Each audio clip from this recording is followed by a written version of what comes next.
I think I got the last few seconds. I missed you, but I think I got you. Okay, you can go ahead. Yeah. How many minutes do I have on my presentation? Let's do 5 to 10 minutes, and then we allow people to come in, and then we come back to you again for another 10 minutes, and then we also allow other people to comment, speak, until we exhaust your hour. Okay, so let me do 10, so I can lay the foundation for the discussion. Yes, please. Thank you very much. So again, I'm back.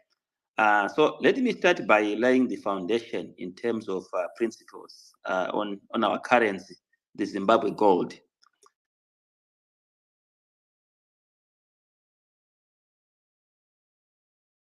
I would want to say, and I'm quite to explain that for any country, forget about Zimbabwe, for any country, it's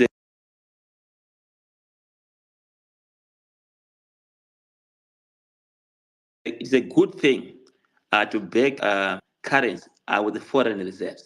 That's what other countries are doing. So that is very important. But what is very important is not something that you are backing the backing a gold, where US dollars. It is the quantity reserves of an asset which should be backed that currency. So I'm saying this because I think all Zimbabweans, we've missed each other because we spend time on talking about the importance of gold as an asset which is well traded globally and which is with historical records in terms of its value and its success in supporting local currencies. It's not about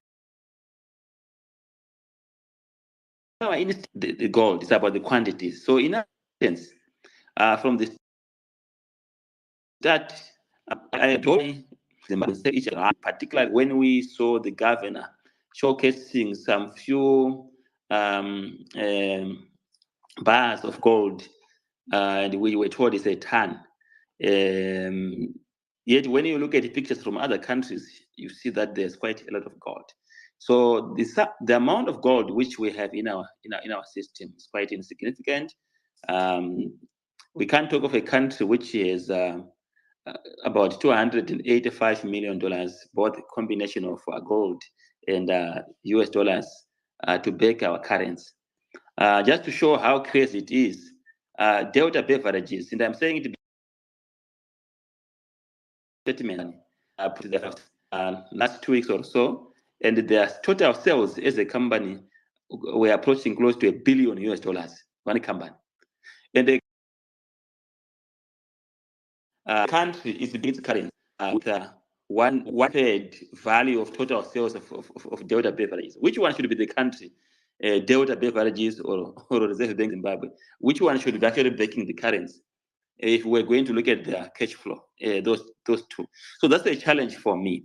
Then the critical issue, again, I just want to quickly talk about the missing elements in our in our economy, which is also going to make it difficult for the ZiG to survive. It's production. So we are not productive. We spend over $4 billion US, which is almost half of our imports, on commodities which can be produced locally. Your toothpicks, chewing gums, pambas, tissue and paper, right? Fruit and vegetables. I'm talking about figures, commodities which might run up to $300 million. For example, when you look at fruit and vegetables, tissue and papers, over $200 million. And this goes up to $4 billion. And imagine if we were domesticating this money, it means we can build reserves and support our currency, and that we are failing. Then, of course, also we have a challenge of confidence. Once bitten, twice shy. We've lost our money, and we will not trust the local currency. But the challenge now on confidence is led by government. The government of Zimbabwe has refused to accept ZiG as an official currency for passport, for fuel, for duty. And look, if the owner, the parent of the currency is refusing the currency. Again, you are creating a challenge. Naturally, the government was supposed to lead by example by accepting the ZiG, and then they created demand for its need, because people would want fuel. They wouldn't care whether they use ZiG to buy fuel or they used US dollar, because you still want to drive. And the tax shop guys could also have accepted the ZiG, because if they were going to be asked to pay duty by using ZiG, they would want also to accept it for the purpose of paying duty. So already they killed the ecosystem by that move, right? So these are the critical points which are binding constraints. I can add up to 10, but I want to talk about the last one before I look at how ZiG has performed and what is the future. The last challenge is that the governor of central bank will be printing money. And when they are printing money, the ZiG will fail to succeed. And how is he going to be printing money? He said that he is going to be taking 25% of the foreign currency exports. And in his argument, he said 50% will be given to government. The government will use its own budget to buy it. And the 50% will be, again, $900 million. So he's taking $1.8 billion over a year. And the $900 million will be given to banks to give to their clients. But how are the banks going to secure the ZiG to pay for $900 million when in his system he's got about the equivalent of $80 million of ZiG? So he will print the money and the rate will run away. The Ministry of Finance financing model on roads and infrastructure where they are using cash again will also result in a runaway exchange rate, because when they pay contractors in ZiG, they will change the money. So the system is porous in all areas. How is the ZiG performed? So the first thing is that when the exchange rate was pronounced at around 13.56, the ZiG also started at around 16, 17. We hear that is now around averaging 20 against $1 US. In some case markets, 23, depending which market you are. The rate has already remained up there. Now, we also have a challenge in the sense that the governor assured everyone that if you want foreign currency, go to your bank. He was very emphatic about that.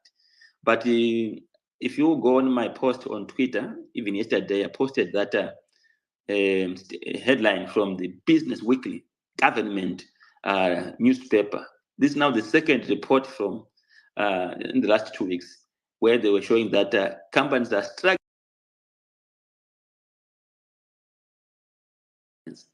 But the governor saying money, then we also have a challenge in terms of availability of cash. You know, I don't know what is wrong with colleagues in central bank. Even the government days ago that producing more, distributing higher denomination notes because it will cause inflation, right? But if you look at our exchange rate, let's use an exchange rate of 1:20 as an example. Against $100 note, it's $1:5. It's $5 equivalent. So how do you think $5 will cause inflation? Well, number one. Number two, when they print the notes, they will subtract the RTGS. So if in the bank, the RTGS equivalent is, say, 100 million ZiG, for example, and if they print 20 million ZiG, it means in the RTGS, they are leaving 80 million. And the 20 is now in the system in terms of cash in circulation. So there's no increase in money supply. So it doesn't cause as our Reserve Bank is concerned. So the ZiG is failing to work. People are not asking even small denomination to go and buy to pay for transport and even for change. And it looks like central bank is focusing on the change. Then look at the drips they are doing. My last comment I want to talk about, so I can come back to explain more, is it going? What is going to happen? Is ZiG going to succeed? No, ZiG is not going to succeed. And I've said it over and over. ZiG is not going to succeed because it is the currency is not backed by the right fundamental. So I said, let's give ZiG maximum 6 months.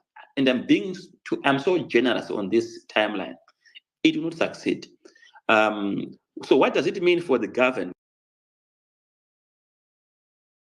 in economy, the risks to the economy or to political governance or the government of the day are three F's. One is fuel. So if you look at economic risk,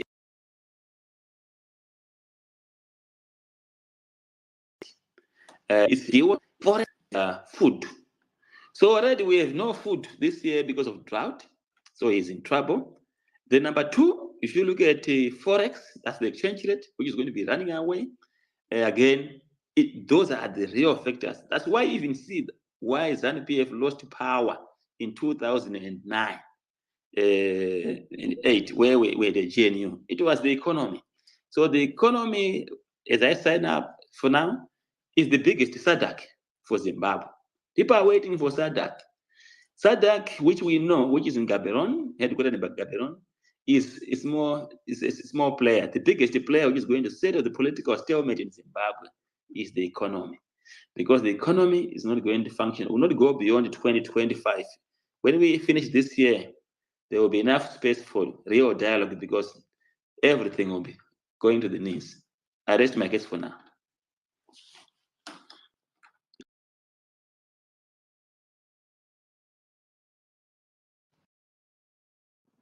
Thank you, Prof. Dr. Ranga, yes, thank you, Prof, for that. Dr. Ranga, are you not scared to hear the professor, the citizen economist saying boldly that the ZiG is not going to work? It will not work. It won't work. Dr. Ranga.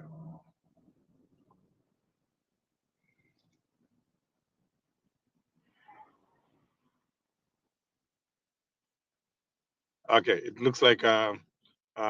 Ranga maybe is unable to speak right now. Do we have any questions? Change Radio, you can go ahead and get speakers to come out and comment on the prof, ask questions, and then we go back to him. Over to you, Change Radio. Thank you. I see Dr. Mahembe has his hand up. Just 1 minute, Dr. Mahembe. After that, we go to Macbeth.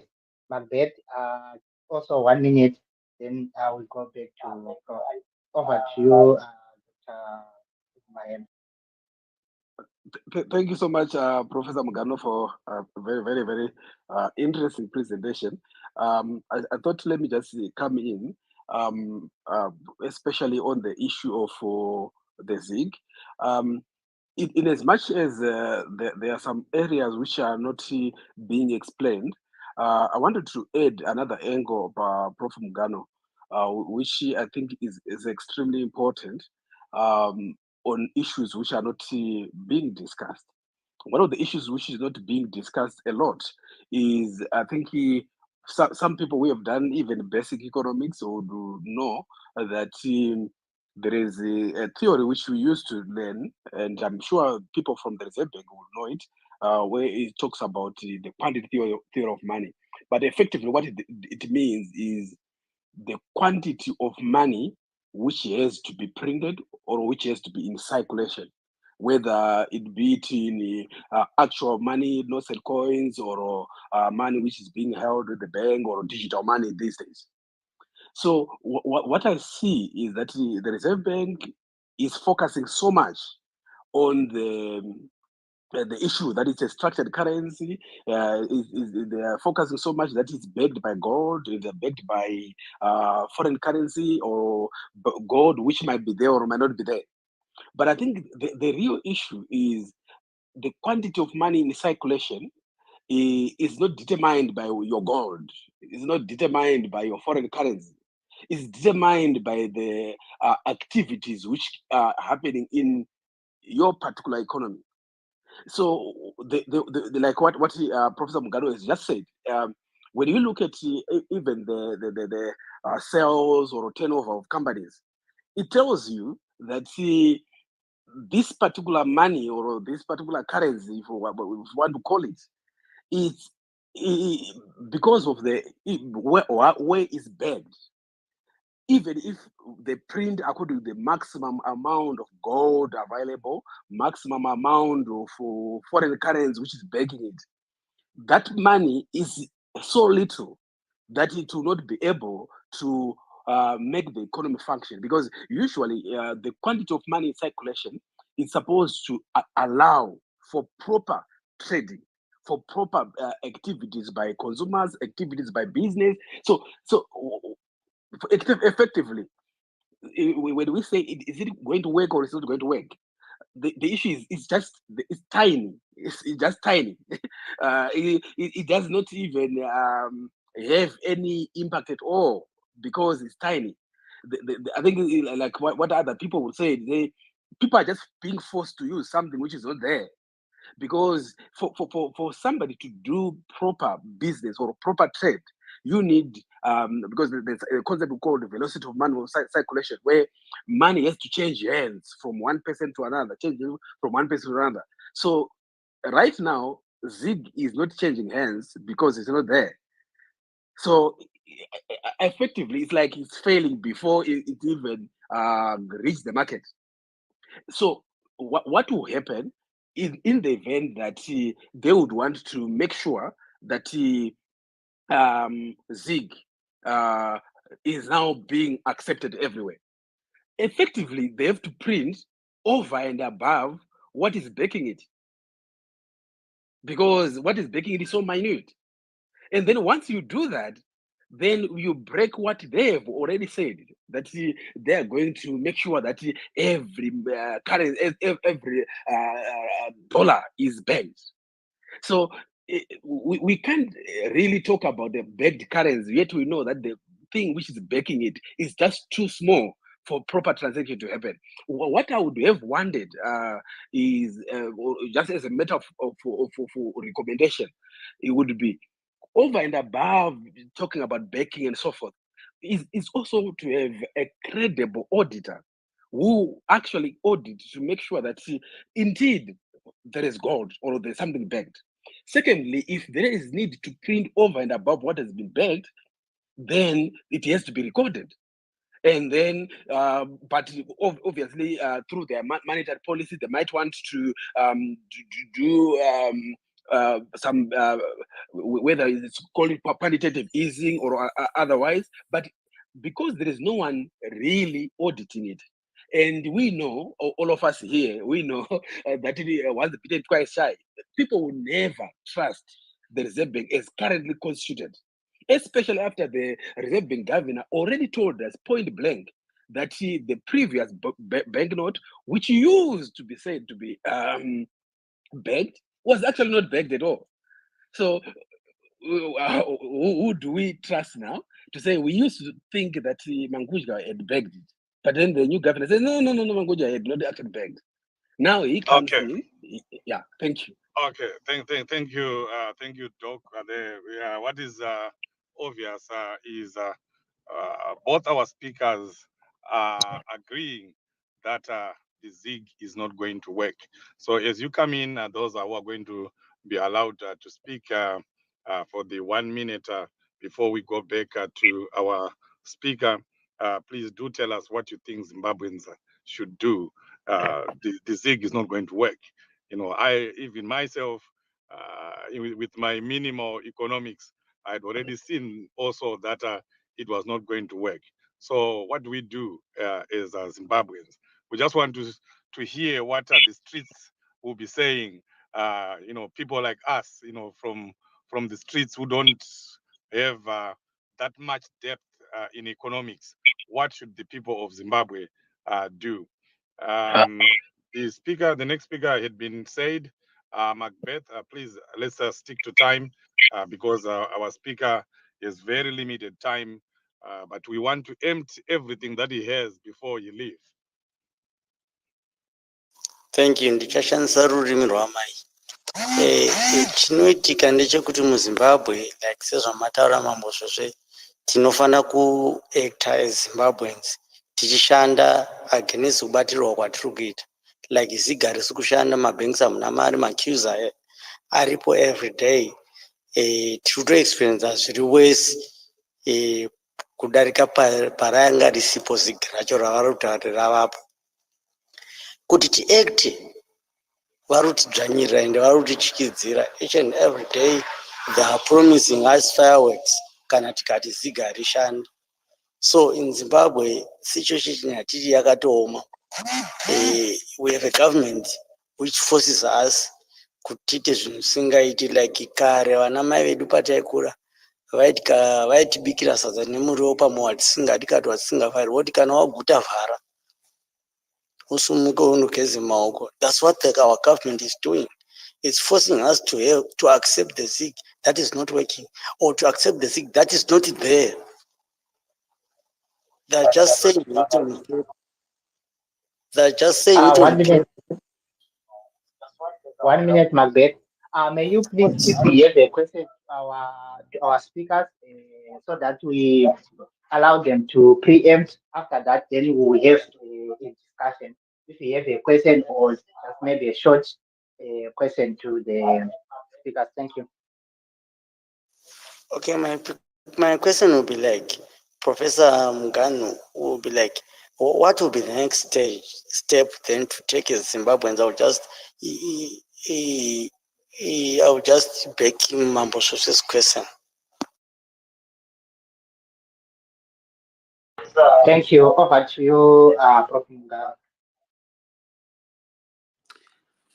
I don't know, is it my network? I don't hear the last speaker. Maybe can you summarize? Prof, I hope you can hear me. I can now hear you right now. Oh, great. This is Dr. Ranga. I think Speaker Macbeth was basically asking what the next step is. He feels that the government is forcing ZiG down the throat of Zimbabwean citizens. That was his question. Maybe you could address that. I have a number of other questions, but let you address that, or Dr. Mahembe. Thank you. So I said, what are the next steps? As in what? What the government should do, or what should we do? I guess he can clarify a little better, Macbeth. Maybe clarify that. Thank you. What should we do as Zimbabweans? Because as government, we cannot trust the government to have a next stage because they have failed us already. What should we do as Zimbabweans? So basically, he is asking what should we do as Zimbabweans because the government is failing us on ZiG and forcing it on us. Okay, no, now it's not very clear. So first, I want to thank Dr. Mahembe for the additions and also the kind submissions. So the starting point is that government of Zimbabwe has refused its own currency. So that's the question that you must ask ourselves. Because if I am running a school, Mugano High School, and I should take my kids to that school, and that shows I have with my school, and I can market it with confidence. That's the basic thing in life. My hand kids to Membe High School, and I say, come to my school, it's a good school. And I stand in the streets on the road looking for your kids to take them to my school by force. I've never seen anything which works like that in a normal setup of an economy. And I'm referring to a situation where government is now cracking on people, money changers, every more charging for voice or DSTV. But everyone goes and pay willingly because there's value for money. But I've seen government, law enforcement on the roads pushing people to pay ZBC, but people don't pay for it. So I'm saying this with honesty and clarity that when government's approach is not inspiring confidence at all. So what go to the shops in Zimbabwe. I was there recently, and I also engaged with colleagues in Zimbabwe.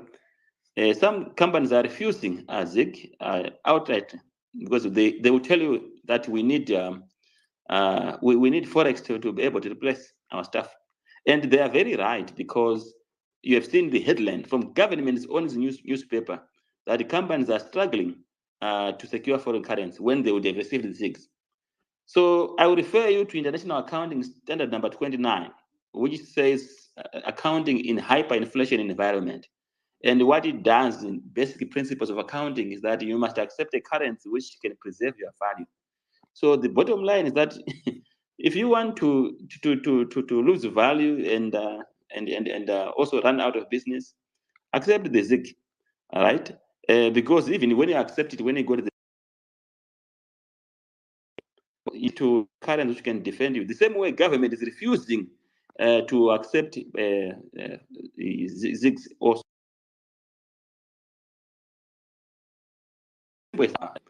Go beyond that. I rest my case. Thank you, Prof. I think thank you. That's very clear. Justice, go on, and Prof. Mapendere, you can come after that. And we will have tons of questions for the professor. Let's get in as much as we can. Stick to the 1 minute. Thank you. Hey, good day, Prof, and everyone on the platform. I hope you can hear me. Very clear, Yes, my brother. can hear you, right?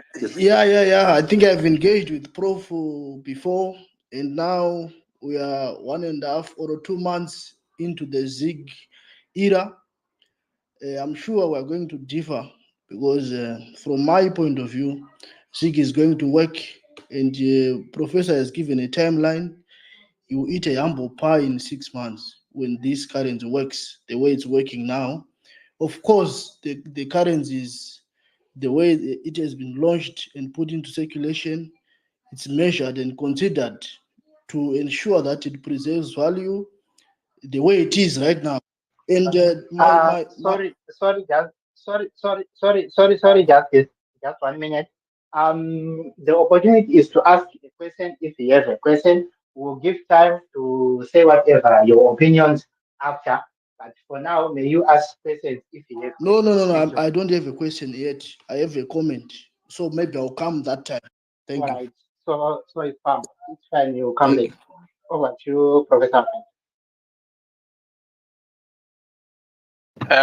Prof. Mapendere might be having issues like I was having earlier. Thank you, Justice, and thank you, my brother. Prof, go ahead. Can you hear me? Yes, we can hear you.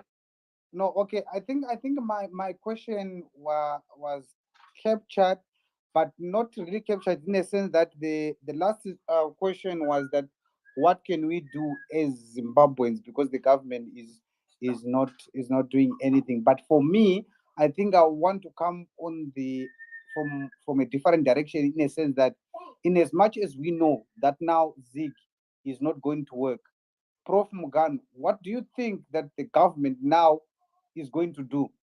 Is it still going to force us?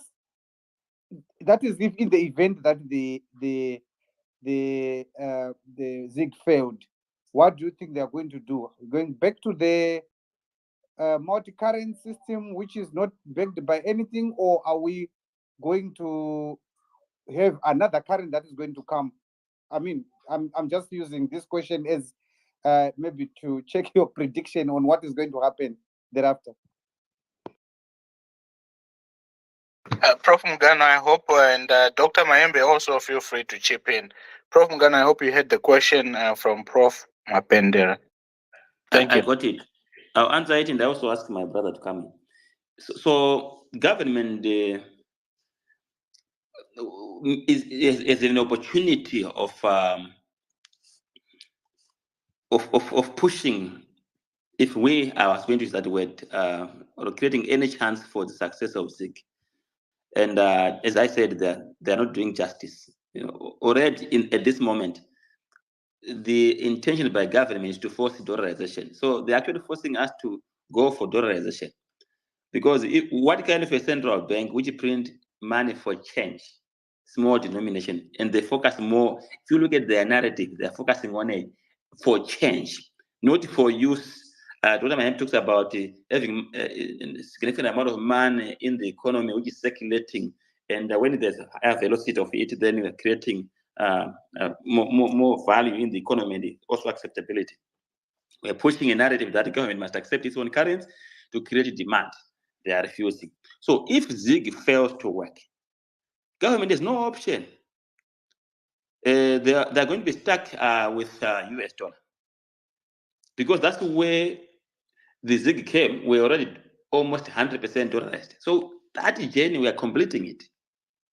The challenge now of dollarization now is that it's settled with two problems. Which there are many. I'm saying two for the sake of time. It means the domestic debt has to be converted into US dollar, and that's a big problem for government. At the same time, it also means that government has to also have higher liquidity in terms of cash circulation to meet payments. That's why I said it creates a serious security risk. And that's why I was mentioning 3 F's, which create security risks, and you can destabilize government. That is forex, food, and fuel. So government cannot push us to where, because this is their last joker. And Justice said, I'm going to eat a humble pie. I've been talking about this from the time of bond note, 2016. If you check even on the internet, my records are very clear. This is not any wishful thinking. I want my country to work. If you look at Justice, my submission which I made, even on this platform, I gave a recommendation what must be done by government to make the ZiG work. Look at them. Let them accept it. Let us buy fuel with it. They refused. So they are the ones who are going to eat humble pie because they are refusing the advice. So government cannot force us on anything. They will be forced by the market to just go with the US dollar, but it will be having serious challenges in terms of liquidity. I rest my case. Maybe my brother can come in to Mahembe. Over.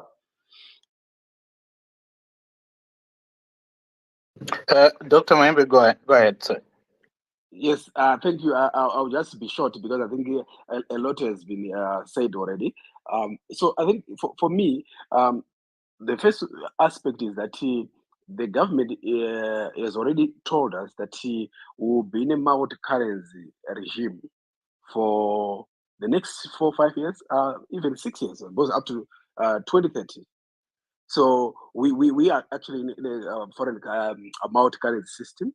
So in my view, the best would be how best can we implement the ZiG in such a way that it's not fostered on people, but we build it. We build the trust over the years or over the months, and as we build trust, we encourage, because I think the moment people begin to use ZiG as if it's a force matter, it always people will think there's a catch.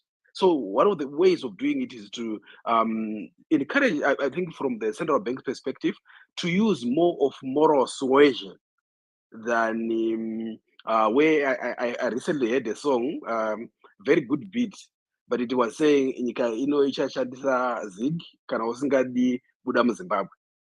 So for me, that kind of messaging, I know it was like on a rally, but the very senior government officials were there, or it was a church rather. But then if such kind of talk is associated with the ZiG, which is an economic issue or a currency issue, then it creates within the minds of the citizenry that this is a command currency, and that's what we want. A currency should be a currency, acceptable whether you support the ruling party or not, because that's the currency of the nation. So in my view, let's tone down the issue of forcing, but let's allow ZiG to get being used. People get used to it. They have it in their hand. They use it. If it works, they develop confidence along there, and then maybe when we get to 2030, it will be the widely used currency, and then we come from the US dollar. I rest my case for now. Oh, thank you so much, Dr. Mahembe. So I have a number of questions for you, both economists, which have been accumulating over since the ZiG talk started. So just entertain me for a second. The question for for Prof. Mugano is, if you were to take over the Reserve Bank tomorrow and be running the Reserve Bank, could you make ZiG work or any currency? Do we have the fundamentals in terms of the tools that any sovereign nation has or should have to make any of currencies, whatever you name it? Do we have that as a country, or it's a foregone conclusion? We just have to wait until the fundamentals are there. So that's a question for you, Prof. Mugano. I know it's a loaded question there. For you, Dr. Mahembe, the question I have for you is, in the US here, we don't talk about backing the currency with, gold or whatever. It's a fiat currency. Why can't our currency be fiat? Thank you. No, thank you very much. I guess I can start answering my question. Sure, go ahead, Prof. Thank you. So the starting point, we don't have the fundamentals in place. Even if I go to central bank tomorrow, if I become the governor, the first thing which must be put in place, and there are 6 conditions roughly for any currency to succeed, and I'll run through them very fast. First one, we need fiscal consolidation. That is taking away debt, and our debt is around close to $20 billion. It's almost like 100% of our GDP. Right? Then the second, we need the stable exchange rate. The third one, we need single-digit inflation. Inflation using replacement pricing is 1,100%, which was measured by Stephen Yang. Don't follow Zimster States cooked inflation of -2%. Then the third one, you need current account surplus, which guarantee you fifth one, you need a 6-month import cover in terms of foreign currency availability, right? Then the 6th one, we must be very productive and very competitive, right? So we need to build a production base, which helps us to export and also undertake import substitution, where we are avoiding importing everything which we can produce locally, right? So we don't have reserves of food. We don't have working farms where we are producing to feed the industry, to feed the economy. We don't have that. So we have structural challenges in terms of production. We don't have energy, right? And when you talk to Minister of Energy, I was in a workshop where I asked the Minister of Energy to say, what is your plan? Do you have a master plan for energy? Because there are new mining companies who are coming up and they will take up a large chunk of power. We heard Manisa might need 500 megawatts, so which is 1/4 of our current, which is almost like half of our current production, sorry. So where is the power? Do you have a master plan for that? And it was stammering. Right, so we need that energy plan. We need to have our industrial policy, which is solid. So the challenge which we have in Zimbabwe, as I round up, is that when you hear discussions about monetary policy, which is done by central bank, and fiscal policy, which is done by Minister of Finance, the budget, you don't hear serious discussion about industrial policies or news headline about industrial policies, how to build the industrial base. There's nothing there. There's a bit of noise on agricultural policies, but again, there's more of command agriculture. And again, command economy does not favor, and it does not create a right environment for markets to work. That's why we have no food. But we're putting a lot of money in command. Just a few months into drought, we are crying, asking for help. Right? So the real structural policies, industrial policy, trade policy, energy policy, mining, validation, and beneficiation are missing. So there's no way a monetary policy can solve challenges which should be addressed by structural policies. So that is why you see that we have been going merry-go-around in as far as our current performance is concerned. I rest my case for now. Over to you. Thank you, Prof. Dr. Mahembe, I hope you remember the question or I repeat it. You can add on to what Prof. Mugano just talked about. Thank you so much, Prof. Thank you. You're welcome. I had the question and I tried using my muscles to try to remember it. So you said you wanted me to answer on US right now. They use the fiat currency. And, you were saying, oh, why can't Zimbabwe go fiat currency?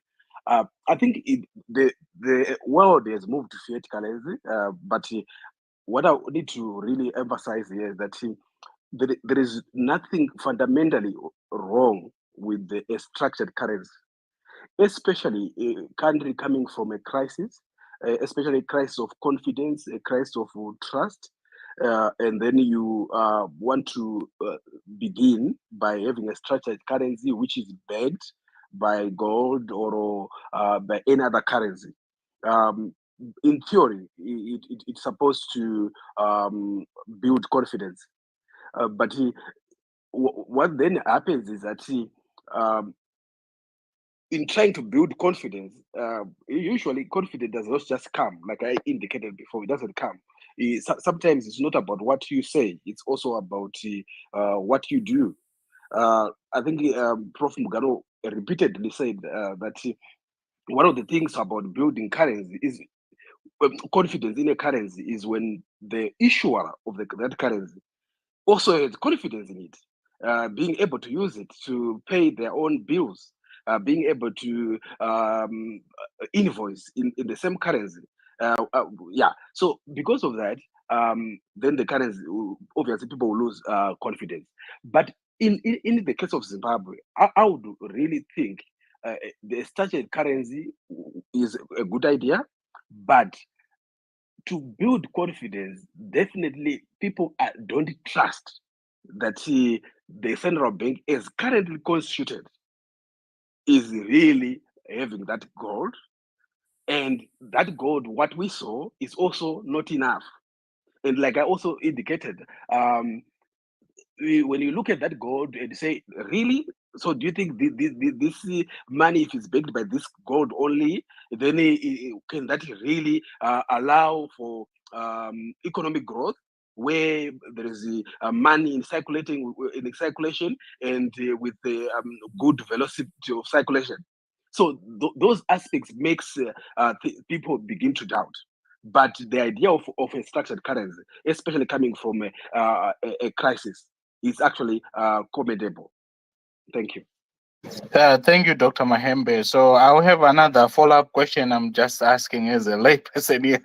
I know a little bit of economics, but not enough to explain things the degree you are. So I wanted both of you to kind of explain to Zimbabwean citizens how the currency is connected to job creation, price stability. How are the two linked? And if we are saying to Zimbabweans that we're going to have to wait, what does it mean for unemployment? How much can the structured currency do that, say, a fiat currency or something? Because I understand that central banks would control interest rates, things like that to help with job creation and reduce unemployment. Thank you. If you can both address that question. Thank you. Thank you. Maybe I can start. So, look, let's go back to history. 1996, we had impressive growth rate of 10.6%, and during that time, we were in high school, right? You all know, colleagues, most of you guys, that our teachers were respected. A headmaster was respected because the currency had value, because there was current stability. And I recall when I was at school, my teacher would put a $10 note in his white shirt in the pocket, and would see the $10 or $20 marine. So, and that was quite inspiring, that when you grow up, you say, I want to be a teacher. So currency stability is very important. So when we now begin to miss it, on 14 November 1997, what is called the Black Friday, when our currency crashed. And I'm picking this historical emphasis on my observation. Why our currency crashed? Because government printed $4.2 billion, Zimbabwean dollars then, to pay war veterans. And our currency in terms of the exchange rate was 10 Zimbabwean dollars was equal to $1. Within 24 hours, our currency was around $1 against 118 US Zimbabwean dollar. So it crashed by 80%. So fast track now. The last 26 years, we have not been able to, we've lost 6 currencies along the way. Now let's talk about jobs. Investors, when they invest in a country, they do what we call investment appraisal analysis, or they develop a bankable investment proposal. And it's based on the currency of that country to say, if I'm going to put my money in Zimbabwe, and these are local and foreign investors, by the way, and this is, they also put cash flows. They use the currency. So if here in South Africa, they will use the rand, and they will know the prices will remain. They will put inflation estimation, and they can track. So which investor is going to come and invest in Zimbabwe and say that I'll be using which currency because we've lost 6 already? So again, to qualify from a historical perspective, in 1996, the best year, share of foreign direct investments as a share of, as a percentage of GDP was 25%. So in actual sense, those are the remarkable phenomenal figures, which are critical to guarantee that the economy is booming, is doing well. You're getting enough investments, you're also getting enough savings, right? So right now, our investment of GDP is 1%. So we've lost investments, we've lost savings. Companies have shrunk. Last 10 years ago, if I'm not mistaken, Econet was over $2 billion US in terms of capitalization. And I'm saying it because it's a listed company. Just a few months ago,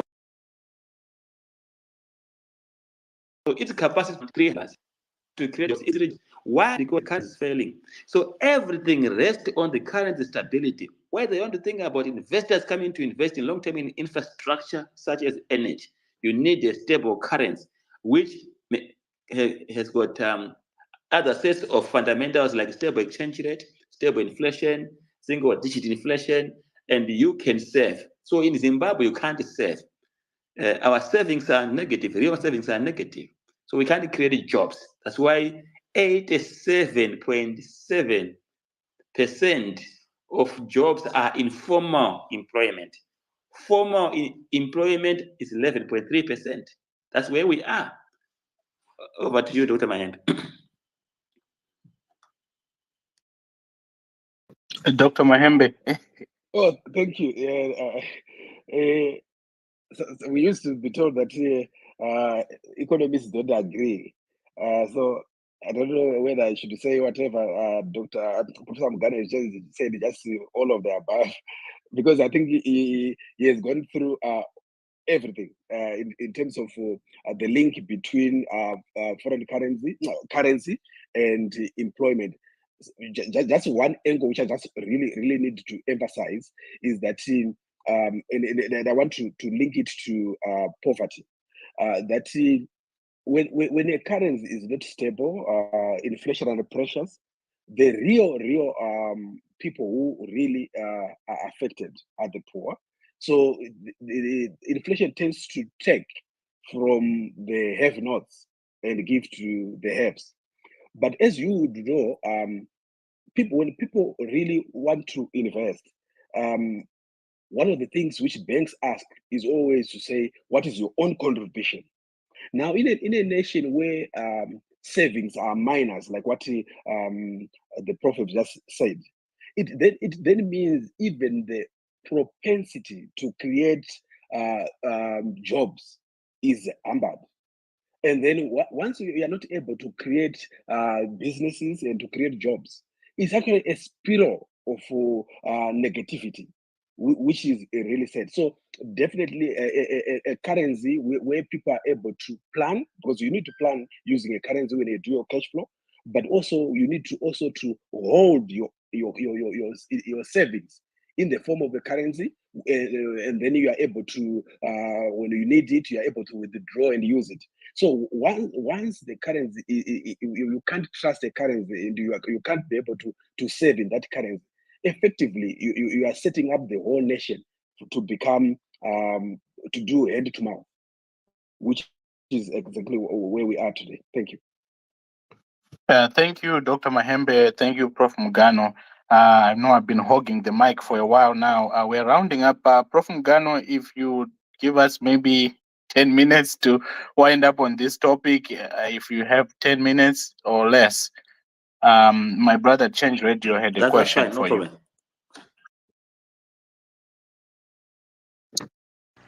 problem. Sorry, yeah, Prof. Ghana, I just wanted to ask one question. I think you can answer it as you round up.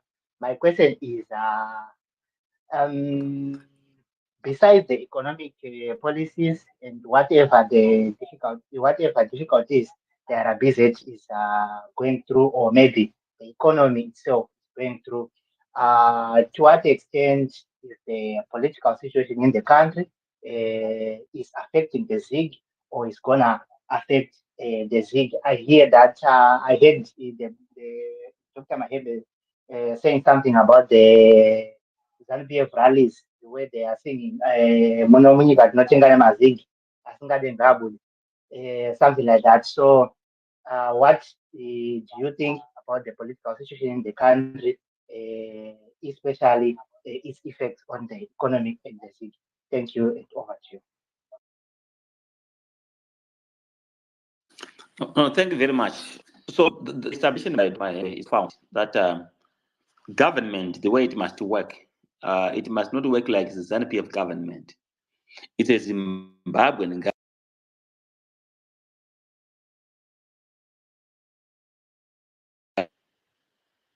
Becomes a ZANU-PF pitch and the Nezugushot Sana, right? They must not forget that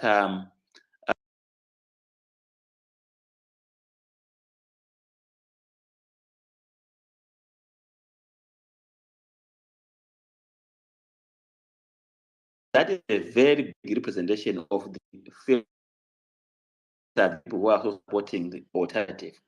So sing these songs, we are creating a divisive cohesion, no national consensus. We emphasize the need for national consensus purpose.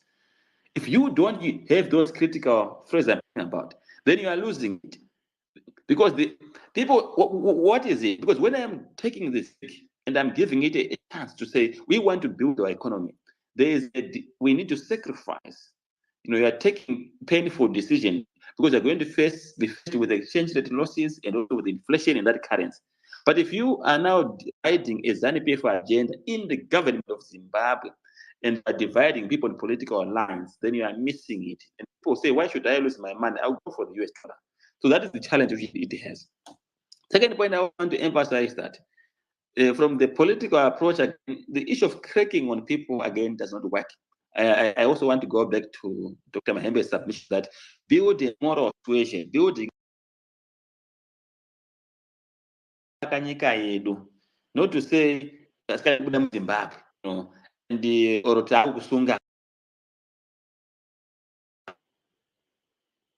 been in government in 2007 when the price controls were instituted. I was an economist, I was a principal economist in government. And within it, you tissues and paper. There was nothing in there. Now, the last point I want to mention is that politics also as a factor. We were watching the South African rand, how it is performing in terms of the exchange rate on this. This political sentiment has also an effect on the currency, right? So I'm saying deliberately because people sometimes they miss the point. They think there's no relationship between economics and politics, and the rand was holding on because it looks like what is happening might actually strengthen governance for South African country as a country. And I'm sure Dr. Mahembe, when he goes deeper, he can then give more wiser advice in this direction.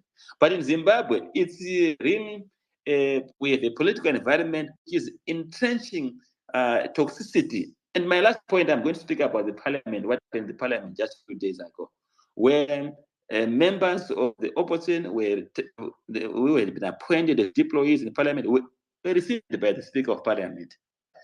And some So the question now to say they were appointed by Timber falls away. And again, what it does again, it creates division against the people because we are still in election mode every minute. And who is going to be saving the currency? Who is going to be producing? Who is going to be bringing investment where there's political, we are seeing political mode? My last submission in 10 seconds is that as long as we remain in political mode, as long as we remain divided, no one brings his or her money into Zimbabwe. Even Zimbabweans themselves, the local investors, will not invest long term because they don't know where the economy will go politically. So that killed the ZiG because they want to be production to support the ZiG. I rest my case. Thank you very much, Prof. That's a very comprehensive answer. In terms of, I know you're winding down. Maybe we want to hear your thoughts about South Africa, which we are moving on to in the next few minutes. What do you think should happen in South Africa in terms of big picture, and what do you predict in terms of coalition government? Thank you. No, thank you very much. So my reading, here I'm a novice, I won't be authoritative, and I must be very honest. But my reading, just observing the developments, I've seen AFF indicating that they would want to join hands with ANC, and I think that would be good for the economy. That's why you see the rand is also holding, because there are positive statements coming through. Because what it would do is strengthen governance in terms of how government will be held to account. Because EFF is quite militant, and ANC has been blamed for a lot of things like corruption. So they will be held back in terms of those weakening.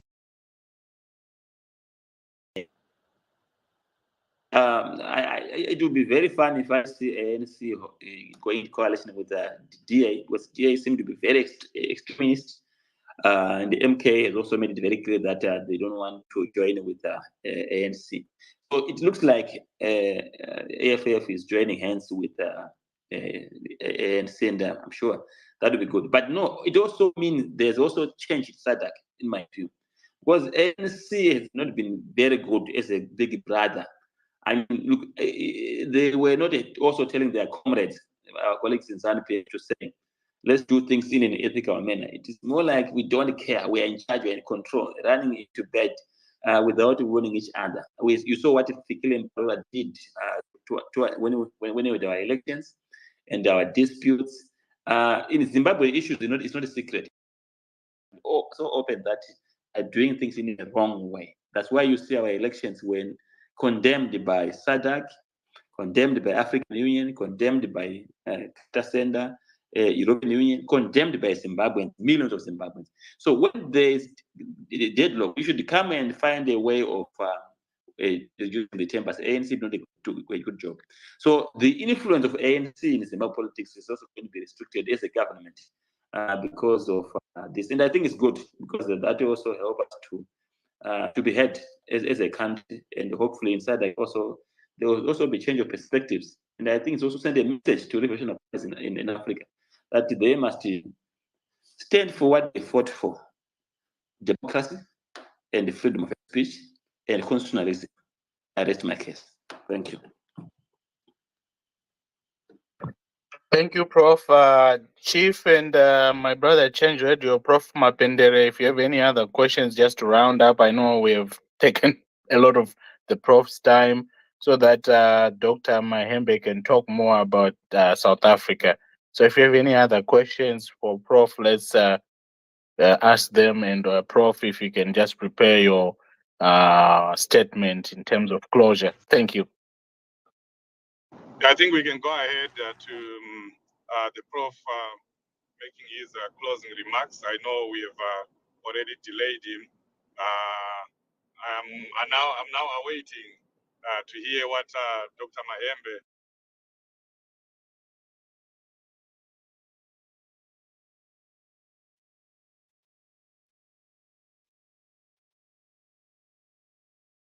Can anyone hear Chief? It seems like he may have gone out. Oh yeah, I was just saying Prof can go ahead and round up.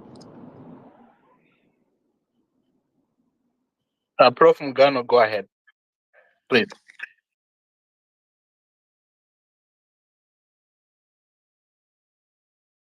Prof. Mugano, you can hear us? My closing remarks, right?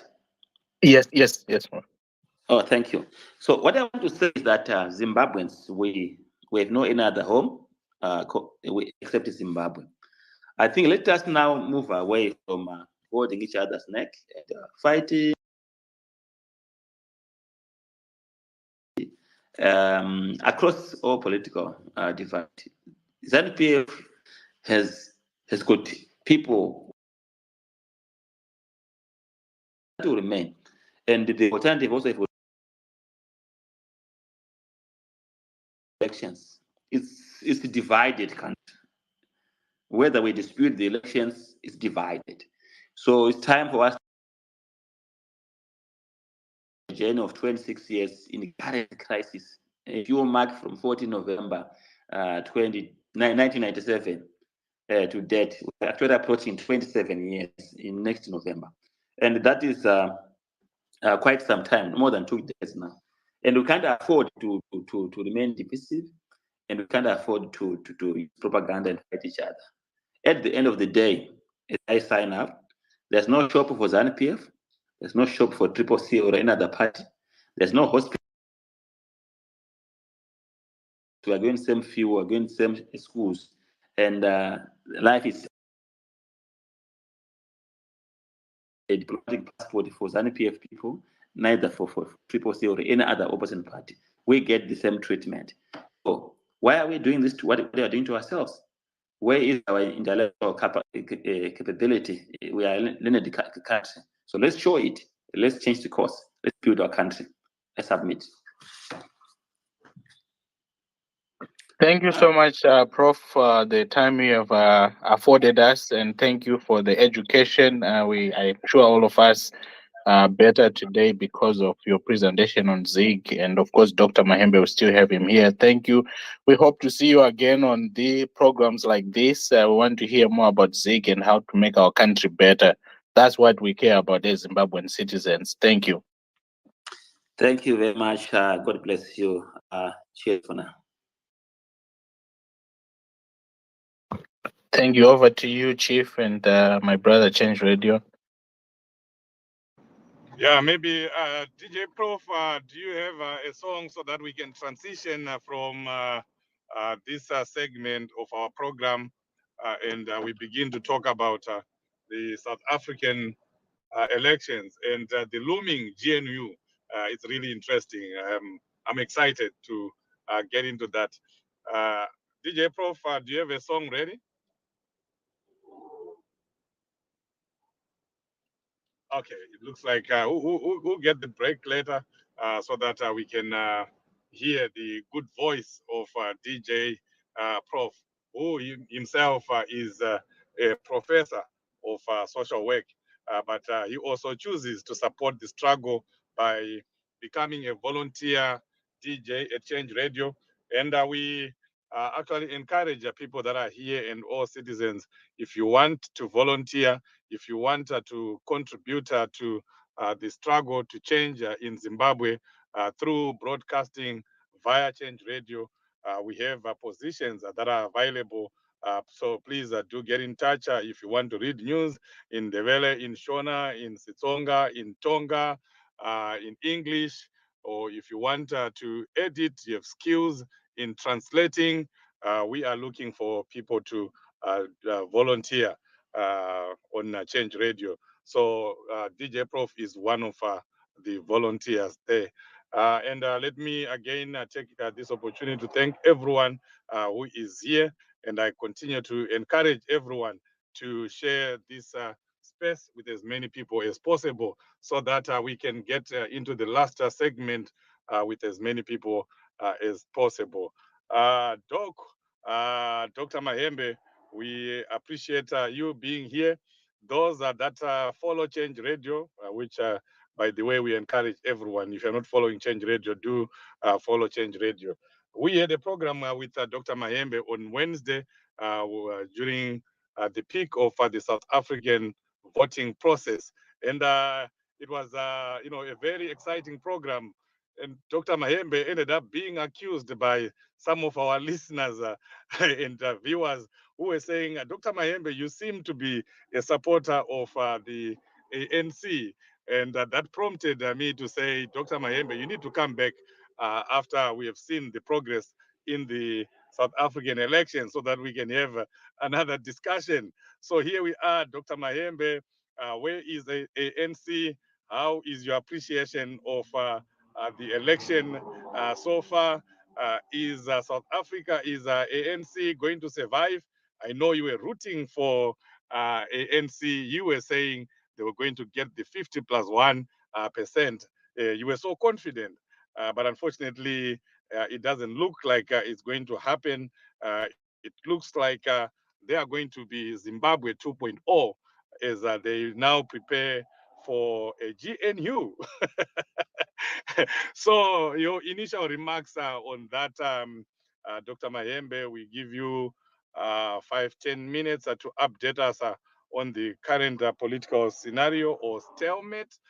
We are hearing that the other parties are saying there was some form of vote rigging. You can confirm that or deny that, but your appreciation of what is going on and what you think might end up happening. We have more questions for you. Over to you. Chief. Yes, Prof. Am I audible?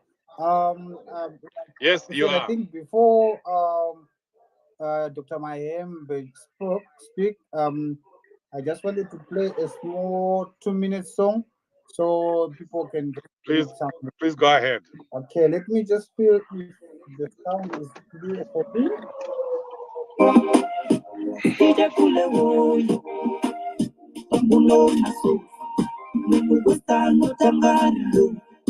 Usaore moyo wawapando kure saka usachiuke kumashure zvinongokunetesa asi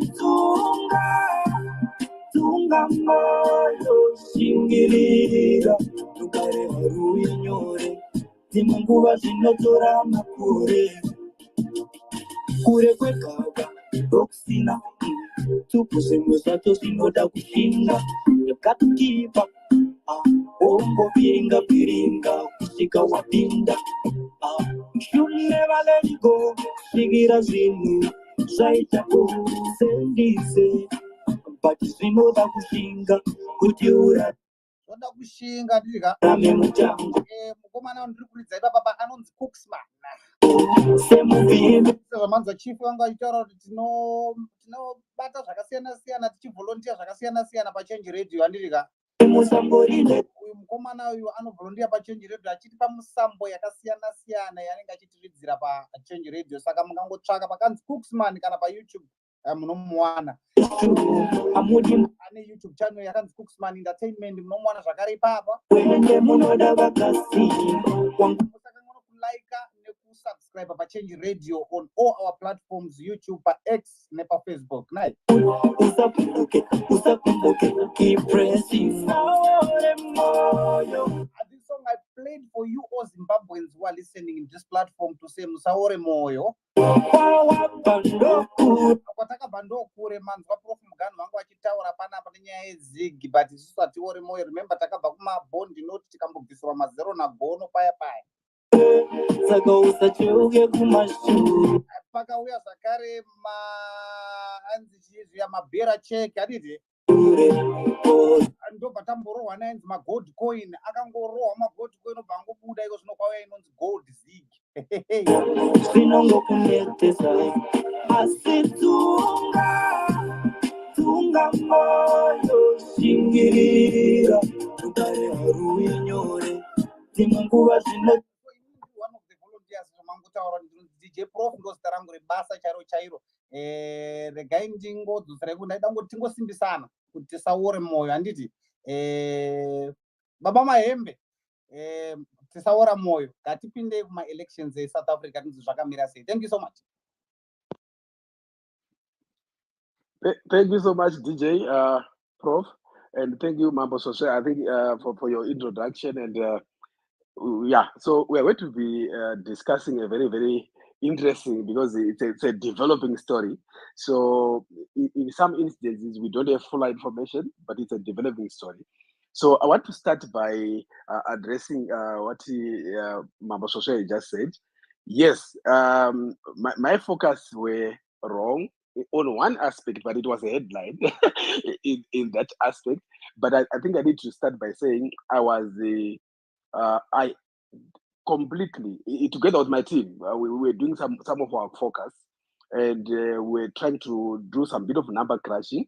And in our number crunching, we said ANC, if it were to struggle, it would definitely get 50 plus 1%. But when I looked at the model we are using, we really, really underestimated the coming in of MK. So I think that's where our model missed it. We were saying, I think they were going to make an impact only in KZN, but we never anticipated that they will make so much impact in Malanga and also in Gauteng. I think, yeah. So from there, we missed it.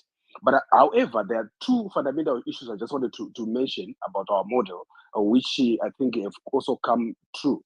Is we also said that through this election, ANC was going to be confirmed as a rural party, where it's going to only to win as a majority in rural provinces like your Eastern Cape, Northwest, Limpopo, and others, and that has been confirmed.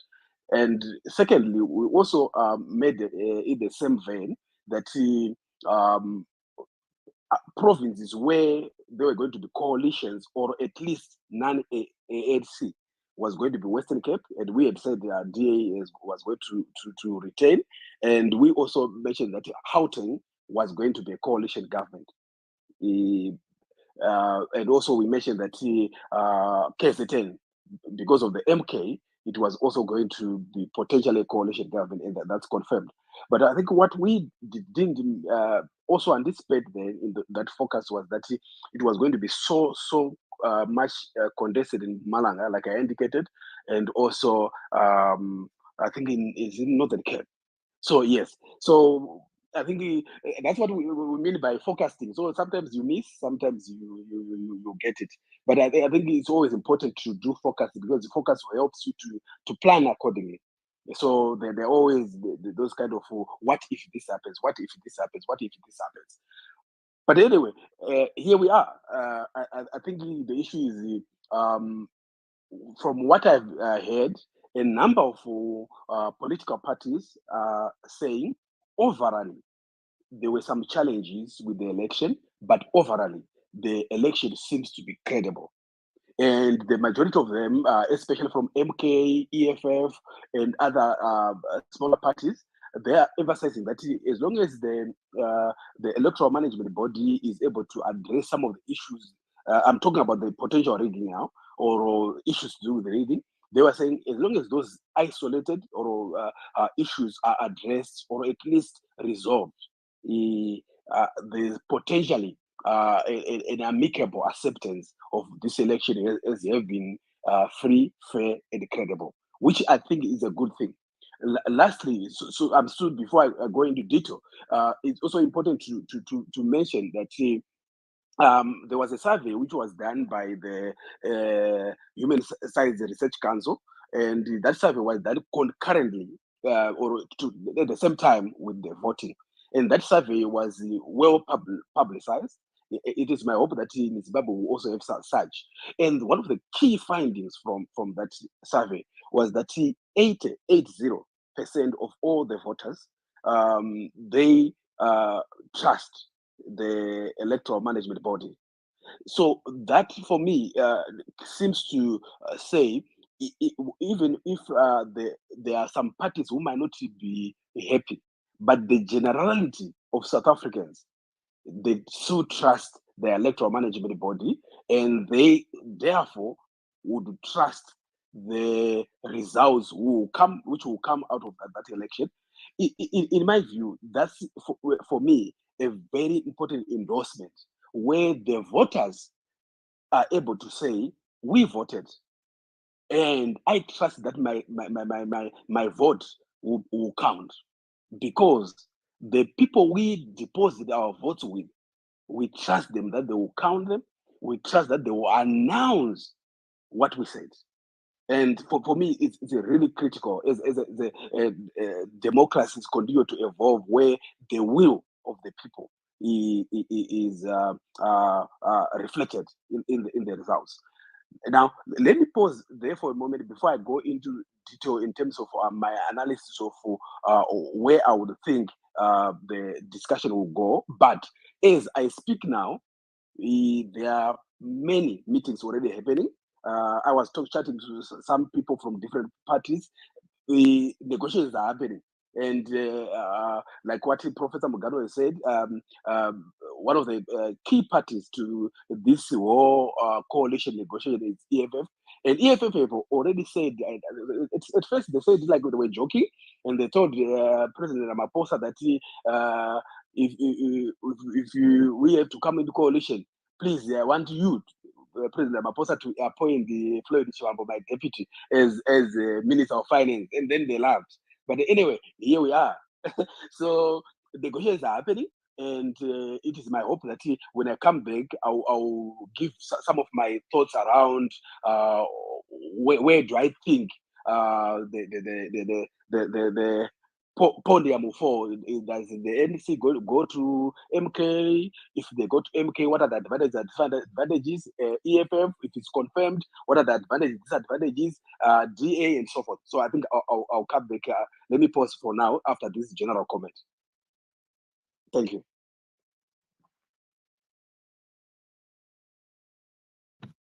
Thank you, Dr. Mahembe. Very exciting to hear your analysis. Like they say in financial modeling, I mean, a model is as good as, when you do it, right? When things start happening, all models are wrong. But thank you for that transparency in terms of how you were looking at everything. I'm sure everybody has been shocked by how well the MK performed. In fact, the other surprise is obviously the EFF, which everyone here is clear. I think people were expecting the EFF to do much better. And Malema himself said that, they didn't see the MK coming. He said they took their votes. But anyhow, I'll leave it to Chief. You have the questions. I'm just chipping in here. Chief Jose.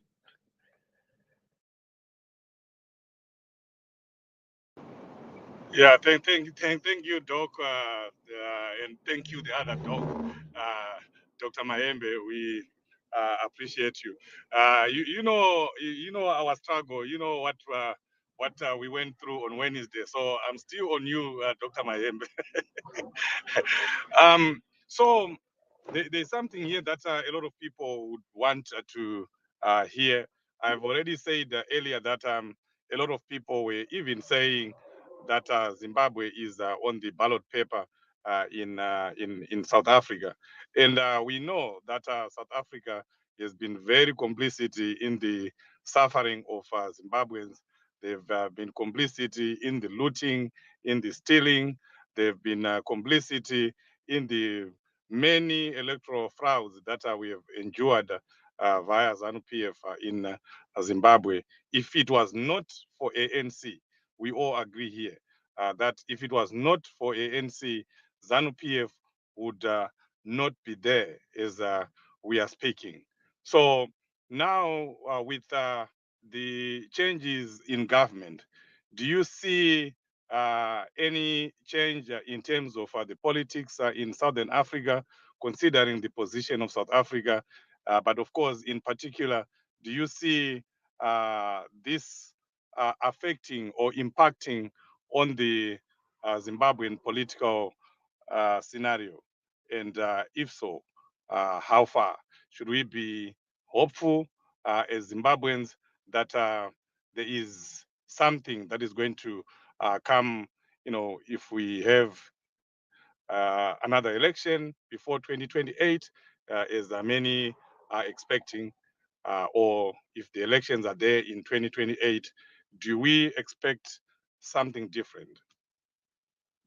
Very interesting question, Mambo. Two things. The first one is that by virtue of that ANC he has not managed to get the 50% mark. By virtue that he is going to bring in a coalition partner, by virtue that they are going to bring another party, definitely their foreign policy in one way or another is going to be really changed. So what I would expect would be a change in foreign policy, but whether that change in foreign policy is going to be a change in how ANC has always treated ZANU-PF is something which we need to remove from this equation, and let me put it aside and deal with that altogether. So one of the things why ANC has always stood with ZANU-PF, even in the face of blatant disregard of human rights and so forth, they've always say we are liberation movements. So, and liberation movements, they flow together. Whether, and this is a big question to ANC, whether they are willing to sing with ZANU-PF is for them to tell. Because what has happened now is that they've lost power, or at least they've lost being a dominant player. And what we have seen is that liberation movements, when they begin to lose power, they might really, really come out of power. So are they willing to continue to go to bed with ZANU-PF? Or they might want to reflect? I think it's up to them, because I think the jury is so out there. But one of the things which is so important to mention is that even within ANC, there is a renewal. And because of that renewal, the new leaders are coming up who did not go to war, or who did not even come to Zimbabwe for refugee, or who did not enlist for Umkhonto weSizwe and others.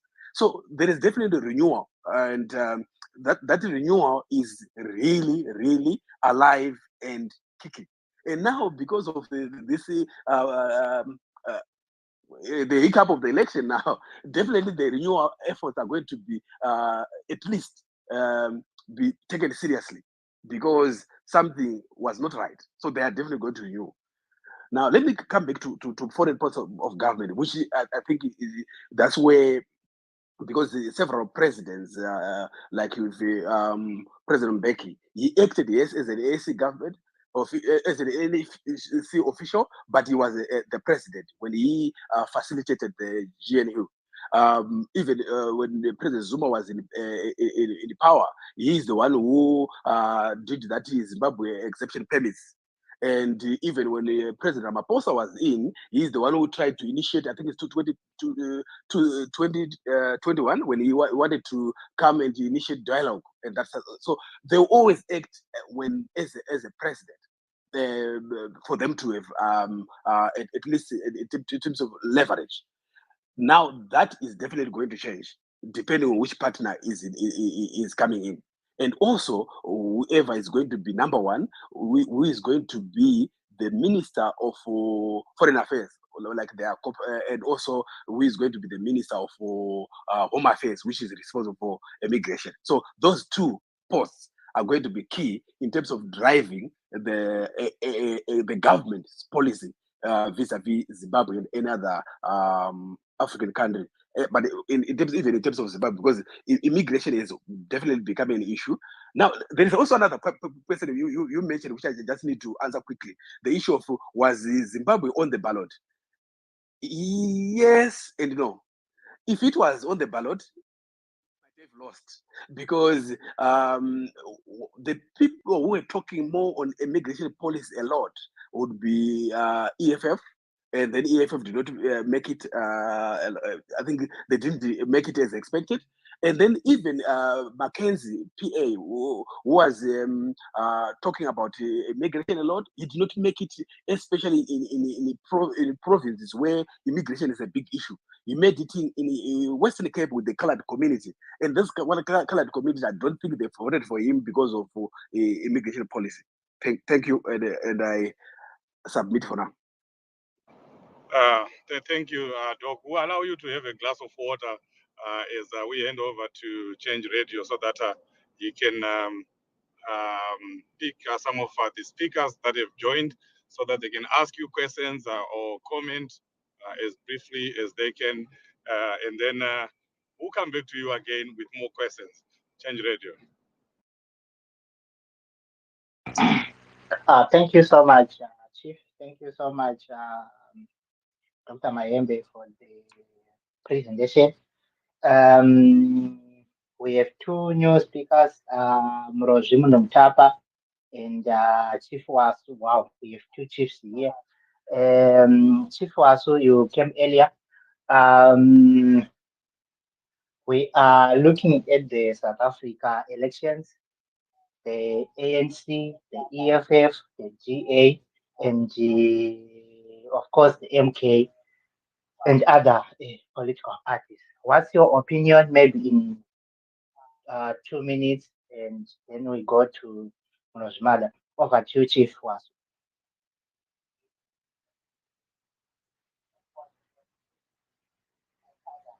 Chief Wasu, are you there? Mambososo, can you hear me? Yes, we can hear you. It looks like Chief Wasu is not able to speak now. We can go to the next one. Mrozimu Nomtapa, can you hear me? Yes, Change Radio. Yeah, I was saying that we have seen the elections in South Africa. Seems like they are not yet over. A lot is happening in South Africa. What's your comment on that? Thank you, Change Radio. We are very proud of our own radio, giving us this platform, and also giving even those who don't support Change Radio as a platform. But that's what the people do, to create a space for everybody so we can do well together. I think it has come to a point where majority of Zimbabweans are looking forward for things to kind of remain the way they are and not changing for the a better position for ANC. I'm currently not in good terms with a part of my family is there in Muzanzi. That's where my mother came from. And I've been updating my own late mother that things are going to change, because the ANC has let down the people of South Africa for a very long time. It has taken people for granted. It has not fulfilled the promises that it has done to the people. It has given the people, and people have got a lot of patience, to look up to ANC, but it still is not doing anything good. I've been looking forward to see Malema doing well, but I was a little bit disappointed with his tone, his language. I think if he is packaged his language better, he could have actually done very well. And when the last time that I watched the old man, Zuma, pushed around by his own party, I looked back to Mugabe, the man that I've, together with many Zimbabweans, personally criticized so much. But at the end of the day, I felt so bad the way Mugabe was treated by the same regime that he has led. And he has also led the country Zimbabwe to get into independence. which is what I've seen in Zuma. He was undermined. He was whatever mistake. People must correct someone in a kind of human way. But what I've also learned is these liberation parties, they are not for the people, but they are for personal benefits, which is very clear the way we have seen it in Zimbabwe and in South Africa and the other, especially SADC countries where we have closely watched. I remember in 1990 when Mandela was released, Mandela definitely wanted to work well with the ZANU-PF, and I didn't see the closeness of Mandela and Mugabe. And when he got in power in 1994, I read a piece that Mandela had the vision of N1 coming from Cape Town to Cairo. But this didn't happen, mainly because of our liberation heroes in Zimbabwe, like Mugabe himself. When Mugabe passed, Mugabe regretted for so many abuses that he has done as the leader of ZANU-PF, and that is representing the regime in Zimbabwe. Why I'm saying this is because of how ANC has let down the people of Zimbabwe, the country Zimbabwe, and the opposition in Zimbabwe, just for the sake of supporting a liberation movement or a party, political party, because they are both liberation parties. They didn't look at what exactly is on the ground that they could do better to develop the country, to improve the country, and to check on each other as liberation parties. So we saw Mbeki coming in, and we saw exactly what Mbeki did when everything was clear in 2008. Mugabe lost, and now Mugabe explained himself when he was about to die what they've done wrong, which can answer especially the people who do analysis today of how maybe ANC could win and so. And most of these intelligent people, they don't talk about the real issues.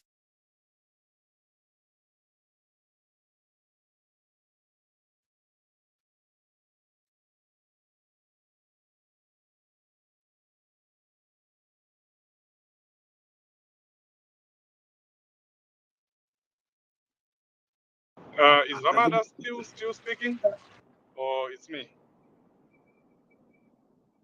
No, I think he dropped off. Yeah. ZANU-PF, when we came to Cyril Ramaphosa, we have the elections of 2023 August, and we have seen how he has supported the regime in Zimbabwe. So South Africa, ANC specifically, has let down the people of Zimbabwe, the country Zimbabwe, the region itself. And we know it is the oldest political party, and it has a very good position to actually do things better. The way we are seeing things happening now in South Africa, ANC was supposed to lead by example, but they chose to do politics for other countries like Zimbabwe and wherever we have problems. But what is going on now, I think, is something that I challenge the people who are in the proximity of giving analysis. They should talk considering the real situation on the ground, the suffering of the people, not looking into how smart people are playing politics. That's where most of the time we look now when we say Zimbabweans are very smart, we are educated, we are learned, whatever we can say there. But let me give my last part. When we have people who are smart like Jacob Zuma, that most people have said he is not learned, but what he has done, But the real smart people are the people. I see my brother here. I think he just left, but he was here. My favorite brother here, Simbiso. And I can casually call him my brother Simbiso, but he's a medical doctor.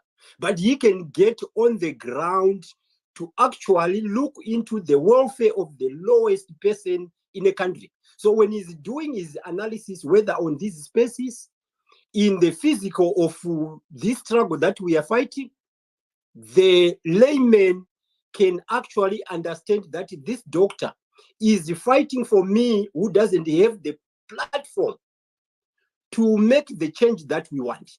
But the people who are in the kind of position to be given this platform to talk and make, we have many ZANU-PF people right now in this space. And they argue that things are okay when we are not. So we need these people who are learned, who are finely learned, to actually consider or who actually, just put the people first. And from there, they can make the analysis, pressurizing the regimes in Africa, what they can do, not what they can get on top of everything that they have, and they are not going to give anything to the people in terms of politics. That's my kind of submission without asking a question, but I just wanted to make this so that this is also one of the main reasons I think politically we make mistakes, we suppress ourselves because of a lot of analysis that has nothing to do with real issues on the ground in terms of the people who are suffering, who should be looked at, but we look at actually the leaders. For now, I'll end here. Thank you. Thank you very much, Murozi Mada, for that submission. We go back to our good doctor. Doc, is this the end of an era for ANC? Can this also be the beginning of a new era to liberation movements that they are no longer in total control? We saw what happened in Zambia. UNIP was the governing party for a long time. They liberated Zambia, but when they fell, they fell. Now we don't even know what is called UNIP. Are we seeing the same scenario in South Africa?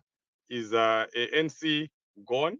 Of course, as you speak about that, bear in mind what happened in Zimbabwe in 2008, that we had a power sharing government, and we thought that this was the end of ZANU-PF.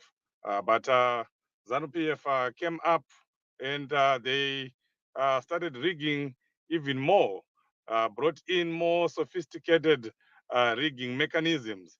So ZANU-PF is still there.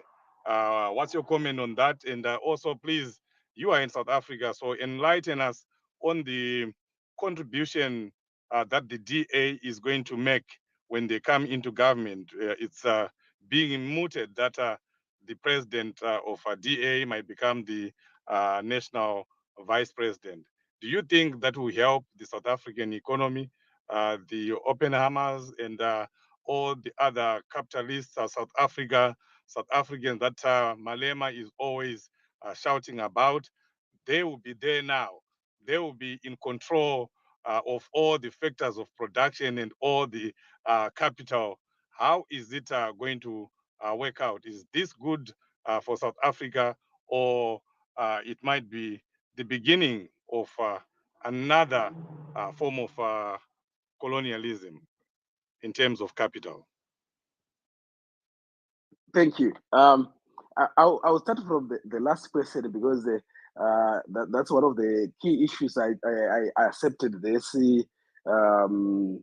invite for this discussion because one of the key issues under discussion would be economic ideology, economic policy, ownership of means of production and so forth.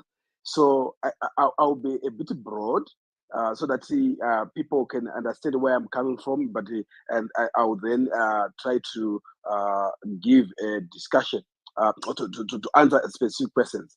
So I think to help me to answer that, I want to see whether I can share a small chart on our So I put a small chart on our comment section. That one will give people an idea of how, my whole analysis on this issue. All right. So for those who are able to see it, I think you'll be able to see it. I'm sorry, it's a bit busy, but the way I look at it and the way economies are looked at, be it South Africa, Zimbabwe, and so forth, it's like a cow, like a family who owns a cow. And that cow, the main responsibility of a cow, for those who grew up in rural areas, they will know this. The main responsibility or the mandate of the cow is always to help in terms of maybe with their plowing. So in other words, they can be able to reinvest for future, but also to feed the family in terms of food, in terms of your milk and so forth.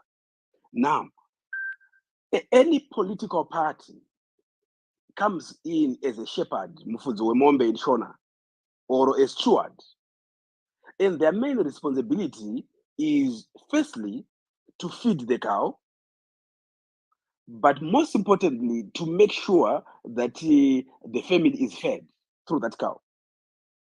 Now, I'm saying this because one of the key issues which has grappled many economies, including Zimbabwe, including South Africa, is, do we focus on feeding the cow, which is most like your what they call right side economics, or whether they focus especially on capitalism, how to create the bigger cake and so forth.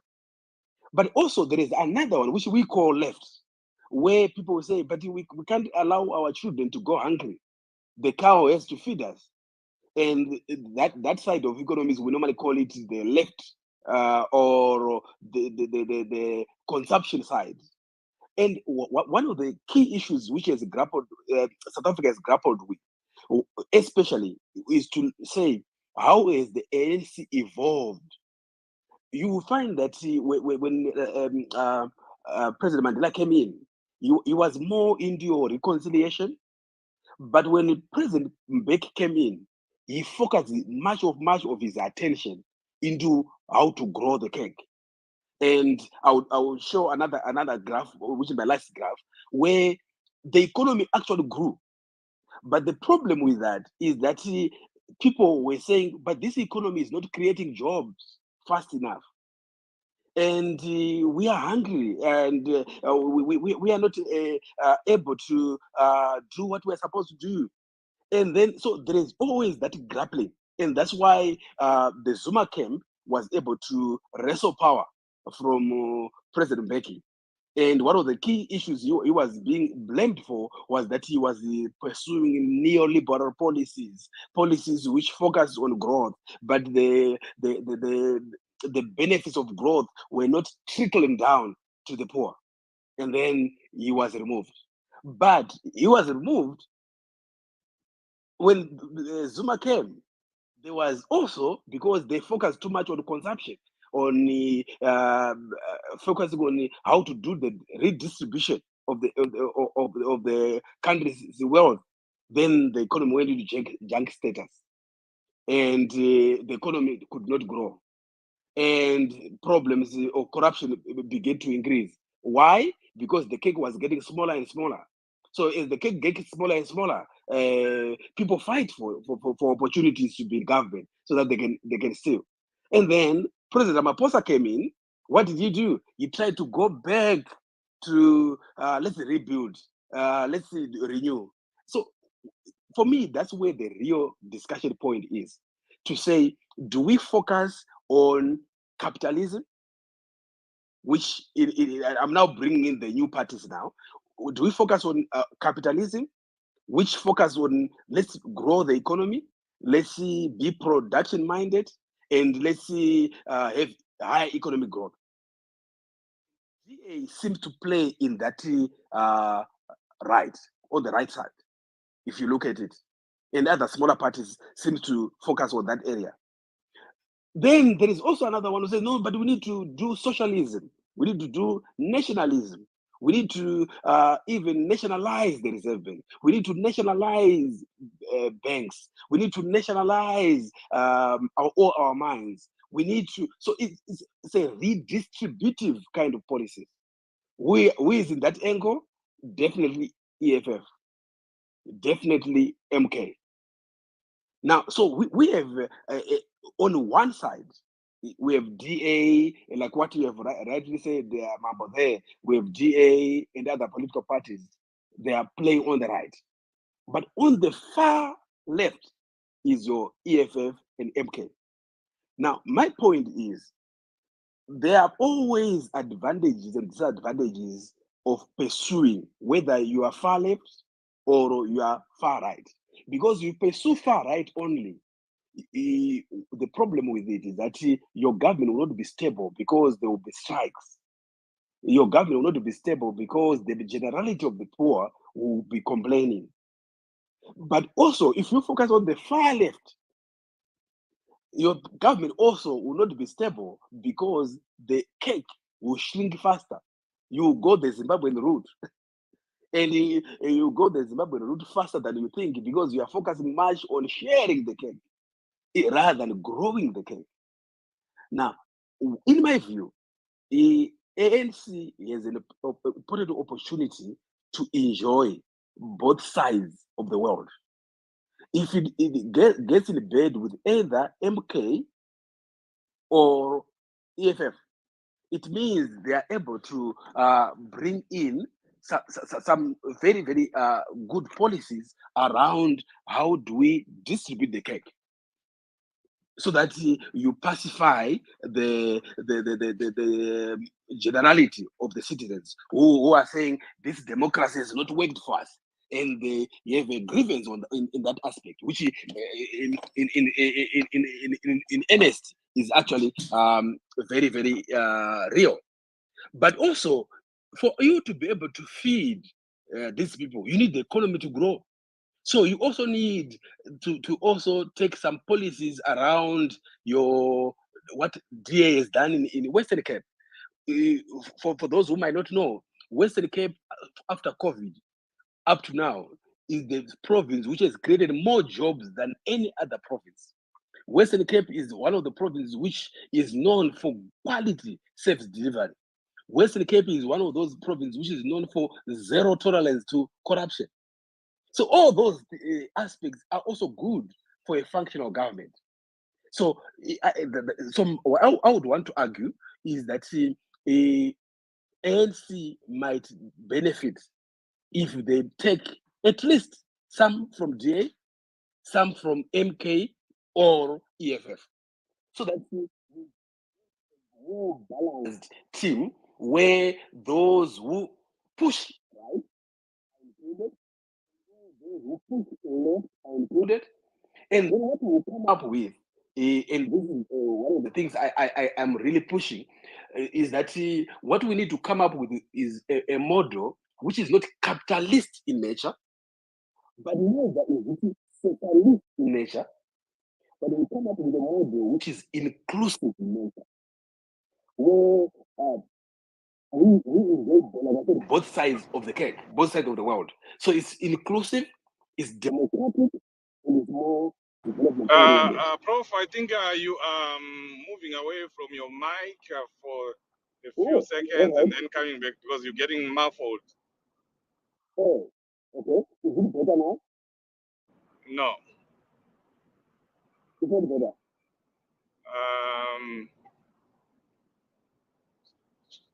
Change radio. Can you hear him? Yeah, I think maybe his mic. Yeah, I think he's just getting closer, or too close, or too far away from the mic.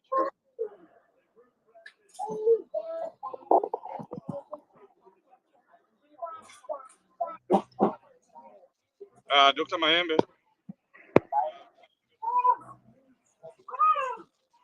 Okay, while Dr. Mayembe is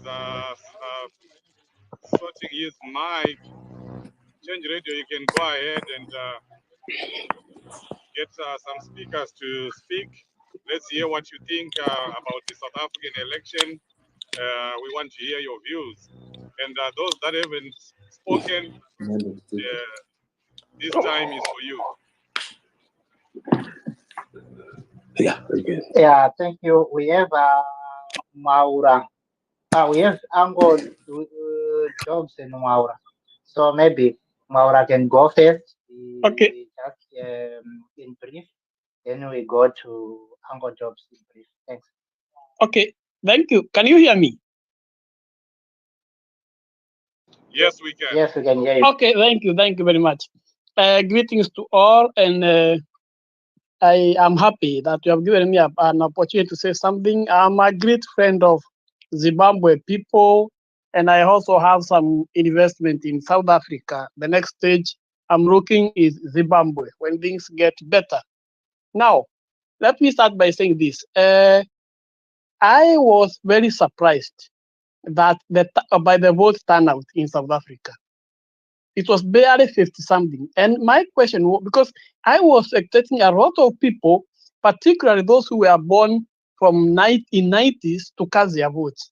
So I was expecting the vote turnout to be around 60 to 70. But to my disappointment, it was around 50 something. Anyway, I don't know why that one happened. Two, I was also happy that Marema never got a lot of votes. And the reason is simple for me. Some people might see it different, but I see it very different. You see, the radical and the talk that he talks of saying that he might get it hard by force without compensation, such kind of things. That's why I really, for me, myself, I don't support him and I don't like his policies of EFF. But I support DA, and also I knew that DA cannot have much votes like the ANC. I knew ANC is going to top, although I knew it will lose the 50%. I knew that one. So I knew that ANC will get in some kind of coalition. From where I see it, I would suggest that if I was to be asked, that ANC gets in coalition with DA. Because if you see the way DA, as a previous speaker has spoken, the way they have governed the Western Cape, they have done a wonderful job. So for capitalism to thrive, one, people have to have money. And for me, that's the best system of government.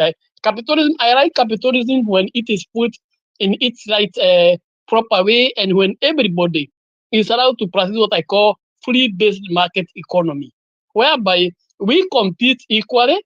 I take my goods, you bake bread, I bake bread, we take the market, and then we both buy for customers, and the best baker buys my bread or buys your bread. That's what I believe. I rear a cow, I said my milk to the market, you rear a cow, you said your milk to the market, and the best buyer buys whoever has got the best milk. That's the system I like. But if you look at South Africa now, the problem with South Africa now is that there is a cream of people, not so many people that have what I call the capital. They are the owners of the capital. They have a lot of money in their hands. So what ANC and DA should do is how they can make capital available to masses, to a lot of people in the society. Because when we have a society whereby we have very few people, I come from Kenya, and Kenya is the same problem that's happening in South Africa. You said in my country, Kenya, is a crease of people, very few people who owe billions. And these are the people who run the economy. These are what I call in economics owners of capital. So the best thing is ANC and DA, if they can come together and see how to come away, go around this thing and see how some money can get into the hearts of the common person who can start, even if it's not a big business, a small business. Because if you look at the world's leading economy, you look at Germany, look at USA, the engine that drives this economy is what we call SMEs, small and medium enterprises. So If we can have the growth of small and medium enterprises, let's say in a country South Africa, I'm sure that South Africa can do great things. And also, if we can have a good regime in Zimbabwe that respects the rule of law and democracy, I think even if we in Zimbabwe also, if we encourage small and medium enterprises to thrive, I think we can grow also the economy of Zimbabwe in leaps and bounds, but not with this current regime that we are having. Because one thing that the capital fears is uncertainty. And also capital fears lack of rule of law. We must have rule of law in any country for capital. So capital fears those two things: uncertainty, unpredictability, and and the lack of rule of law. Because I know if there is a country that respects the rule of law, I know as a businessman, as an entrepreneur, if I have a dispute with anybody, I can go to court, walk into any court, and my case will be settled in a fair and in a free manner. But if and right now, if you can invest this in Zimbabwe under the current regime, and you are not aware of us with the ZANU PF, actually you don't expect to get justice. That's the whole problem, and that runs across a lot of African countries, whereby justice is not served equally. So if we can have an African continent that we improve our justice system, we make a free market-based economy, then that things can work. Whereby we respect the rule of law. Because the reason as to why you see some countries like right now, if I can talk about Zimbabwe, the reason why you don't have a lot of investors coming to Zimbabwe now, apart from those who are corrupt, is that there is no respect for the rule of law. If we have the rule of law being respected in Zimbabwe, a lot of capital will flow there. I being one of them. But you cannot come there where there is no respect for the rule of law. And again, when there's rule of law, when everything is respected, there is what we call micro and micro economics, whereby if the society, any investor who is smart and who would like to invest in any country and want to do business in that country, if he want to do that business and people in that country buy his goods and services, he looks at the macro and micro economics of the society. If people have money in their pocket, if people are driving, if you set up your plant, your industry, then you are assured that you have customers for your goods. But if the society only money is earned by a very few people, a lot of people are poor, then who will come to university there? So let's try and have democracy in Africa, and whereby people will have money, and when you have money, then we shall attract investors. But I'm happy, and in my opinion, if I was ANC, I would like to ask a DA, we form a coalition, and then we see whether we can replicate what happens in Western Cape in the rest of the country. But unless we look for ways and means of making that the masses should have at least money to do something, to move the economy, I think we are heading nowhere. So until that one happens in South Africa, the problem that we are seeing right now will continue accumulating. But let me say that I hope if DA joins ANC, something good might come out. It might take some time, but in the end, something will come up. And let this be a lesson for ZANU PM that maybe come the next general election, they might be kicked out of office, and we might have people who respect the rule of law. Thank you very much. Powerful Wow. submission there. Yeah, this is really good. I hope we can connect my brother and speak outside the space. Of course, you are speaking like a business person. You want DA to come in. Malema would not like that. But that's really a powerful submission. And Change Radio, I think you can go ahead and get all the other speakers before we circle back to Dr. Mayembe. So next is Jobs, then I will go to Champion. So yeah, you can just point that one. Thank you. Over. Yeah, many thanks, host and the other respected members and professionals. On the issue of the ZiG, I think we isolated and treated it as an individual thing. I'm not speaking as a professional, but as somebody who is being affected by all those policy inconsistencies in Zimbabwe, where we are having now a number of currencies which we are using, ZiG and RTGS. Maybe we should tackle it 360 to say what is really is affecting our economy before we go to our own currency. We should go to our system of taxation, where us who just run a tax shops get taxed, and those who are running, we have shares in mines who are doing the mining of lithium and so forth, and we have tons and tons going abroad. Each and every border, be it going to Beria or Durban or whatever, they are crossing through Bad Bridge. We are seeing them. Those people are exempted to pay tax.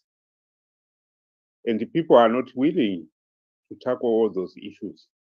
We also have to go to other issues which are affecting us as they are, apart from those the tax taxation, the issue of how the tenders are coming back. To say we are now discovering, to say even that he captured the ZEC, somehow, somebody milked it, get 40 million. And they do what? To such an extent that even ZBC have to complain to say we did not get revenue because the money was misused. Recently, we are having the issue of who is going to distribute to partner with the Starlink. And that issue was never advertised. We don't see how the tender process goes. Same applies to Mpuzi Roundabout. We are not benefiting anything from Mpuzi Roundabout, except the fact that we are just hearing that is the most expensive roundabout. We can go on and go on. We can even mention the Gwanda Solar Project, which is supposed to provide us with power.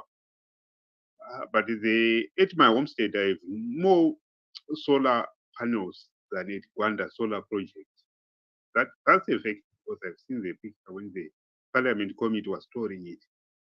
So all those issues, if we don't address it and just limit it to ZiG and leave it as it is, to say, it's now the poor men who get taxed. I think Mauro, you've done us a favor. You've described what is capitalism. In Zimbabwe, we can't say we have capitalism. And even investment, we can't say. People who are coming to invest to Zimbabwe are not investors, but scavengers.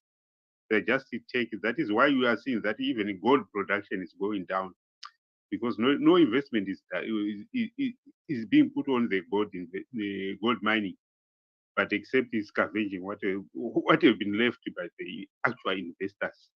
So we need to understand those issues. They are going to affect us, and we need to correct them. Then going to the discussion of South African elections, as we were just watching the process itself rather than what are going to be the results, because we watched the process in the DRC and find out to say it was almost similar to ours. So we did fear to say South Africa might be the same.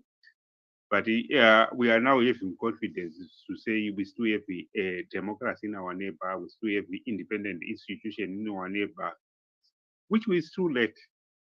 The only mistake we are making now is for us, we are admitting to say that maybe those political parties will do something for us.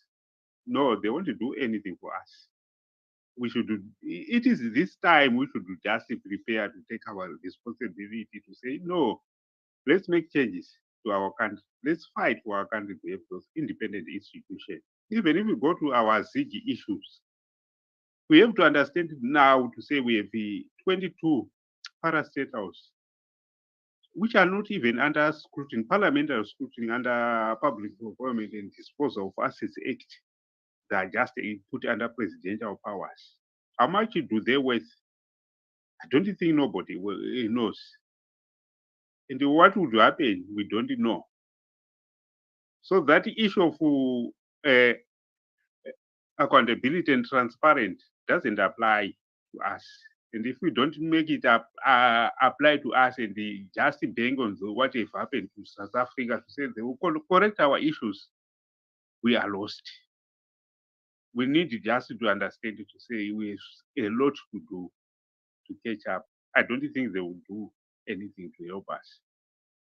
Then we also have to move to other issues to say we have understand how their institutions work independently. They've got complaints here and there, but the majority accept it. And they are willing to work together. We have seen a number of opposition parties saying we are willing to form coalition. And I've seen professionals here saying, that is the reason why they run. It's too strong. It cannot happen to our own country because our institutions, even the whole process won't be independent. It will be a captured issue, starting from the judiciary, the ZiG itself, and whatever goes on. So all those issues, we need to understand the challenge which we are facing to say we have a lot to reach that stage of where South Africa is. We have a lot of what we can do. For the sake of time, I will just end up here and hope for the best for South Africa. We benefit if there's the stability in South Africa. We are the ones who are benefiting. That is the reason why they are complaining about us being in South Africa. Thanks a lot, everybody. I sit my mind.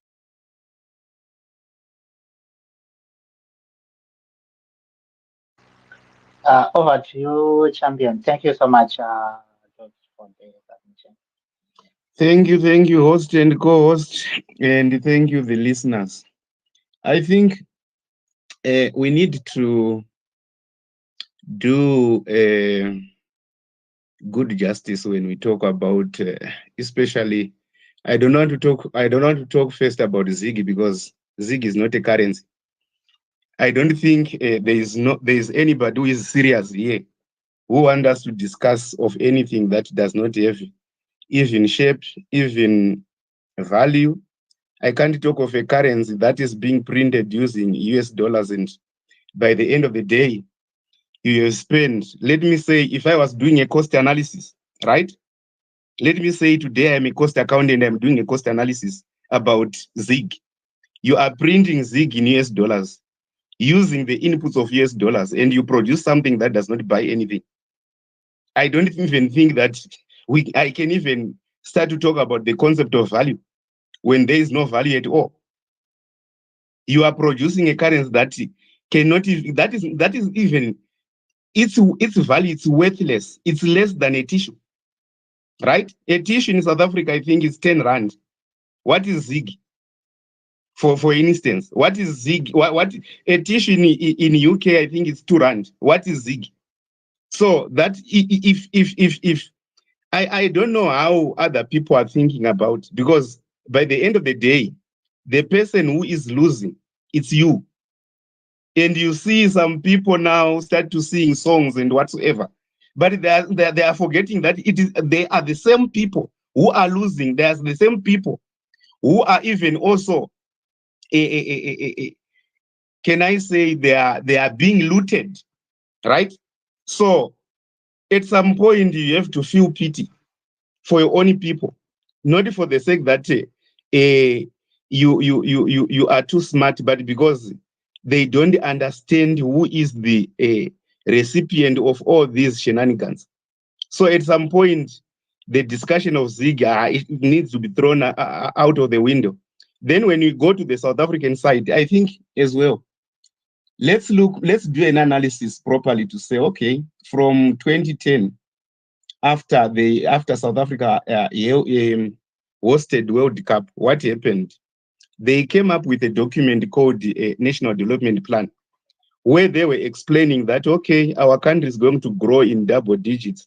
But since 2010 up to 2024, their economy did not replicate anything that was in the National Development Plan. Their economy did not even grow by 1.5%. So what is important for them at this point is for them maybe to forge a coalition with DA. Why DA? Because DA will make sure that there is no corruption. And we all know that even you yourself, if you want to invest in South Africa, the best thing that you can do is to make sure that you earn a return. I can tell you about their JSE. JSE is comparable to some of the emerging markets stock markets, of which there is something to gain from. That's why you see that I think the volume as it is, I think it's running maybe per day.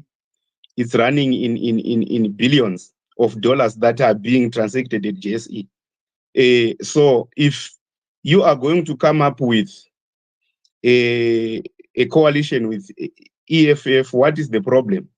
The problem is that policies are pro-socialists, but in the same party, there's no a socialist in that party. So what does that mean? You are going now back to the Zimbabwean side where they will tell you that no, you do this while themselves they are benefiting. We don't need such in any way in the world or even in Africa. We don't need a situation where there is a policeman for something. We need where we don't interfere much with the market because the market bring rewards, bring investors. So for the investors to come, you can't just come to a country where you know that you are not going to go back with your money. It's either you go back alone, the money is left. And what does that create? I think we need to come to a point where we know that, okay, when we talk about foreign direct investment, what are we talking about? What can foreign direct investment do to any economy, even in Zimbabwe too? Because I know that in Zimbabwe, things like research and development are things that have been neglected. I don't even know whether they do have got a scientific research that is working properly right now. Right? And also, I don't even know whether they do have got policymakers who are even able to speak independently to say, you know what you are doing here is wrong. So the South African one, the other issue as well is that, okay, most of the people may start to think, oh, okay, we can nationalize this, we can nationalize this. With the amount of corruption that is in South Africa, if you nationalize, what is going to happen? So we have to be very, very careful, especially for those who are saying, okay, we need nationalization. The first thing that you have to do, promote competence and promote meritocracy before you can implement anything, because what is going to happen? And we have to be mindful. Why? Because we know that South Africa is one of those countries where the inequality is so high, right? So if all these policies, some people will be saying, no, we want to be radical, we want to be whatsoever. But by the end of the day, what you need is to grow a country. What you need is to grow an economy. Because if the economy is not producing jobs, then whatever policy we may come up with, we are just playing and we are just wasting youth's time. You end up being around 40 without even a payslip, without even a bank account, because it will be not useful. So there are policies that people have to look for, especially the policies of DA. They are good in the sense that they may also try to reduce their government budget deficit. We know that the government deficit right now in South Africa, I think it's between 70 to 77%. So what does that mean to someone? It means you have to reduce that burden so that you can be able to grow your economy. How? Because do you see the opportunity cost of you paying interest to? Well, yes, of course, they may have got a leverage in the sense that I think 80% of their debt is locally based. So the advantage is they are not going to have like foreign currency risky where they are going to pay now to say, okay, we are going to pay a loan interest in foreign currency. So they don't need to exchange money and whatsoever. So that is the advantage, but still the problem is because I think last time I did an analysis about it, their interest payment was the third expenditure after, I think, social spending and education. So what does that mean to you? It means more of the money is going into interest payments, and what is being left for development. So I think when it comes to the economy, we have to do an analysis properly. We look at our expenditure, We look as well because remember, South Africa has got a potential in the sense that they still have got institutions that are better. One, number two, they do have got medicines, hospitals, and everything. It's still fine.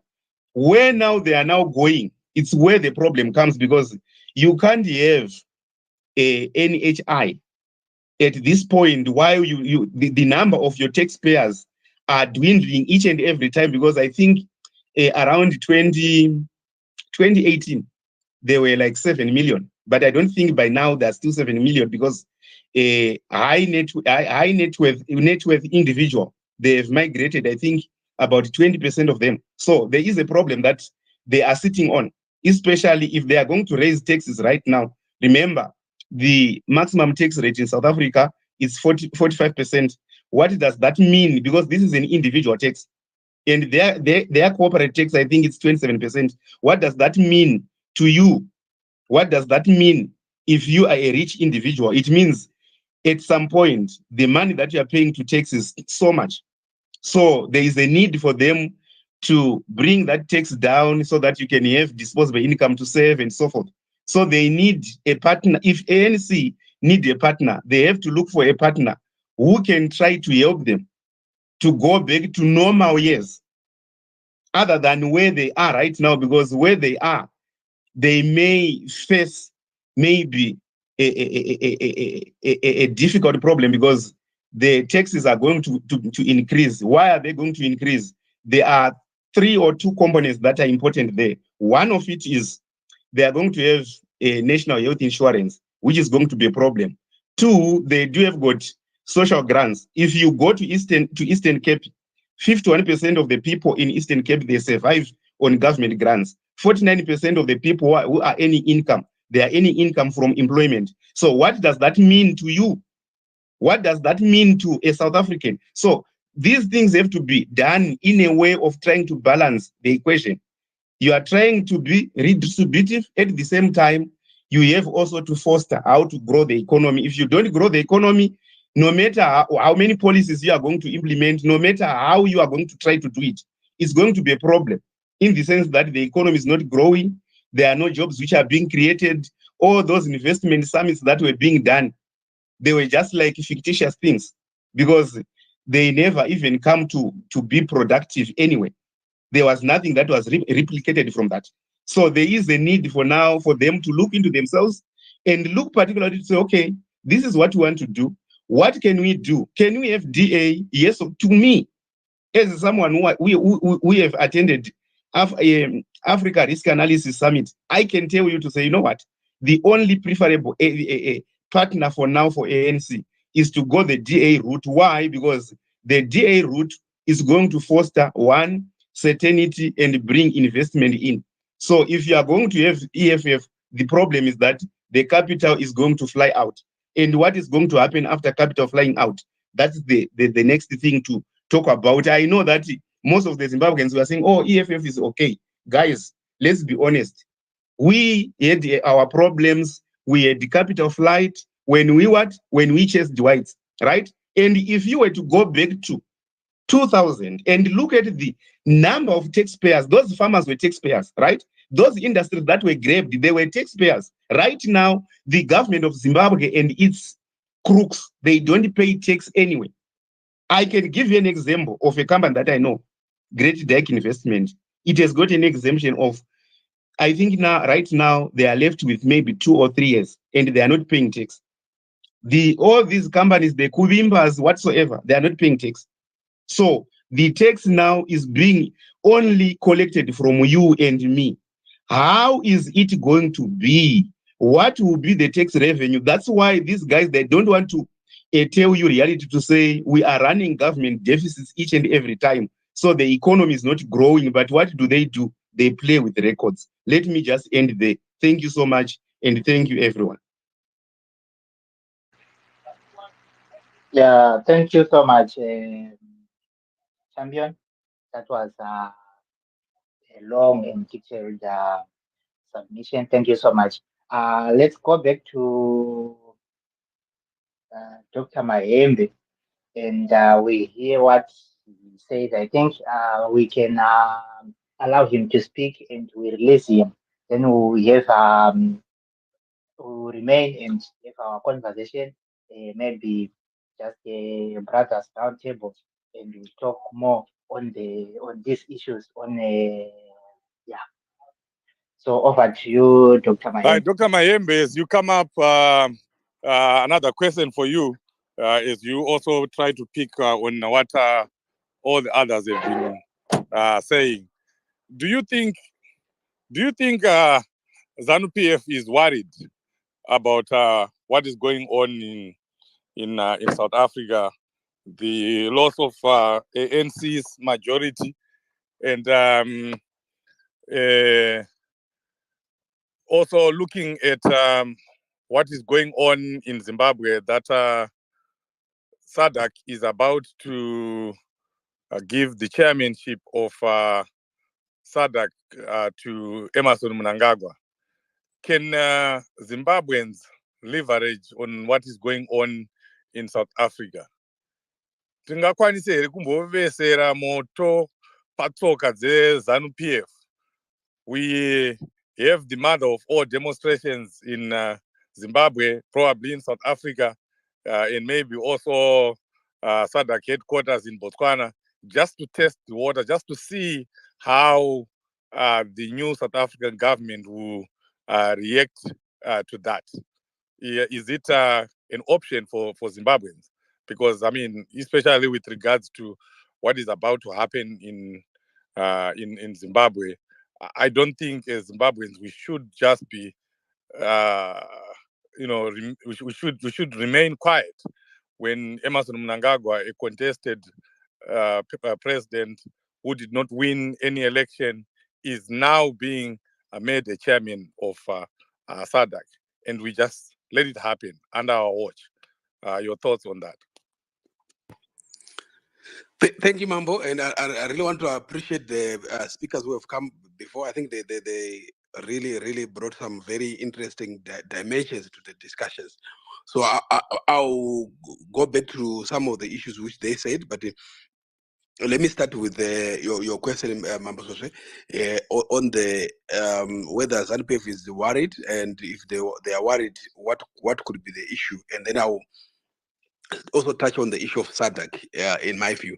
So if when your friend, the one who used to defend you, especially maybe I'm talking about kauri kumafuroko yakuya kuti wakurobwa nevamwe, and then kana wakuda kurobwa, your friend will come in. In other words, when there's a fight, somebody, I'm just also trying to accommodate those who might not understand Shona. When there's a fight and you are almost on your ropes, and then your friend will always defend you, and then that friend is in trouble, naturally you get worried, naturally, because you become exposed. So definitely the fact that Ramaphosa is on the ropes is a worry. If Ramaphosa is removed, because I was just reading some comments now that MK Zuma is saying we should not announce the results until I'm happy. I know he's not really focused on the electoral management body, because he's daring Ramaphosa himself, because I think he wants to take the fight back to Ramaphosa. So yes, if Zuma gets his way, Zuma would actually want to have ANC without Ramaphosa. So who will become the president if Zuma got his way? I don't know. Maybe Mashatile, but does Mashatile has a relationship with the ZANU-PF? Maybe they might not have invested their money in Mashatile because they thought Ramaphosa would be there. Now we want to make new relationships, so they are worried. Definitely, they are worried. And then on the issue of SADC, there are two dimensions which I really want to address there. The first one is that us as Zimbabweans, in as much as we put our trust in SADC, we should also put our trust in ourselves. So let me start from the perspective of what SADC has done. For the first time in the history of Zimbabwean election, SADC was clear that the election done in Zimbabwe, they were not in line with our own constitution, they were not in line with our own electoral act, and they were not in line with the SADC guidelines. Now, as a referee, and we need to be really clear here, as a referee, they go as far as mentioning the issues and then recommend. But us as the owners of the nation, us as the people who are affected, we have to then say, what does this mean to us? What it means is that we have a government in Zimbabwe currently which has been pronounced by all the accredited observers as have come in through a way which is not in line with our constitution, through a way which is not in line with our electoral acts, and through a way which is not in line with certain guidelines. But SADC cannot then say, please remove this guy. They can't, because they don't have those kind of powers. But what they have done is they've given us ourselves. And I think for me, that's the way I look at it. They've given us a penalty. And we can choose to rovera bhora pabango or kwidza mudenga or to score. It's up to us. But we have a government which has been pronounced, because remember, the courts don't have the power to say the election was free, fair, and credible if the case was not before them. So the previous election, no one, not even the courts, not even the electoral observers, not even one credible election observer nor the judiciary pronounced that election is free, fair, and credible. So what does that mean? We have a government which came in through an illegitimate means. What do? I think it's up to us. All right. And then can we do something? Yes, I think we need. We need. In as much as we wait for SADC, let me put it this way: who is SADC anyway? SADC is Ramaphosa. SADC is Hichilema. SADC is any other head of state. They also have their own fights. Like right now, Ramaphosa is also trying to save his skin. So because of that, they also tend to focus on their internal issues, sometimes at the detriment of us as Zimbabwe. But if we make noise continuously, even listen. So it's up to us to continue to make noise, not just to say we are waiting for SADC, but we also have to meet them halfway. That's my take. I don't know whether I can pause now or I can go back to South Africa.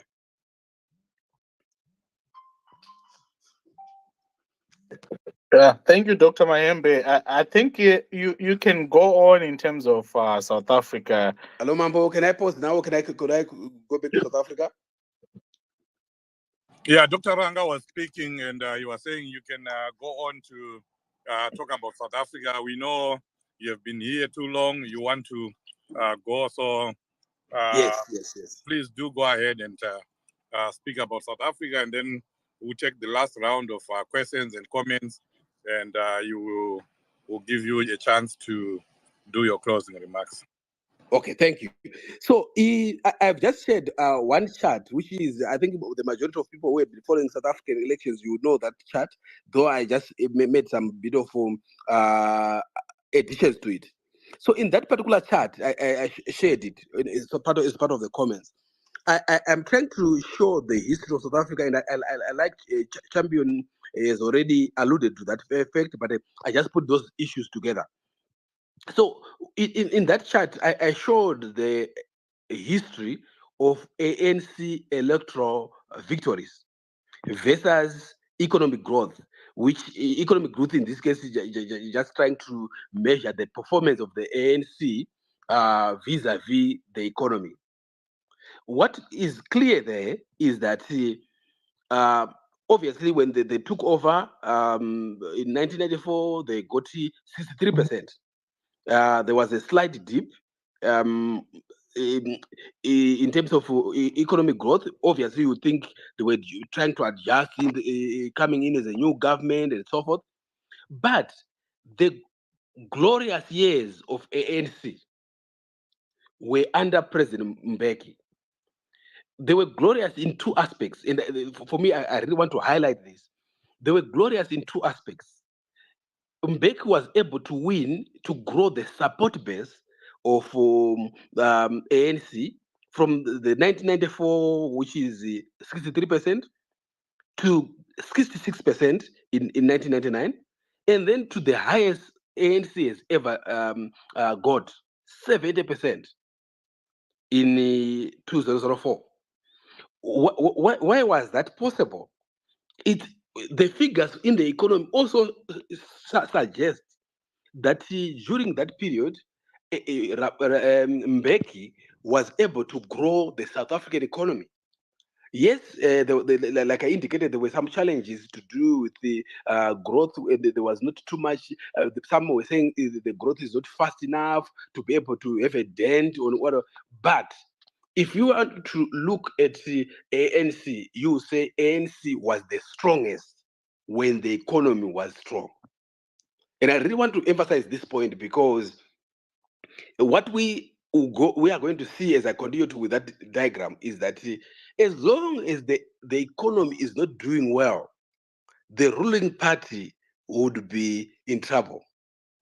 So it's always, like I indicated in my previous picture, we always want the cow to be able to be healthy, the cow to be able to do the farming, the cow to be able to produce milk.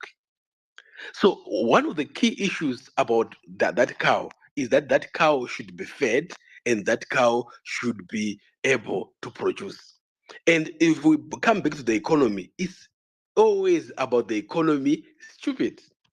And we can see it. Now, when President Zuma came in, he helped in destroying ANC. The economy began to slow down under his watch. And what did he do?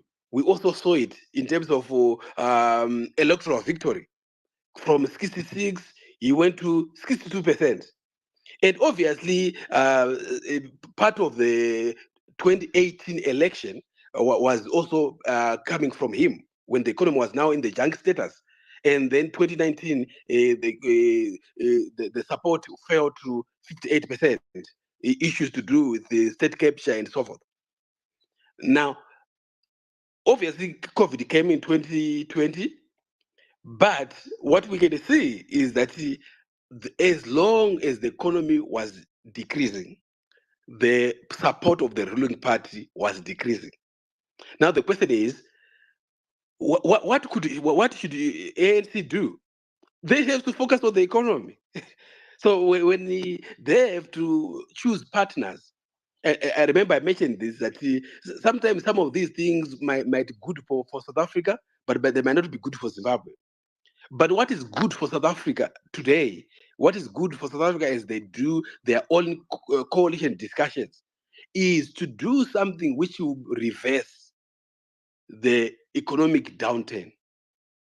Anything else which does not reverse the economic downturn will lead to a Zimbabwe, will lead to South Africa becoming one of those African countries where we are still going to fight over, do we nationalize, do we take all the banks, do we take all the land, and so forth. Those, like what other scholars have said, those radical economic transformation which we don't even know where they are coming from.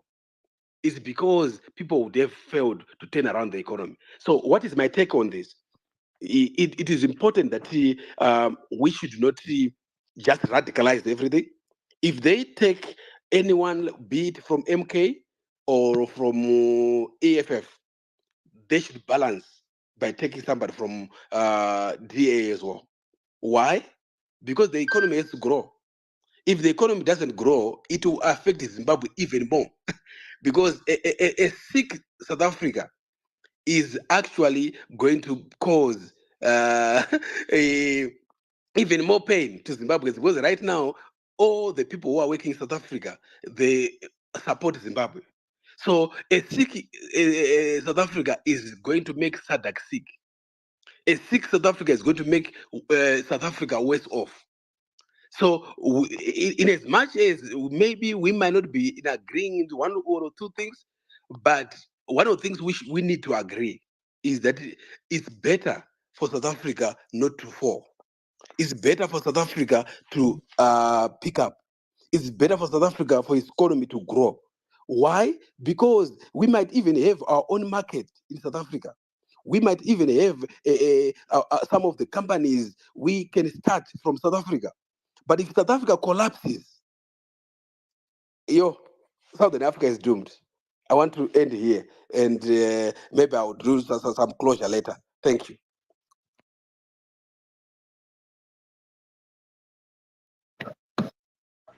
Thank you, Dr. Mayembe. Yeah, you can go ahead, Dr. Oh, thank you, my brother at Change Radio. Dr. Mahembe, thank you so much. I think that the last thing that you mentioned is very critical. I mean, South Africa love it, hate it. I mean, they are the big brothers of the region.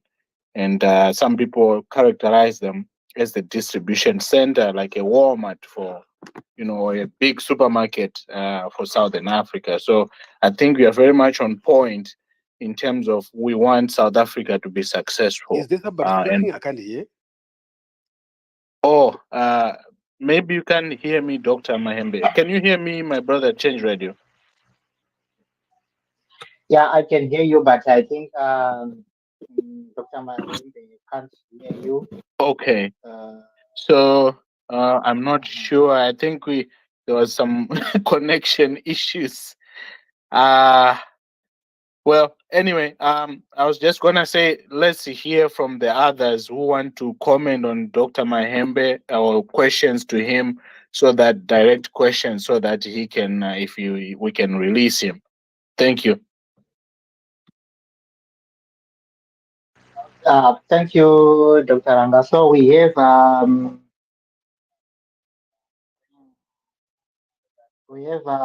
Grootman and Anodiwa, and yeah, if these two can say maybe their contributions in brief, then we can ask Dr. Mayembe some questions. After that, maybe we'll be able to release. Njawula, I see you are raising your hand, but Grootman has been raising their hand. Did Njawula submit? I don't remember. Njawula, No, did you submit? No. Sorry, Grootman. So let's have Njawulo first, then Grootman, then Anodiwa. Thanks. Oh, okay. No, thank you. Good evening to everyone. It's quite a lovely space and a lovely knowledge on events, and it's also a great to be in this space. I'll start with the ZiG. I know a lot of people, when we look at the currency, like what the Zimbabwean government has been saying to us, the ZiG is backed by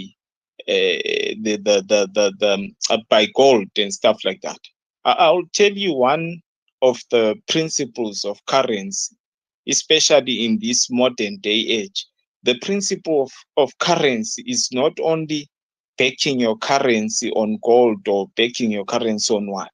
The primary principle now that we live in, it's backing your currency on laws and on policies that you make as a country. I think it's the biggest backer of any currency, because when you look at majority of our currencies that are there in the world, they are not backed by anything. They are just backed by the production. They are backed by policies at the end of the day. So it comes back to the Zimbabwean issue.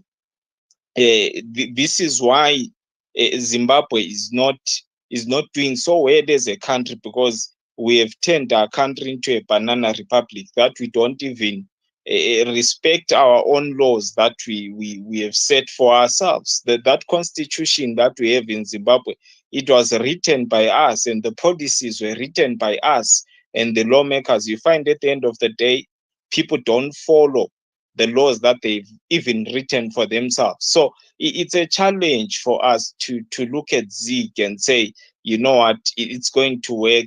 And also remember also the issue of the ZiG. It's being affected by that we have a government that does not even want to use the ZiG in the first place. So you have challenges that the government does not even have confidence in its own product as a country. So we have bigger challenges in Zimbabwe when we speak of the ZiG and stuff like that, and also looking at it to say, are we going to continue to use it, or is it going to grow? Is it going to are people going to gain confidence? I don't think people are going to gain confidence unless and until maybe we have a change of government, unless and until we get people that are going to be what we call sticklers of the law, people that are going to follow the law to the letter and try and implement the policies that they've set out to do as the government. So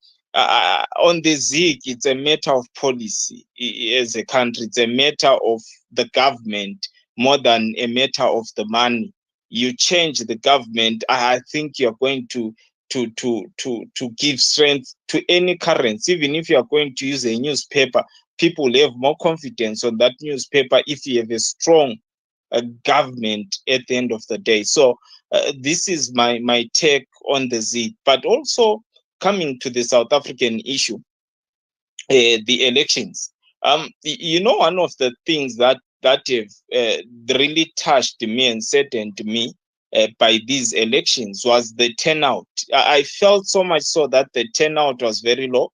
And I know a lot of people have not really commented on the turnout, but South Africa is the lowest turnout, of which I did not anticipate. Remember, you have 12 million people that did not go out to vote in South Africa.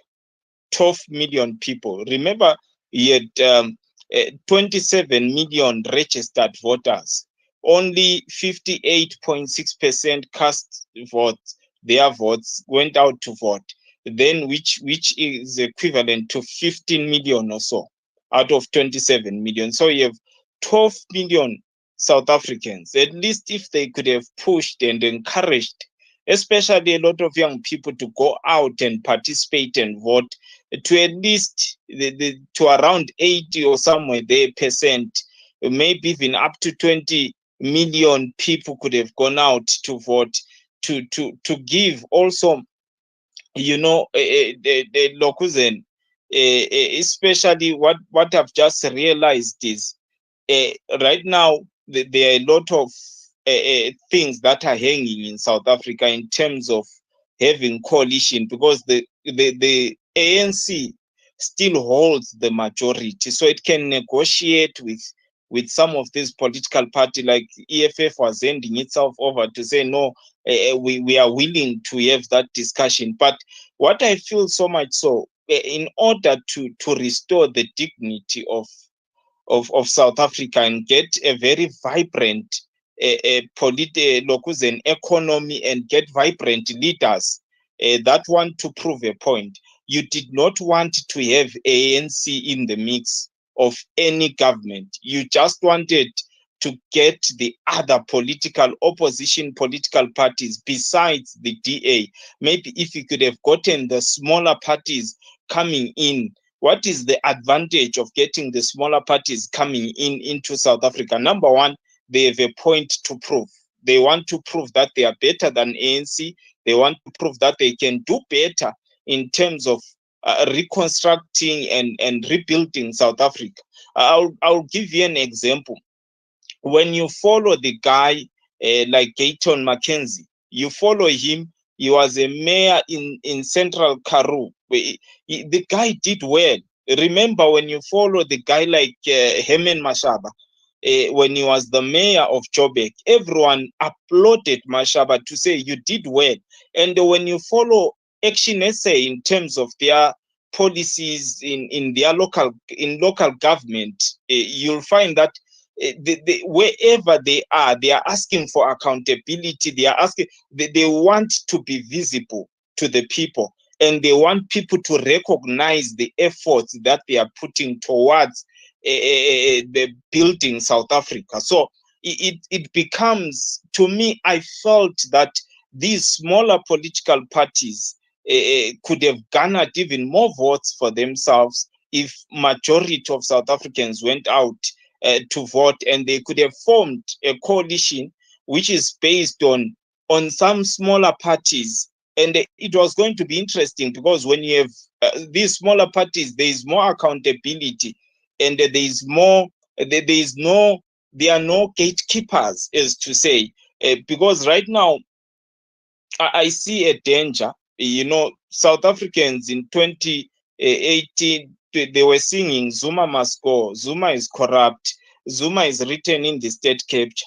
And today, the very same people that were singing the song that Zuma must go are the very same people that are singing Zuma should come back. So it's a bit of a dilemma to say what has changed about Jacob Zuma for them to want him back, so much so that right now, as we are speaking, the situation is volatile. Anything can happen at the end of the day, because Zuma is just declared to say you can't announce, you can't do this if you don't attend to my issues. So right now he is holding the whole country at ransom. And at the end of the day, the question is Zuma the leader that South Africa needs? Because right now, currently, South Africa is suffering from unemployment. It needs a strategic leader. It needs someone who will come up and rebuild and unite South Africans, because the voting has defragmented, it has separated South African, and we have seen the issue of trying to form these coalition governments. Look at Joburg. We had challenges with the Joburg municipalities for the longest. That I think it changed the mayors more than 6 times within 2 years. They will vote in, the coalition will collapse, they will vote in another one, it will do that. You come to Ekurhuleni, it was almost a similar story. Right now, they recently went in and elected, and already Malema was threatening during that, say, no, we are going back, we are going after him and stuff like that. So it's a bit, we needed a leader or politicians that will be humble, politicians that will say, no, let's work together for the betterment of South Africa. And I didn't think Jacob Zuma and his political party were ideal to even lead, because they seem to not care about the response and about the damage that they will cause to the South African economy. When you go back to the what we call the July unrest, this is where we had challenges, where a lot of people lost their jobs, a lot of businesses were destroyed because people were protesting on behalf of Jacob Zuma. They went in, smashed stores and did what. And you'll find when he came out, there was no remorse to say, we are sorry about what we did. People shouldn't adhere to or follow violence or do 1, 2, 3, because a lot of small businesses were destroyed in that event. So I feel South Africa is heading towards a very big locus, and they need to make serious decisions, and they need to be sober minded, not to be power hungry, but to be sober minded when they are approaching the coalition government, especially this year, because a lot of things are hanging. You have unemployment issues, you have issues to do with capacitation, you have big debt. South Africa is one of the, I think, the biggest debt in Africa that they owe. Remember, even during lockdown, South Africa was borrowing a lot of money from the international community, trying to cushion people during that time of the lockdown. And you had a lot of money which was borrowed by the South African. And right now, the rand is losing its power on a constant basis since Ramaphosa took over. So there are a lot of things that are just in the hand that need serious leaders, people that are sober-minded, people that don't have big egos. And I will say this, if I were to recommend, I'll end by saying, if I were to recommend maybe a proper government of a coalition government, for me, it will be you taking ANC and EFF, and then you take someone like Musi Maimane, you make him to be the head of the government, and you allow these two guys to join hands at the end of, because I strongly believe if you have a leader who's sober like Musi Maimane, he can direct South Africa to the direction that it needs to take, because currently it needs someone who's not going to be politicizing everything like what the other leaders are doing. If they feel people unemployed, it's the foreigners. If they feel this is not happening, they will go to the extreme left. No one wants to really address the issue of why South Africans are unemployed, why the post office is losing Lokuzen. When you find the post office is closing, yet the post office is the biggest courier service in South Africa, but it is closing when other courier services in South Africa are growing on a daily basis. Why SAA is not working, and they come back and say, no, it's the foreigners.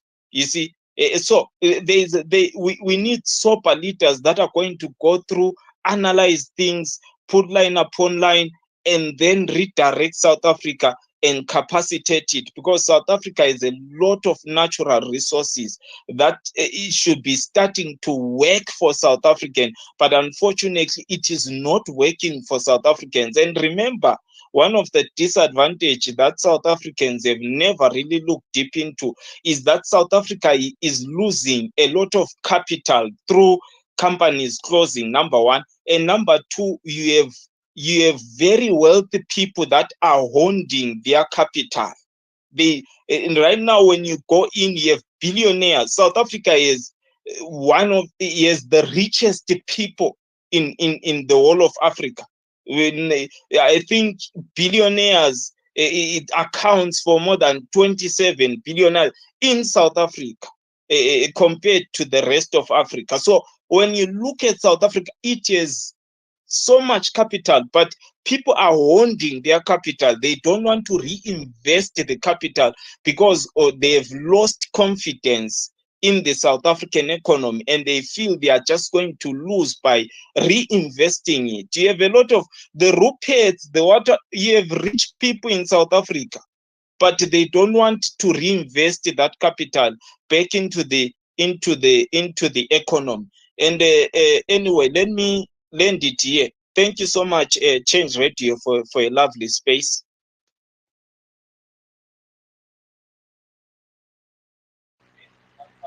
Thank you so much. Over to you, Goodman. In brief. Okay, thank you. I'm not sure if I'm audible because I'm passing some terrains here. But anyways, I'm not sure where the previous speaker guessed that my man is a level-headed person. But anyway, let me just start with Eddie. Eddie, I think let me just rebut a bit what you said. You got creative and you said an analogy that ZANU PF in South Africa. Grootman, please just give your opinion. If you have anything with the panels, please, you can only ask them questions. But for now, just give your opinion regarding the two topics we are talking about. Okay, that's where I was going. If you captured correctly, Eddie, you realize that this is not the first time concerning the relationship of between Zimbabwe and South Africa. The question to you was, is ZANU-PF worried? And I would like to say, there isn't much. If there's worry, but there isn't much to worry about, because this is not the first time that ZANU-PF will be dealing with. Fine, we cannot characterize the new government which is going to come as hostile and towards Zimbabwe. We don't know that yet. You may want to know that ZANU-PF was leading Zimbabwe for 14 years against a hostile South Africa, which was hostile by policy or even physically through the military. And South Africa only came in, the ANC government only came in 1994. So I'm not sure if ZANU-PF, that there's a new type of ANC running South Africa, will be something that they will be worried about, because they have seen the west of South Africa. Then on the other issue, the other question to you was, if SADC, then you reply that SADC is Ramaphosa, SADC is Mnangagwa. That's not true correctly. SADC is the member states. Presidents, they come and go. So Mnangagwa being the head now, it's not by merit or anything. It's just by rotation. They give each other chances. Whether there's something wrong going in Zimbabwe or what, there's no merit to it. It just, they take turns. So if you entertain that we cannot have Zimbabwe to host because of what, there are no reasons to host. By being a member, by taking turns, that's the only reason. And I think this issue was responded to. Then concerning the South African election, you see, I don't know why people are aggrieved by what Jacob Zuma is saying, because the IEC just recently acknowledged that the recount will not affect the outcome of the election, which was even premature for me for the head to say that. But it was by conceding that there's going to be a recount there, they've exonerated what Zuma is saying. You see, so being Zuma is simply saying that he has issues with the outcome, and it's not wrong to have issues with the outcome. And he's saying that please stop announcing results. Take note of this A, B, C, D, and D. And the IAC have acknowledged that, and they've actually announced that I think it's about 20 in Gauteng, one somewhere, which is in line. So to say Zuma is not fit, or what he's doing is working against the country, I don't understand, because it speaks exactly to why people have elections. They want to determine who rules. So if the process is flawed, or one is having an issue with the process, it actually speaks against what you are trying to achieve after every 5 years. So I think maybe people now have this tendency of maybe prejudice against him or anybody. Because if you also check, all the political parties signed documents saying that they are not happy with the election results. It's only Zuma who took it to the media, maybe for now, maybe because he was the head of state. Now they're saying that he has some other shenanigans, or he has got a bolt in his stockings which he wants to throw inside the engine or what. But as of now, I think considering the importance of this election, considering the background that building up to the election, a lot was said. Okay, fine. Let me just also highlight this. Why this is very important. Helen Zille takes to the podium. Well, she enjoys much airplay. Then she says, we need to stop this doomsday coalition between the ANC, the MK, and the EFF. Right? As who? About 60%, I'm not sure the numbers, about 60%, if not 70%, people voted for these three parties. So what is she saying then? Prior to the election, the DA, which is the only party, if I'm not mistaken, I have to be corrected there, which is not citing any irregularities with this election. If anything, I'm also suspecting that the DA, this is now my conspiracy, which you can check or not, that South Africa, through the DA, is a victim of an intelligent invasion, which was being spearheaded by the DA in such a manner that the DA realized, and it knows that it will never get the majority of the election. So so it now used that strategy to disrupt the votes in such a way that they rig this, maybe the ANC, they give a discrepancy to the EFF, they take from the EFF, they give to the MK, they take from the MK, they give to all the small parties, so that they can fight amongst themselves. So that the only possible alternative left for a coalition is to be the DA itself. You see, so it's just a conspiracy, but it can never be substantiated. But I'm just saying this, that at least for now, when there are such issues, I think, and they are being raised, I think it's fair, and we need to applaud South Africa for that.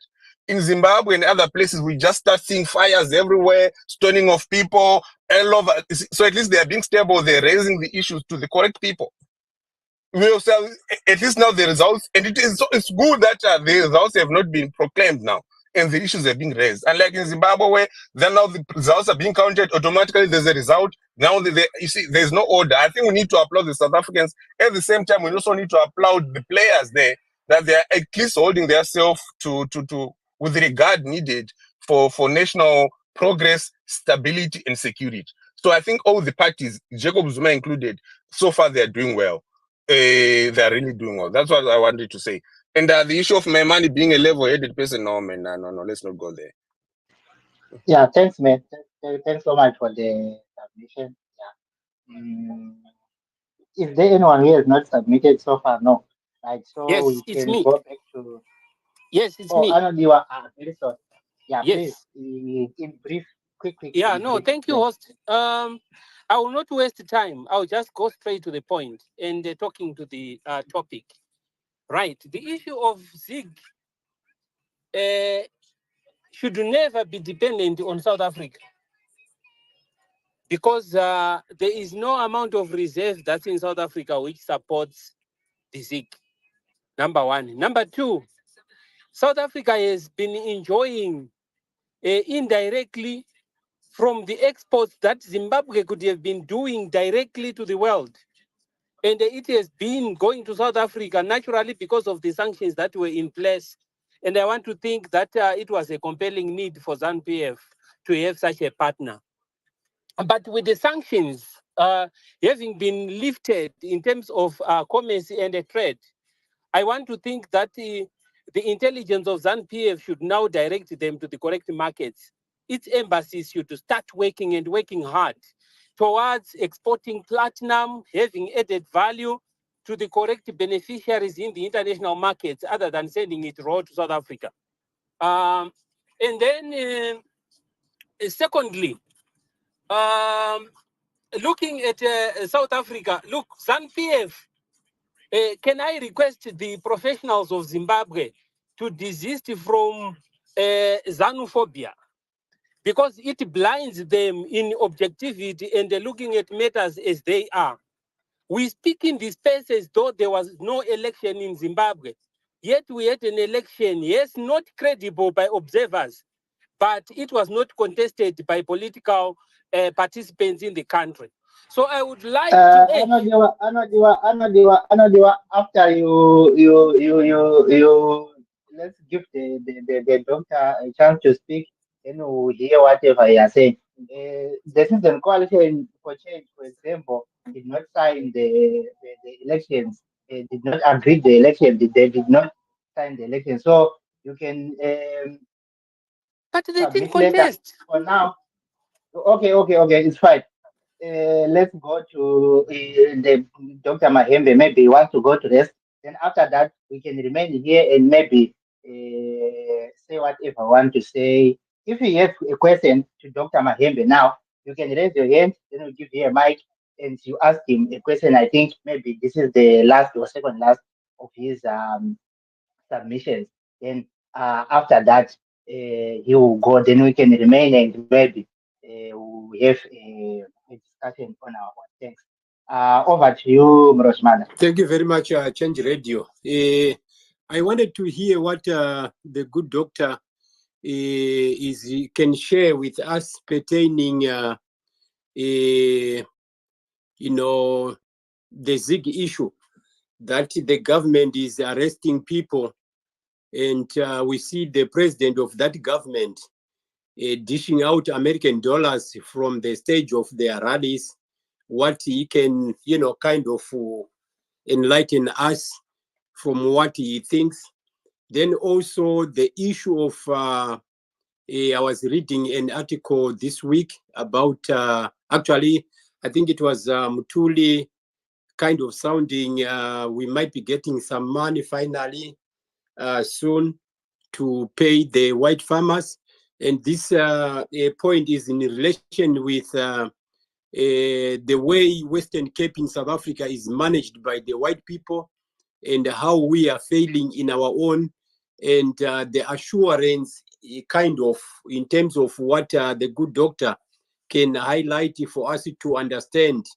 You know, if say I had Maura, and I'm sure it was also, was it, I think it was Maura and maybe Champion mentioning the goodness of capitalism. You know, we see whether in America and these other countries practicing capitalism, when small business, medium businesses are given the platform, or platforms are created for them to boom, and they pay the taxes, you know, whatever social securities or the senior citizens are getting from the government, and the creation of employment, balancing of such, you know, giving us to understand what he can say from there. I think I will really appreciate. Thank you.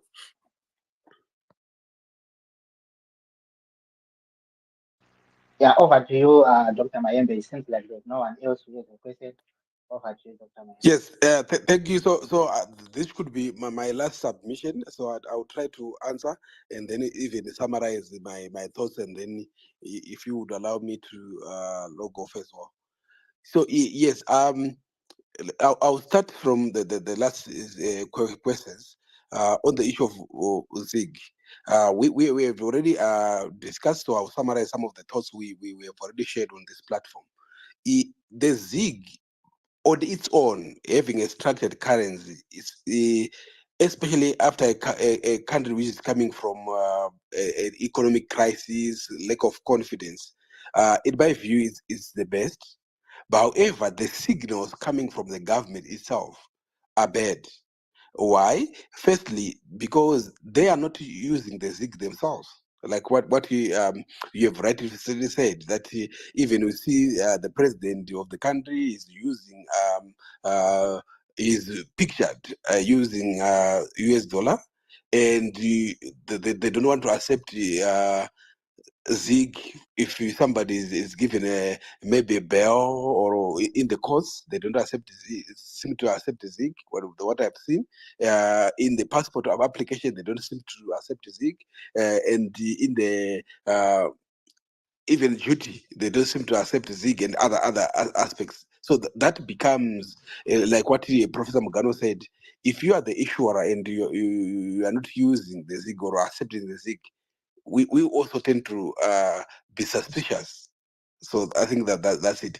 Secondly, on the ZiG, if we have to use the police to enforce, it becomes like a command currency, in my view.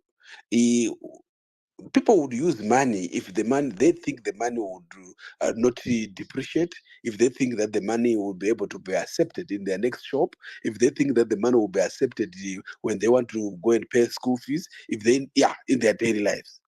So they don't need to be forced. Otherwise, what makes this suspicious become to spiral out of control. Moral suasion, in my view, would be the best. Now, lastly, in this one I combine Zimbabwe and South Africa. What saves economies anywhere in the world is when people look at an economy like a cow. A cow can only produce milk consistently if it's being fed. And what is to feed? To feed is to attend to the issues to do with the investments, to issues to do with pro-business policies, issues to do with creating industrialists, issues to do with creating millionaires. That's how to feed a cow. Issues to do with even a good education system. So that all these investments, the people who are in millionaires, people who are entrepreneurs, they will plow back into the economy and then the cake will grow. So what we seem to find, especially, it was borrowed from the Marxism, socialism, nationalism. What we see is people so much concentrated on consumerism, how to share the cake. If they talk about economic empowerment, the only issue about economic empowerment is about we want ownership of that company. It's about sharing in wealth. That does not grow the economy at all. It is not sustainable. What grows the economy is when we begin to create entrepreneurs, black industrialists, people who are already producing in our own economies. Not what we have seen, I think in ZANU-PF, we talk about empowerment, we say we want to take 51%. That does not grow. It just split the cake. Or even BE so much in South Africa now, it's so much concentrated on we also want to nationalize, we also want to make sure that the blacks are involved and so forth. It's like we are saying blacks cannot create something. We need to be able to come to a point where we create black business people, black industrialists, black entrepreneurs. That way, we'll become proud of our own products. And in my view, and I'm concluding now to back to South Africa as we talk about coalitions. The point I want to make is it's good to have some distributive policies, because distributive policies help in terms of mitigating the impact of poverty, the impact of inequality, and so forth. But focus should be on growing the cake. So where possible, any coalition which or government, I don't think a coalition is enough. I think it should be a government of national unity, because South Africa allows it, where the president can appoint from different parties, obviously depending on what the ANC would say. But South Africa allows it, where a president can actually appoint ministers not from his own party, and without even signing papers of anything. You just agree on principle. So, in my view, it would be better for South Africa to enjoy the best of both worlds. Those who are champions in terms of capitalism, the DA in this case, pick two ministers from there. Those who are champions on the redistributive policies, like your EFF, maybe pick two or so ministers there, and then the rest becomes the ANC ministers, and then we're done. So for me, that's a more inclusive South Africa than to pick DA only. Because once you pick DA only, I think they will be accused of being going in bed. And I mean, we have to also take into consideration that we are talking of a liberation movement here, and we are talking of a party which is operating in Africa. If they go in bed with the DA only, definitely they are going to be accused of going to bed in white monopoly capital, and it's going to be a big issue. Now, if you go into bed with only EFF, obviously the equation won't balance anyway, because the EFF and they won't go above 50%.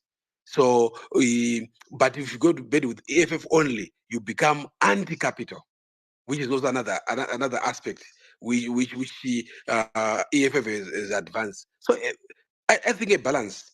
Take some competent people from EFF, take some competent people from Musi Maimane, for example. I think another speaker has spoken about it. If I was the president of Ramaphosa, I would put Musi Maimane as my Minister of Education. If I was given that, I think he's very passionate there, and he can create a good quality education system, which is good for the future of South Africa. And then pick some people from DA, and then we have a more inclusive government.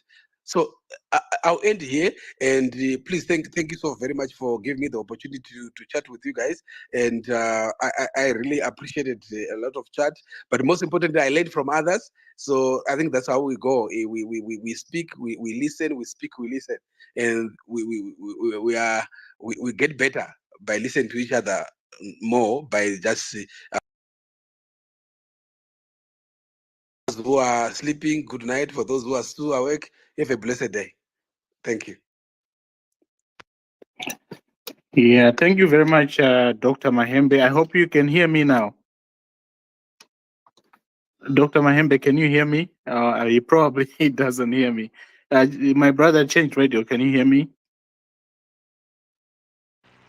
Yeah, I think you two doctors have issues. Okay. So anyway, please thank him for on my behalf. I just wanted to say that for sure this has been a great program, and we have had a great time with what we perceive, or actually correctly say, as the best economists in Zimbabwe. My brother Champion, don't be hating out there. But we really had a great time, and we have learned a lot about ZiG. We have learned a lot about what's going on in South Africa. One thing I have taken away from all these conversations is that Zimbabwe, we, the citizens, are going to have to fix it. I think that we have been outsourcing these problems to SADC, to AU, to everyone else except ourselves. And unfortunately, no one is coming to help us. So this is our baby. We need to figure out how to have a working currency in our country. And these two great economists went over the meaning of ZiG, unpacking it, what it means, what the choices are, what is supposed to happen versus what's happening. So that's very good. And my brothers here, including my brother Mroshmada, Grootman, Anodiwa, and others who participated in today's discussion. We have had a very great time, and my brother Change Radio, you did God's work today, and I will continue to say that we want Zimbabwe to work for everyone, for those in ZANU-PF, for those in Triple C, for those independents, for those who are just Zimbabweans. My biggest qualification for participating in any Zimbabwean space or activity is that I'm a Zimbabwean citizen. That's my only qualification.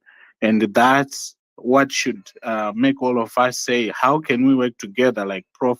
Mugano mentioned? The politicking. At some point, we need to say, we have had enough of this. Not to say that we just let go. What we say is focus on what needs to change now. Yes, we need to change the government. If the government is not changing, what needs to change now until the government changes? I think that's one thing here that I'm hearing. And I'm hearing we're giving a lot of suggestions to how South Africans should approach forming a government, which is very exciting. I don't know where they will settle. It's up to what the ANC really is willing to do in terms of philosophy, like Prof. Mugano, and obviously my brother Mahembe here was hinting. So if you choose EFF, it means one thing. If you choose MK, it means one thing. If you choose DK, it means one thing. If you have a government of national unity, it means one thing. I think that in any government, the marker of success should be about performance, delivery. Our economy is not working. What do we need to fix it? Get people who can fix it. You may be the government, but if your economy is not performing, you're responsible for that. But anyway, we can go on and on about these issues. Bottom line is our country is not working, and we are learning a lot from South Africa, what they are doing very well, and we know what needs to happen with ZiG. You can't have a currency which the government of the day does not accept. That's just nonsense. But I am talking too much. My chief social is here, so I'll let him say his remarks. Thank you.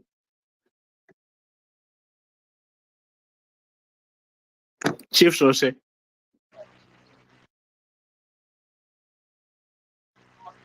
Chief Sosa, are you there? I think he's not. Is Dr. Mayembe gone? My network hiccuped a little bit. Yeah, Doctor is. Yeah, Dr. Is he Mayembe is still gone, around? Chief Sosa. Yeah, he's gone. Okay, excellent. Okay. But of course, we all heard what Dr. Mayembe said earlier on when he was talking about SADC, because when we have these spaces, we always want to have some takeaways. And one of the biggest takeaways, of course, was what he said, that SADC came, they did their part, they gave us a report that we have never seen before, that we may never see before again in future elections. And it's a little bit naive of us to think that SADC is going to just going to come and order fresh elections or hand us Chief, power on a silver plate. Chief, before you go on, can I just say one very critical thing so you can continue your line of thought? Well, Okay. what I wanted to say was, please consider donating to Change Radio. If you have enjoyed this space today, please consider donating to Change Radio. You can do it one time today on the coffee link there. You can do it monthly. You can do it as frequently as possible so that we keep having these great programs. Thank you, Chief. Yes, yeah, thank you, Doc. Yeah, let's do that. It's our radio station. We fund our own struggle. We fund our own radio station. So if you can just become a subscriber, $2 something a month or $3 something a month, it will go a long way in making sure that we have a voice. We don't have anything except Change Radio and social media. Very soon we'll be needing this voice and maybe many other voices. So just do the little that you can. But anyway, going back to my line of thought, like Dr. Ranga said, we had talked to Dr. Mayembe about what we could do as Zimbabweans to leverage on the events in South Africa in line with the government of national unity, which means ANC will no longer be controlling government the way it used to do. It will also no longer have the express power to control regional countries, SADC, and many others. It will also no longer have the express authority to deal with the Zimbabwean government the way it has been dealing with in the past years. And during his response, that's when he reminded us that we can't expect much from SADC. SADC has already done its part.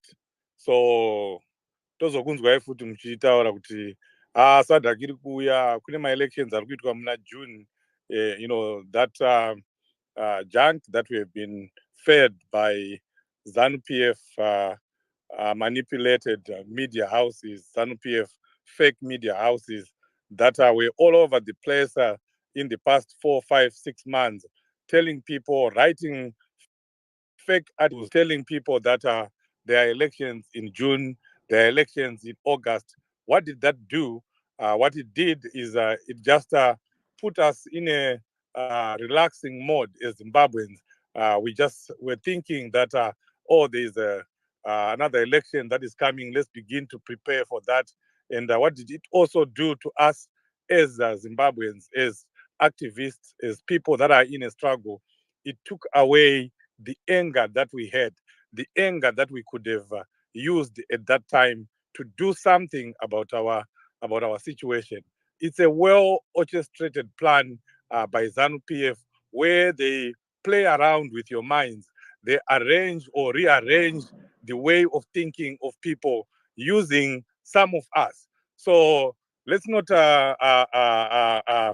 be manipulated the way we have been manipulated. It's there is something that we should just say, this is our responsibility. This is what we have to do as Zimbabweans. So another opportunity has been given. Another opportunity is there right now. SADC, which, by the way, said Zimbabwe did not have free, fair, credible elections. The same SADC is about to give the chairmanship of SADC to Emmerson Mnangagwa. It doesn't make sense. But it makes sense if Zimbabweans remain quiet the way we have been, but if we say as Zimbabweans, we are not happy with what you're doing, SADC. We are not happy with what you're doing, South Africa. How can someone who is illegitimate, whom you said did not win an election, how does he then become the chairperson of SADC? Isn't that a classic double standards? But SADC can only realize that, can only recognize that, not that they don't know, but we can remind them by coming up with something ourselves. Let's not just sit back and allow SADC to do what they want to do in Harare. They are building mansions right now. They are building villas right now. Millions of dollars are being channeled towards those villas that are, apparently are supposed to be used by SADC leaders when they come in. What happens after the SADC meeting comes and goes? The SADC meeting is 3 days. How do we allow a government to build multi-million-dollar villas so that they can accommodate some people, some foreigners that are coming from other countries using our resources, that they can stay in those multi-million-dollar villas for just 3 days, and we allow that to happen? What happens after they are gone? What happens after the SADC meeting is gone? We know what will happen. They will sell those villas to each other, at way, way below the market value of those villas. It has happened before. They've bought houses, they've bought cars, trucks that have been sold at a song. So that's exactly what is going to happen. So why don't we get angry and do something as Zimbabweans? We can start in South Africa, it can start in Botswana, it can obviously should culminate in a very big demo in Zimbabwe. We have seen solutions coming from these spaces that we speak, and some people end up acting. Some people will just speak, and then some people will pick it up and begin to run with it. That's the hope that we are having when we're speaking like this, that let's do something. SADC summit is coming. We can't just sit. Thank you, Dr. Ranga.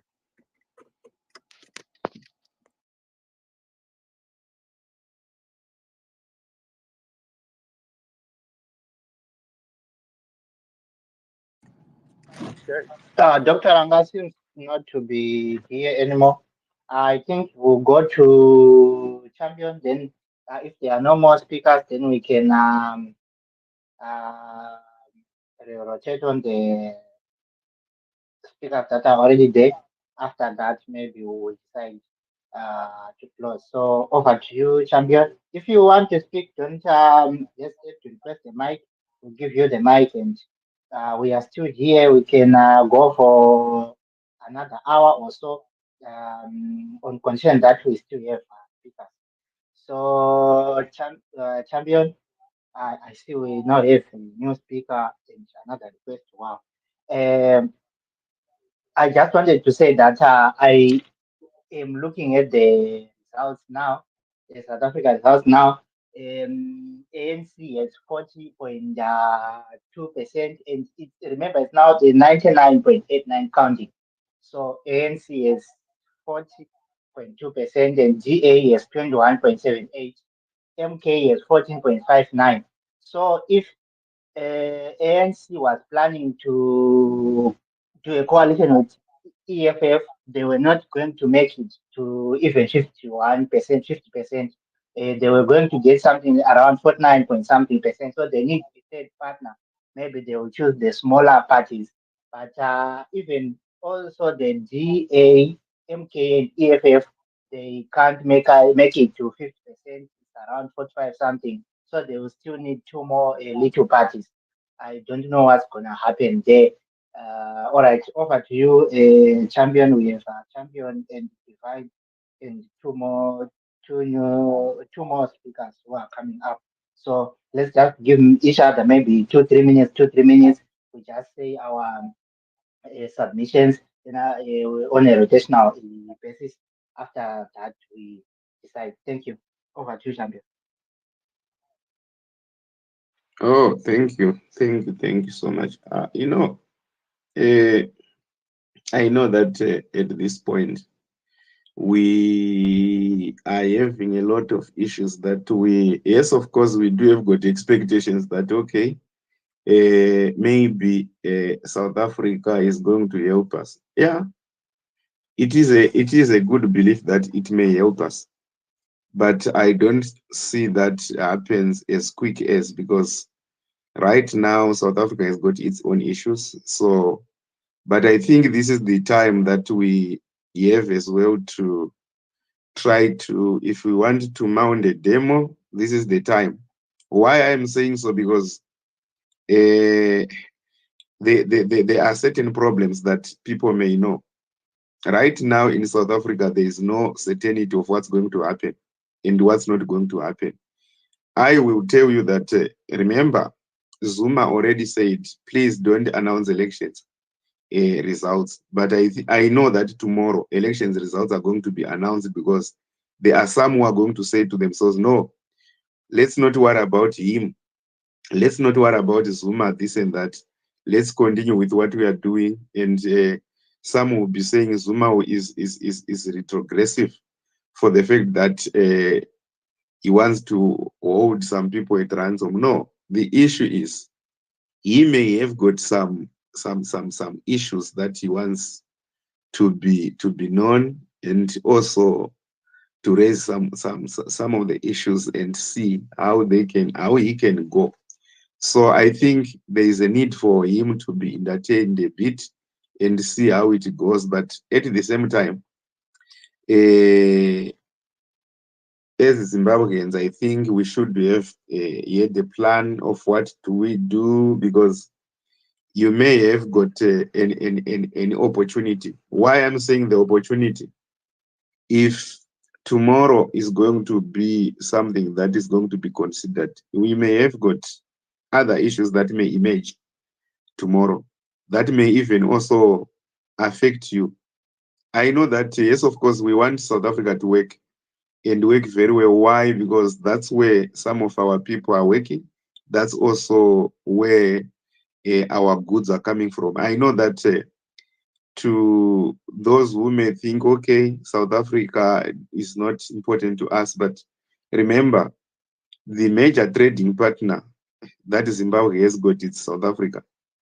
All right. So that is something that people have to look at and say, okay, since this is what is the what is important at this point, a better South Africa is better for Zimbabwe too, because of certainty. But I don't predict what may happen, but there is something that may happen.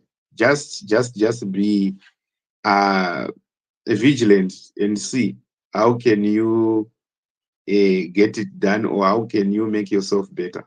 But there is something that may happen, so people have to be just alert of what can happen in maybe starting from tomorrow going forward. And also, I know that we may think, oh no, things may go the way how we like, because at this point as well, ANC has lost, so their loss is also still gripping them. So it now depends on how do they handle themselves out of power. If they handle themselves out of power recklessly, we may have a civil war as we are talking right now. So you have to be prepared. And I don't want to rule that out. Why? Because you never know how someone reacts, and there is no manual of which you and me can react, or any other person can react. A person can react in any way that he thinks is better for him. So it is also very, very important for everyone who knows his friend, whatsoever, to say, oh, Baba, be ready for anything, because you may not know what may happen, and it can happen. And what are you going to do? So be prepared for anything that may happen as far as things are concerned. So that's what I can say. I remember myself, I don't want to discuss anything that has to do with this. I don't want to waste time for the sake that there is no currency called ZiG. Anyone who believes in ZiG, let him believe in it, and we will talk when that belief is faded.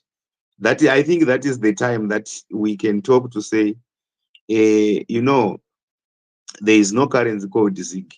There is nothing that is breaking anything there.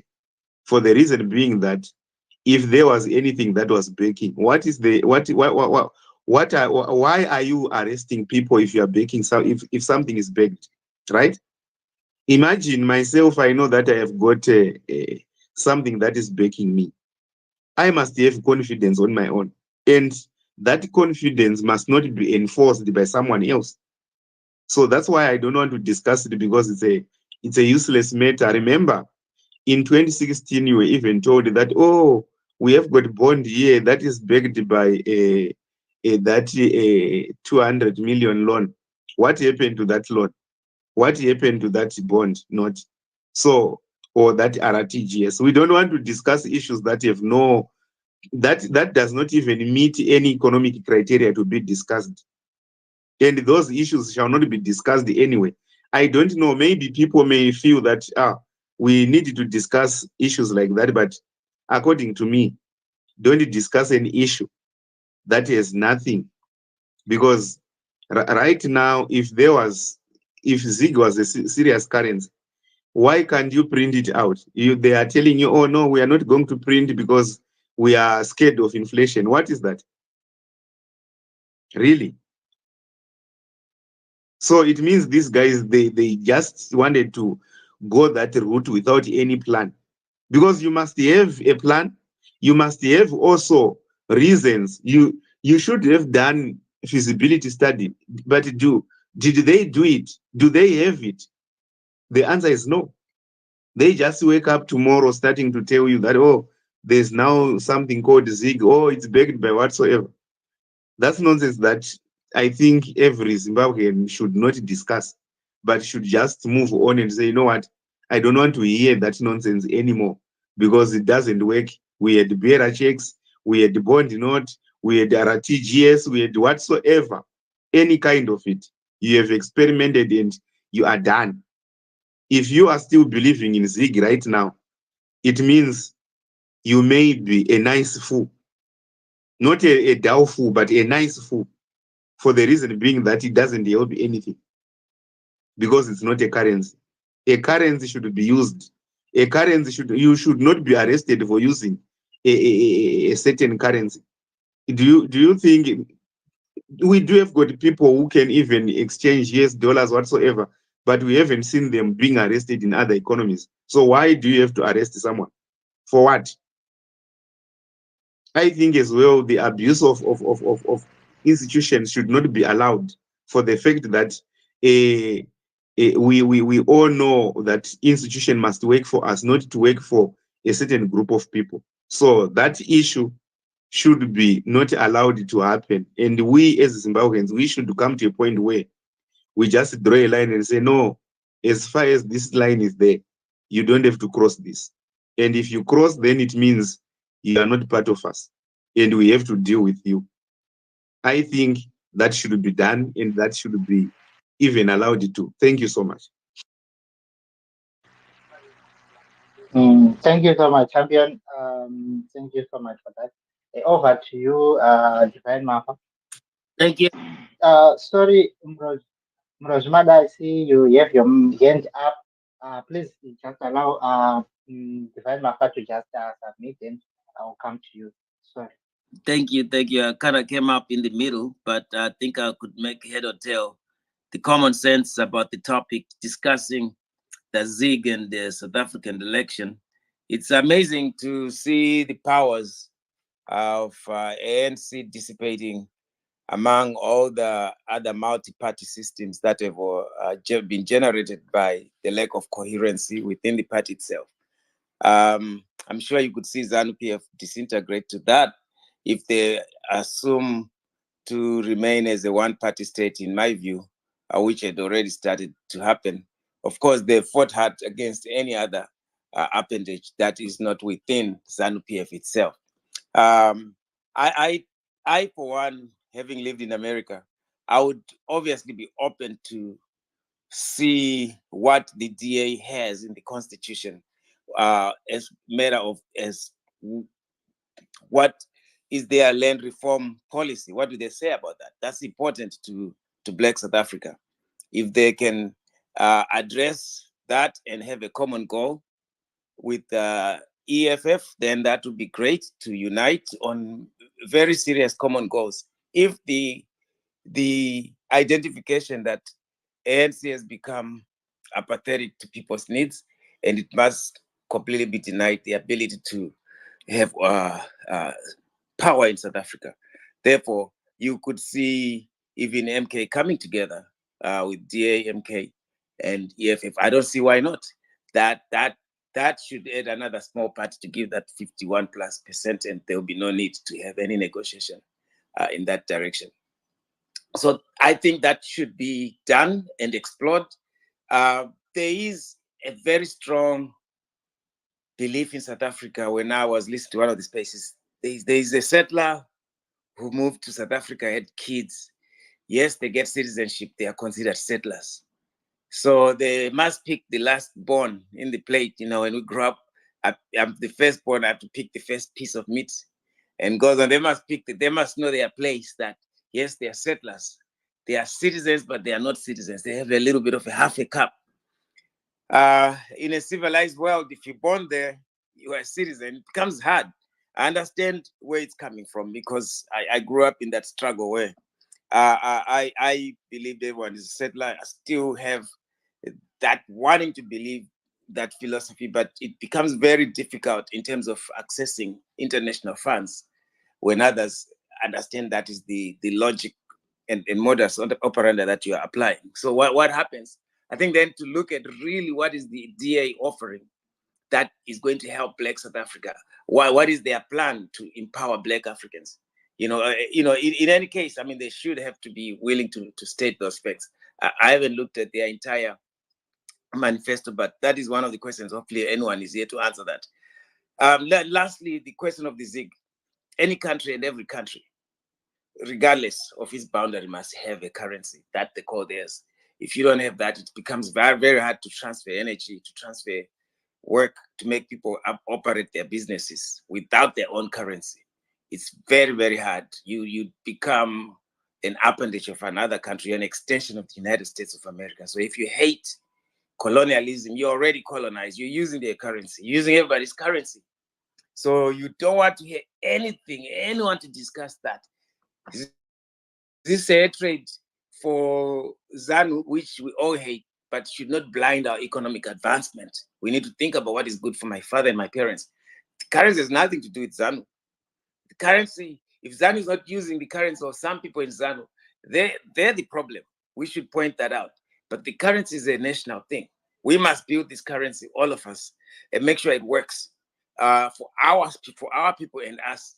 Yes, the Reserve Bank does not belong to ZANU PF. So, this difficulty to reconcile these two things, these two apparatus, the government and the effectiveness of who is in charge and their power, which is very evil in every sense. But in what we have to do is to make sure what can we do to economically develop our economy, regardless of who is in power politically. We have to still eat. We have to still go to work. My dad grew up. I grew up with see my father working in government as a teacher. That's a government worker. That's a civil servant. So it becomes harder to separate that he needs that pay as a father, and I'm sure there are many people still teaching out there, and unless there are many private schools that are being established by the system, by very rich people establishing schools here and there, but they still need to get that government supplementation of the salary. It has to happen. So no matter how much we might not want ZiG, it is the best foot forward so far in terms of creating currency. And it must be noted that ZANU didn't create the idea on their own. I think a lot of people have been contributing to the idea of trying to back the currency with gold.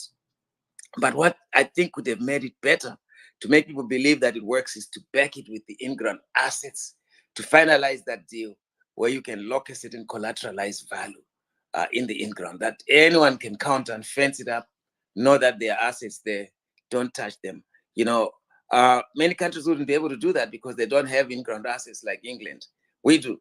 So to give that believable value that will never be touched and then tied up to a collateralized balance sheet, it's an advancement. Apparently, we're the first in the world again to lead the idea of gold-backed currency. You know, it wasn't there. It was there until 1970, and it's back. It's not easy, but we must be seen to not seen, but to actively try to make sure that it works. If they're doing it sloppy, we push them to make sure that they are accountable. And it's not easy because we're dealing with a criminal regime. So we gotta make sure, even with criminals, even if you don't want, they will shut down water and the whole city will have no water supply. Look at what the Israeli government is doing in Gaza. They don't even want the Gazans to have food. So we have to sit down with criminals at the table, sit down with Benjamin Netanyahu, these evil Jews, and say, you need to get food and let these people have food across the table. You need to let us pass and give food to the Gazans. You have to somehow sit with the criminal. It's hard, but if you don't, you starve. Because one, you have to stay alive. So I for one, I've been living in America 30 years. So I think my advice here should be valued. I know everybody will probably be so ready to fight back. I couldn't care less about too much politics, but practicality, what will help Zimbabwe succeed forward. You know, that is all. Thank you. I think I gave you more than 5 minutes here. God bless. Any questions? I'm here. Much love.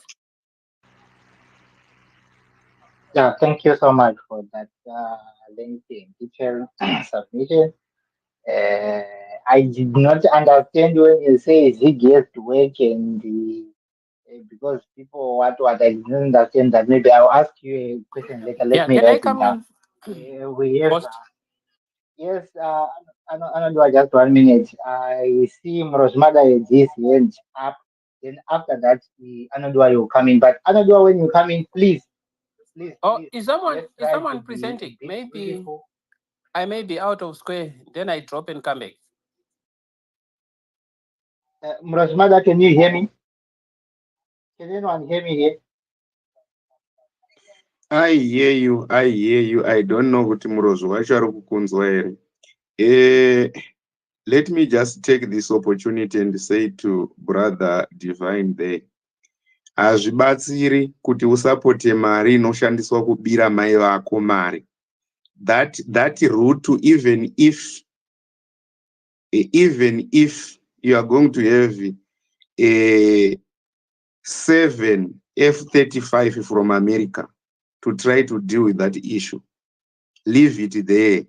The only way to deal with a criminal is to make sure that he doesn't scam you along the process. That's it. The rest of what you're trying to do to say, no, we want it to work, this and that, you are printing money using US dollar. You are hiring someone who is going to print money, color it, right? Right? That special paper that they are printing using, it's bought in US dollar. The color is bought in US dollar, right? The finalizing of it, pushing it out to be finished a paper, the worker is paid in US dollar. Then after, right? After that, what do? You produce a currency that does not even buy a tissue. Let's be reasonable, my brother, right? We don't want to talk about credentials. Oh, this one is an economist, this one is a what. No. Let's be sensible, reasonable, and allow our people not to be scammed. If you are of the idea of scamming your parents because they are too old to have money, then it's your issue. I will not be part of those people who are scamming their parents because they think they are too old to hold wealthy. Then I am out of it. I will say this to every Zimbabwean, guys, when it comes to the issue of discussing national importance, Myself, I don't have time to lie to the people.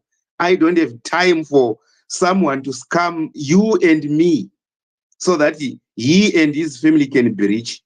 If there is no currency, just declare it. We don't have a currency. When we are going to have people who are sensible and who are ethical to lead Zimbabwe, that's when we will talk about a new currency. We can't talk of a currency when we talk about when we are being led by crooks. They have been stealing since 1980, and up to now, they are not even satisfied. What kind of a thing are you telling me? It's rather better totaura zvedu dzimwe nyaya kana kuti totaura zvokuumba mombe, right? Todzigwisanisa dzemavhu dziya dziya todzirwisanisa, tapedza kudzirwisanisa dzonanikira dzopuduka nyanga, dzapedza kupuduka nyanga tonoumba dzimwe, no problem. But as long as we have got our parents whom we respect dearly, let's not allow them to be scammed by ZANU-PF, by this criminal regime of Emerson Mnangagwa for the sake that we want ZiG to work. No. Let me end there. Thank you. Mkoma champion takukunzwa anodiwa muri kundinzwa Worst murundinzwa here, worst murundinzwa here. Anodiwa, I think you have an issue. I don't know if everyone else can hear him, but you have an issue with your device. If possible, I wrote you a message in your inbox. You can check it and maybe fix your device, then come back and say something. Over to you, Murozi Munumtap. Thank you very much, Change Radio. First and foremost, I just want to also support the sentiment from Sekuru wangu Mkanya, Chief Soshe, and Dr. Simbiso there, supporting our Change Radio. I think it's something that we seriously need to consider, because this is the hope that we have. I listen to many of these radio stations in Zimbabwe, Diamond FM, Star FM, and so. They all, when they have their news time, they are always doing a lot of ZANU-PF stuff, and they never do anything to do with any kind of opposition. So we know very well we are completely blocked, and the Change Radio is giving Zimbabweans news, and we need to hear what is happening on the ground, and the people are applauding that very much. And secondly, I just wanted to note with very much appreciation what my brother Champion was very passionately talking about there. I would say he is rude to me to tell me that I am not doing much, but I just wanted to appreciate that as Zimbabweans, we are now applauding what exactly is going on in South Africa, because South Africans are standing up for what they want to see happening in their country. Many Zimbabweans are talking about Mkondo Wesizwe, and this is the Zulu people mainly, and what they stand for in terms of no nonsense. And right now, some of the speakers have been talking a lot about what Zuma and his party are actually raising, that stop announcing the elections.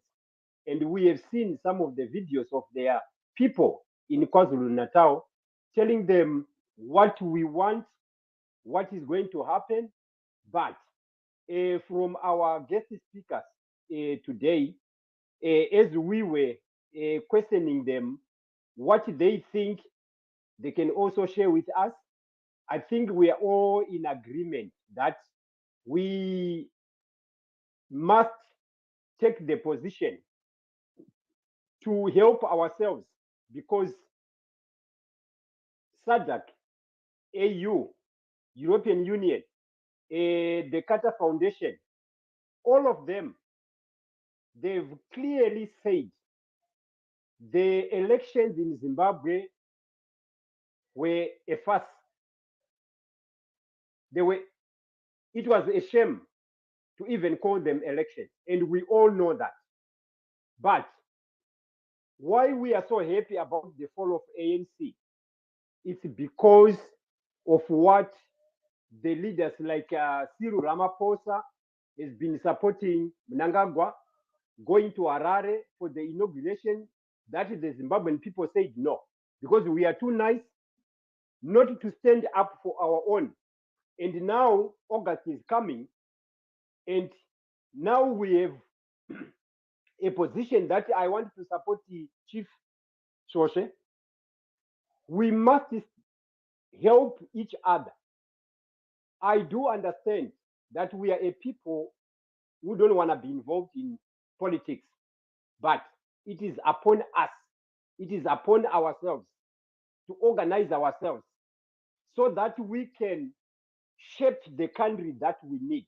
We know we have a giant that is just, parked somewhere along the highway, and we must get this giant to get back on the highway and start moving, so that all of us, whether we are in the diaspora, when the giant is moving on the highway, we can be relieved of so much that we are doing from the diaspora to help our people on the ground. Why this the president of that country is seen taking money out of his pocket and giving people who are dancing this kutamba kunonyadzisa and all that kind of stuff. So this, I just wanted to appreciate what Champion is saying, that some things are just nonsense and they don't mean a thing. And it is very unfortunate in most cases that Zimbabwean people who are in the opposition, they are silenced by the regime, the Warakash, the people who have no heart for their own country, who don't have the heart for their own people. And they propel just a bunch of people who are seen to be stealing from the country. And those people are not questioning anything. Most of the very hard questions, demands for leadership to tell them where they are taking the country, is given to the opposition that is not having any kind of power. I just wanted to thank Champion for being very honest, being very blunt. And let me be blunt for just a second here. 2017 November, there was a coup in Zimbabwe, and we are all aware. And the people prefer not to even talk about that. We don't even need to talk about the elections in South Africa. Let's talk about the coup in 2017. From there, let's talk about the stealing of the votes in 2018. From there, let's talk about the stealing of the votes that the international community bashed as a farce in Zimbabwe. Once we talk about these things and forget about everything else, we do too much of analysis. In 1966, if we, maybe even we might Google that, we can get that. Mr. Matambanazo, a standard 4 chap, started a business of transport, Matambanazo Bus Services. He was a bus conductor. He became a bus driver. I remember long time ago, I think in the late 80s or 90s, when I was talking to some of my nephews who went to the to be the freedom fighters, we talked about such people. They were given There was some kind of platform in Zimbabwe that brilliant people like Matamba Nadzo, a standard 4 chap, with his brilliance, he started a business of a bus company that flourished in the whole of Zimbabwe. And this is where we are when we talk about the GA. And most of us as so-called black people, we hope our black parties can come together and give a meaningful South Africa to the black South Africans.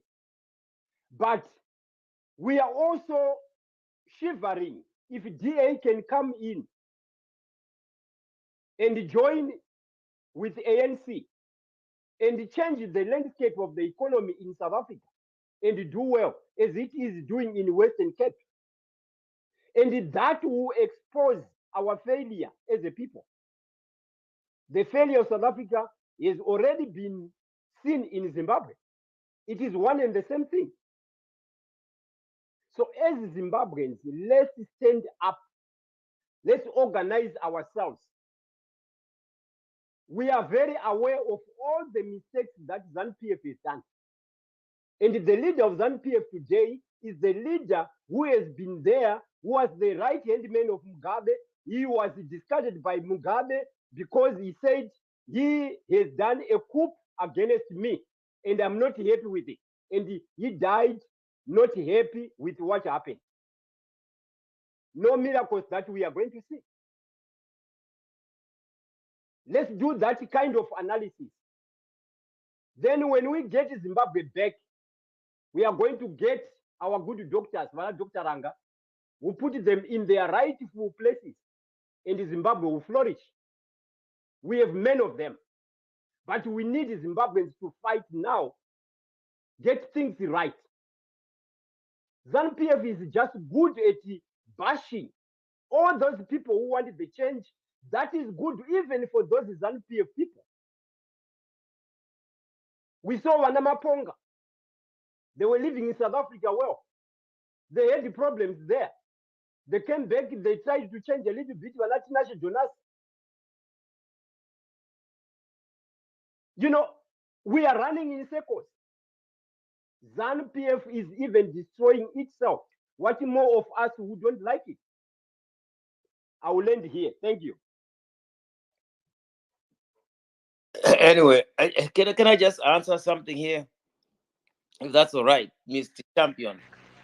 I don't want anyone to think I'm against the fighting spirit, the revolutionary ability for us to change the current regime. There is a difference between having to feed my parents, to eat, to give them quality health care, to fight for those things as well. Those things are necessary. Those are human rights needs. Is it a real need for somebody to have health care coverage? You know, that's something we can fight for here in America, to say that everyone must have health care insurance. Is it something that I should take for granted in Zimbabwe, that it should not be provided for, when there's tons and tons of diamonds and gold living through South African border? I know there is enough wealth in the ground to give $2,000 a month for each person. People don't see the reality of it, but they don't demand it because they haven't found a way how it can be done. We know how it can be done, how we can collateralize those assets in the ground. How do you think Saudi Arabia and Kuwait is giving every member of their society a stipend every month just from oil reserves? Yet we have way much wealth in the ground. When we project the amount of gold we have, which is 36 million tons of expected gold reserves in the ground, and we can just say, let's extrapolate 10,000 tons. That gives us $8 trillion, which can be collateralized for 100 years. None of us will be here for 100 years. But I can guarantee you, there'll be people living in Zimbabwe 100 years, another 1,000 years, there'll be people talking about those minerals. So how can we then build our country using the expected value 100 years from now? Because I know my house that I live in will be worth more next year and even 20 years from now. What about a country with minerals? So I'm saying, let's use our minds. We have the fighting spirit. When you fight, you are angry, your rationality is lost. But when you say, I want to feed people, that is my goal, I want to make sure Zimbabwe has good transportation system, good roads, regardless of the fact that we have a corrupt system of these strong rural background individuals who now lead. They've never been in a toilet system before. They've never even had electricity. And suddenly they're living in an office, running, trying to give you water in Harare. You expect, how you expect anything from that? So how do you create a parallel economy within an economy so that people can survive, so that people can eat, regardless of the fact? How can we make millionaires right now in this situation that we're in with the technology that is available? What is there that we can offer each other? We got Starlink coming in, even though we don't like who brings it, but it brings opportunities to make money and create wealth. There are things that we can do around it to actually that it could be the Achilles heel for ZANU-PF. This Starlink, even vendors and shepherds and Vafudzi Vemombe, they will have ability to make money, to sell, to communicate, to trade. That's power. You know, if you were to show Chaminuka a cell phone, they'll be shocked about the power that we're underestimating. If they had the same tools we have today, so we need to be smart. We have enough technology. That's all I'm saying. I'm saying, yes, we can fight for change, but we're going to have to be full in our stomach. We're going to have to do something to have it so that we are not corrupted. You can be bought. You know, Mr. Maurice resigned. He's gone. My condolences. But we had corrupt systems, corrupt people within our fray. That's why President Chamisa left. Infiltrated political system, corrupt. I'm out. He didn't tell us who, but we are guessing every day who. So yeah, South Africa has moved forward. South Africa is doing well. They have shown us what can be done, but yet we don't have a single system in Zimbabwe that's working with no political opposition right now. Nothing. Everything that's there is nothing. Until we launch something if we want. But I mean, when we speak like that, somebody will say, no, don't. We just gotta wait. Let's wait then. You know, so thank you. I wanted to just rebut a little bit the two people who had counter-interacted in a way that I feel like, yes, we have to have money. We have to make the ZiG work. It's our currency. I see how we gotta demand how we want it to be done, how we want it to be seen. It's not their own opinion. We have to put that across. We have to demand it. I mean, you know, at least that's something better. It got demonstrated for that. We can start with that angle. We can start to demonstrate on things that are specific, you know, it's things that will change the structure of the currency. That is an angle. Next time we demonstrate for something else, because there's no got demonstrated for change. President Avadi or even anyone else opposition, they will refuse.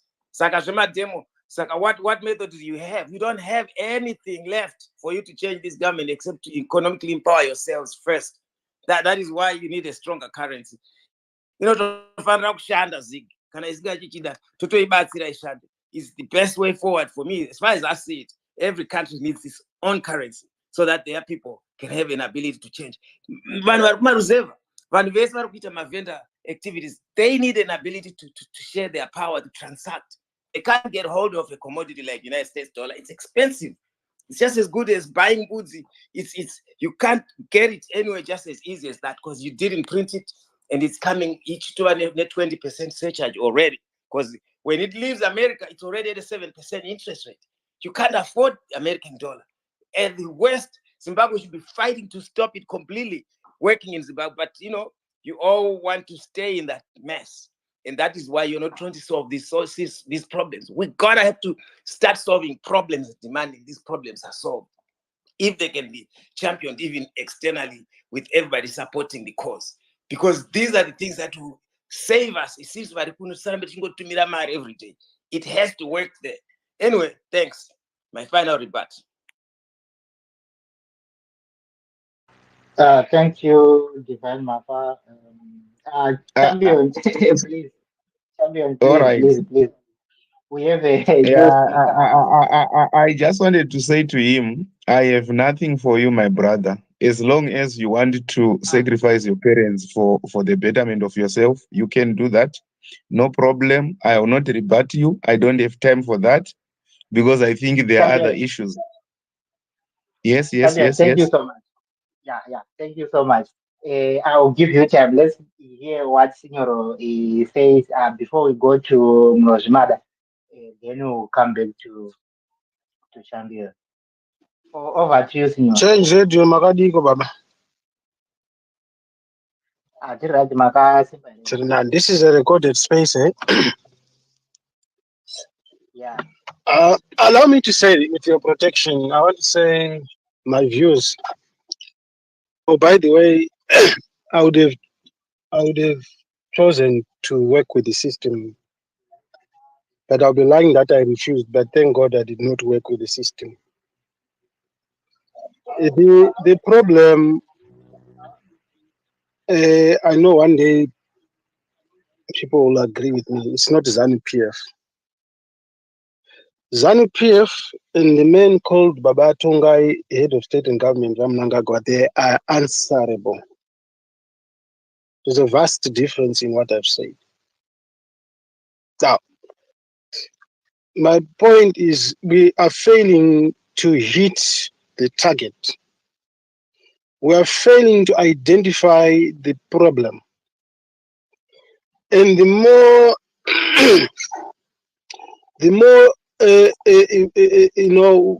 we get addicted in politics, which does not exist in Zimbabwe, the more the cabal celebrates. There's a cartel system, a group of individuals who are so complicated, but they can be defeated, by the way. Complicated, sophisticated, it's a well-orchestrated crime syndicate. What do I mean by that? They are not stupid. They are technocrats. I know, there are people who can go for wars. I want to say something. There are people who can. Okay, go ahead. You are taking the topic into a very complicated issue here.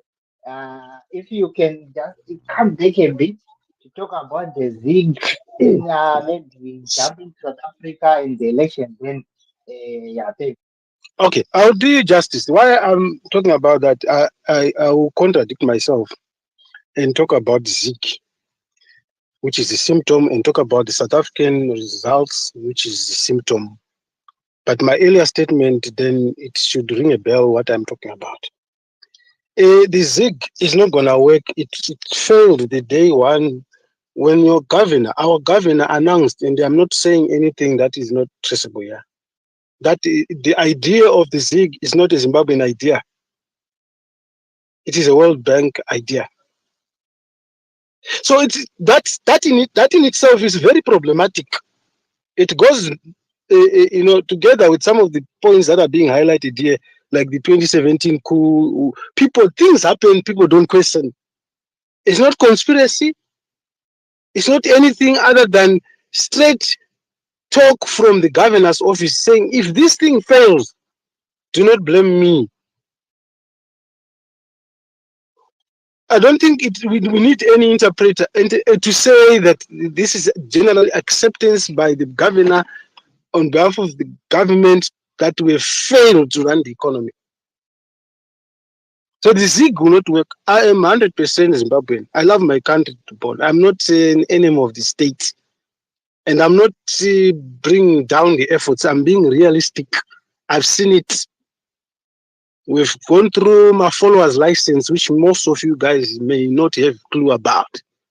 We are made to pay between 50,000 US dollars and 200,000 US dollars as a business person in Zimbabwe to be allowed to trade in foreign currency. Fast forward, the gold coin, I'm still on the ZiG. Trials and error. Gold coin, Arambo last takana 1 month. We've since forgotten. I feel stupid, but I can't afford also not to be a Zimbabwean, because I'm also part of what I'm attacking. Accepting something when there's something pending which speaks to a gold Bitcoin. It's not going to work. The methodology, everything, it looks perfect. But the implementation, it will not work. What makes an economy functional? So that you can be able to balance your payments, your export, your import receipts. You have to export as much as possible. And by the way, it's not just goods and services. You can export services if you are not productive in terms of products. You can be productive in terms of services. I bet you, I'm not an economist, whether we like it or not, for you to be able to service your debt, because we are importing almost everything. It means to balance the equation, you must export and get foreign currency. It's not about changing the color of the Nile. It's not about turning the knot upside down. It's a fact. So what it means, these guys, they're playing us. They're keeping us busy on things that do not work. I would have loved ZiG to work. But I'm being honest, I don't want history to judge me. And I think my space ZiG, shanda achishande chinichi. And they know what I'm saying is true. There's no way you can make the economy strong through changing the color. No, it does not work. It will not work, and it shall not work. They're just keeping us busy. Again, it's painful when somebody asks you about the gold mafia. Is it real or it's fiction? Again, the question comes, what are we doing about it? And let me tell you something, guys. If we can't do nothing, than fidgeting, legitimizing what is wrong. But I can tell you there's only one option to fight and stop this. And one can say, okay, what options do you have, Senor? If there's anything that can work to change situation in Zimbabwe, is to reject the whole constitution. Any legal expert here can talk to me and I can be challenged. I've done my research. It has never been done world over, but it can be done. Because the constitution allows the cabal, a small group of people, to do everything that we are saying. It's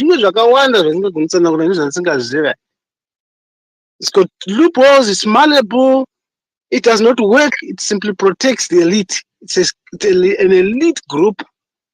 You don't necessarily need to be part of ZANU-PF, by the way. We're not agreeing to join ZANU just to deceive. Now, the South African economy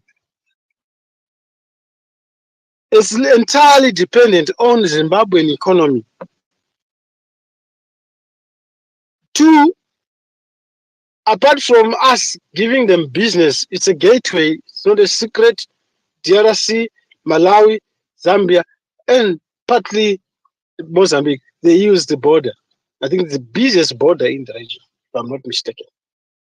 They are benefiting from us. Their economy is going down. They still have a long way to get their economy working.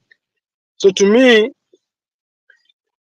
the recent elections, very interesting times. They are scared to destroy their own democracy. I've made it very clear, though it's painful to South Africans, and I've told them why I'm saying that. Welcome to Zimbabwe. What it means, the situation is getting worse. Welcome to Zimbabwe, as in they never saw this complication coming. There's nothing exciting about a coalition government. It means going back to the ground, back to the drawing board. Because if they're not agreeing, and the provincial offices, they can't run, they're fighting, physical fights. Your guess is just as good as mine to say, okay, Mkurundian, who is going to be the president? That means I could be wrong, but I'm justifying why I'm saying they are far from mending or rebuilding the economy. So we can't really be entirely dependent on South Africa to solve our problems. A parallel approach that speaks to massive demonstrations, and I'll explain. And also efforts to try and do what has never been done world over, to repeal, to throw away that constitution. As long as we haven't, avamire vakamutaura vamunanga vakati muchingobukura tichingotonga, because no is beyond kutonga, vachingobuild the empire one after the other, and before you know it, you are forced to pay a levy which speaks to Munumtapa Fund. And then before you even know it again, it's proclaimed, it's clear the land does not belong to Zimbabwe, it belongs to me, the president. As now Sianana roads, today we have learned that we can't even go, you can't even go to Matopo there and claim you're Zimbabwean, you can do Unosungwan Mapurisa. Are we allowing that to say 20 years down the line, Mnangagwa is dead? It's another problem that we have to go legal to repeal that, to change that. And I know what I'm talking about. We have to go legal to change whatever roads is seated. But we are in denial. I hope also you understand where I'm coming from. I've done justice to your question, but when I tell you now, no, it's good to talk about ZiG. It's good to talk about and exciting to talk about the South African elections. As Tichaita say, what are we going to do? I ask me that these guys, when we saw my Mnangagwa, nimwana wao chazinditonga here, kwachinda kuBelarus kunosena. I always say, don't underestimate someone. Sideways. Don't always think that someone is drunk. We laughed at my Mnangagwa, the first lady. Protocol. She knew what she was doing. She was signing deals for her children, for generations to come. The list is long of things that they are doing. They're not threatening. They are doing. So there are certain things that could be wrong, as I learned, that we can, but we hear people say, Shibude, Amakotari captured. Let be seen doing something. And over and above, it's a question that I've always said. Kana zvaramba totsvaga zvinhu. Tinofanira ku White House, tonodza ngoma, tonozhamba, tonovata kana tiri serious. If we can't fight a revolution in safe spaces, anybody who is outside Zimbabwe, let's not talk about fighting, let's not talk about demonstrating in Zimbabwe. You hit the dog and you know the owner. Downing Street, the same thing. To say, if you're really serious and sympathetic with the sons and daughters of Zimbabwe, it's not about housing them, giving them food and shelter as refugees. No. We are questioning your relationships with our government, which is a history that we cannot even narrate because it's all in the open. Where were you when we needed you most? These are the questions that our children are going to ask America and Britain. I'm a good listener. I hear people saying, look, we can't fight everybody. Let me tell you something, guys. A real fight, you fight tooth and nail. And by the way, it's not a favor that America is accommodating you, Zambia is accommodating you, Britain is accommodating you. As long as they are signatories to the United Nations, they are compelled. It's their responsibility. But if we still fear in ourselves that we will be deported, then that means let's maintain that and forget about fighting this system. Because these people are whining and dining at night. During the day, they masquerade as leaders. Politically, they promise us this and that. It's an open secret. Whether you talk of sanctions, which were never there, it was Kungo Chete. But now America, because it's seeing its number last on the looting spree. China is there, Germany is there, Britain has never left. Right? Have you ever seen any country world over that has got superpowers other than Zimbabwe? I'm saying what I'm saying and justifying whether one call it assumptions or what. It cannot be altered. It's a fact that these guys are on a looting spree. It's a shame that we are still in denial, thinking that these guys are working hard introducing the ZiG, and we're not counting how many of these policies have you put in place and how many have worked. I don't have much to say, but my plea, Wamnangagwa deno man wautsitsi So, nokurwadziwa kwevana. Yeah, can I ask you a question, yeah. my friend? Let me finish this just 10 seconds. Vamnangagwa, kana muchinzwawo tsitsi nekurwadziwa kwevana veZimbabwe, and if you want to die peacefully, because you're going to die, I'm going to die. Make a difference. Don't just pretend. No, resign. I know what I'm talking about because there is a system within the system. Even Mnangagwa is under pressure.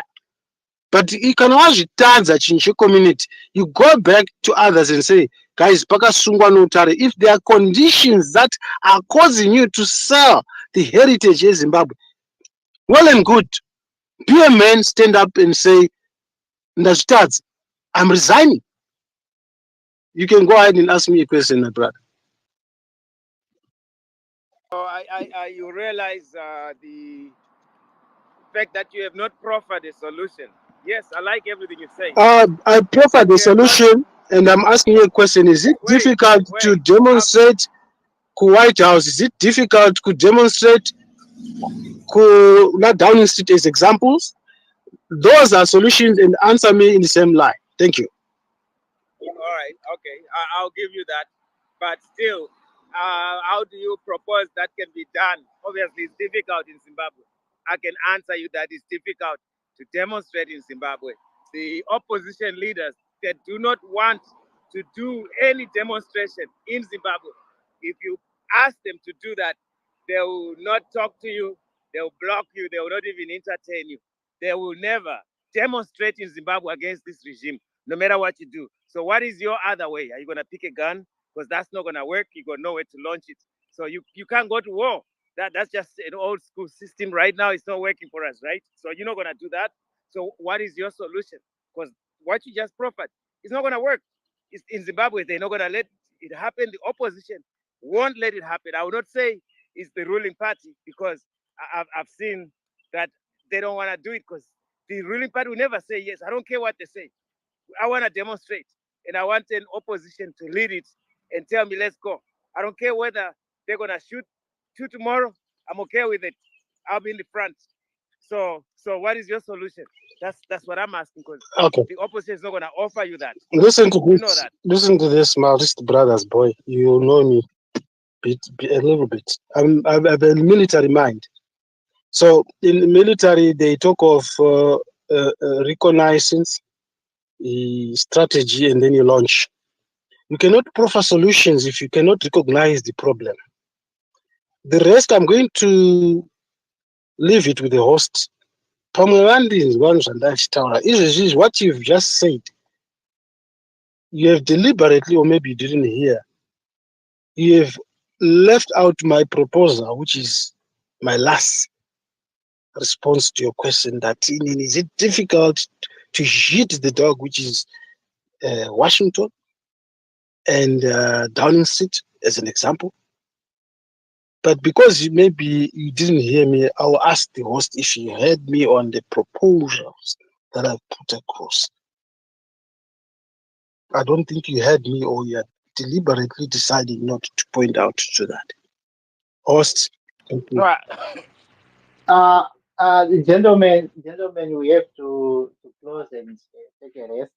So let me give Muroji 2 minutes to give his closing remarks. Then we'll come back to Mafa, give your closing remarks. Then we'll go to Signor. We'll close this session. We've been here for more than 3 hours, guys. Thank you very much, For champion. thanks. Thank you very much. Signor, mzukuru wevarozvi, Sando ndichakutsvagai ndichakupai dzese, hapana yandinosiya. I'll give you everything. Isu varozvi vacho vana munhu mutapa. I'll do that. Thank you very much for your submission. Very convincing, very honest, very genuine. And I'm sure everybody who's here heard it, even Van Vezanu, heard everything and very clear. My brother Mafa, Divine, how are you? A long time. We haven't talked on the sides, but I'm not gonna rebut anything, as my brother Champion also said. But I just wanted to say, in conclusion, it is very clear kuchembere neharawa dziri kumusha nevakomana vanofudza mombe vari kumusha, kuti purezidendi venyika vari kufamba vachigovera vanhu maamerican dollars anobva mupoketi mavo. Never in any country that is doing good under the sun you ever see anything like that. The president is believed not to have even a penny in their pocket, and they can't do anything like that sort. And they are using the money that they are rejecting, and they are saying imari dzeva pambe pumbi. The South African elections are coming very handy, and I'm sure we also heard Chief Soshe mentioning what Signor was supporting in terms of demanding our rights as citizens, because we are oppressed. We can send money in Zimbabwe, we can do anything, but the platform is not conducive for us citizens of Zimbabwe who love Zimbabwe do anything. Zvakafanana kuisa mari muhomwe yakaboka. Ene ndiri kutaura nevanhu vakapfuura grade 7 vakadzidza vanhu ivavo. They understand. They are more learned than what we can think, and they can do much better than that. The South African elections. Are you there? The South African elections are giving us a clear path. That I heard Chief Soshe talking to Mavaza from UK. And the Mavaza is rejecting kuti zvinhu zvese zviri right kuZimbabwe. He's saying kuti zvinhu zvese zviri right kuZimbabwe. When we know very well that even the sons of the people in ZANU-PF, Mchangwa, is under arrest because of selling the American dollar. When they are the very people who are telling everybody, the poor people of Zimbabwe, not to use the American dollar. And they are giving money at rallies, the American dollar. And we hear some of our people in the diaspora who ran away from home, where poverty yakapfunya chisero, kuti zvinhu zvese zviri right. Ladies and gentlemen, let us be fair. Let us be honest with ourselves. Let us also show our level of education that we have been given by the late dictator Robert Mugabe for just a minute. Thank you very much, and champion.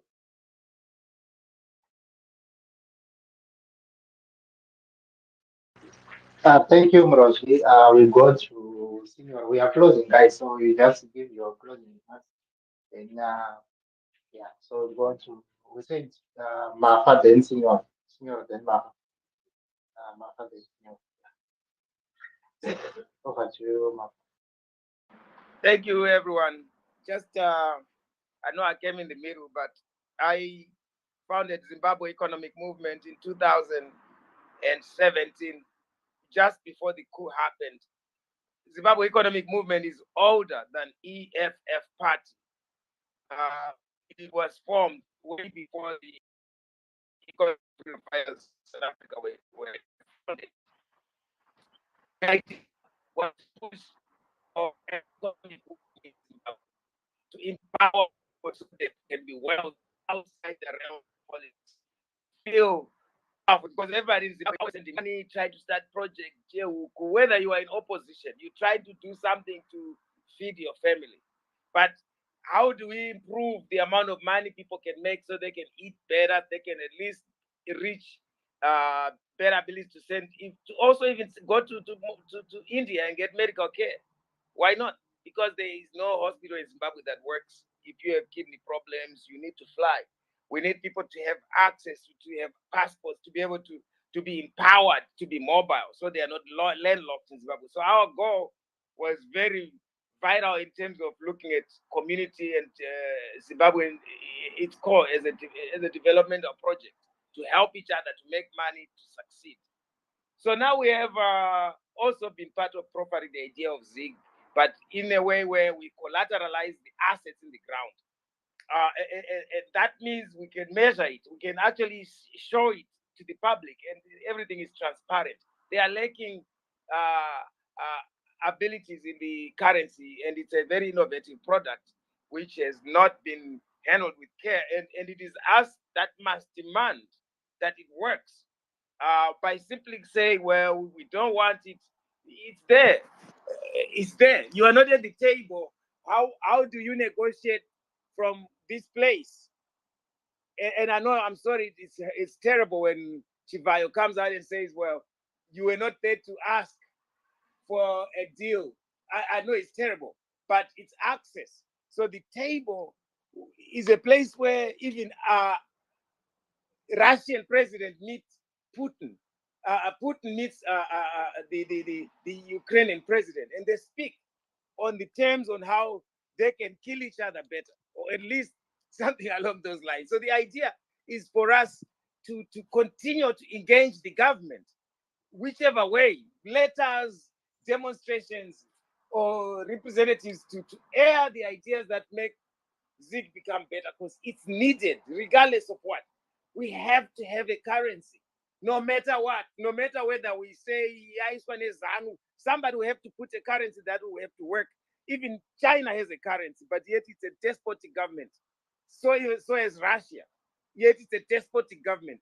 The horrible governments in the world, they have currencies that work. So the first thing is we need a currency. So how do we make it work? That's the first thing we can at least pressure the government to make sure they deliver.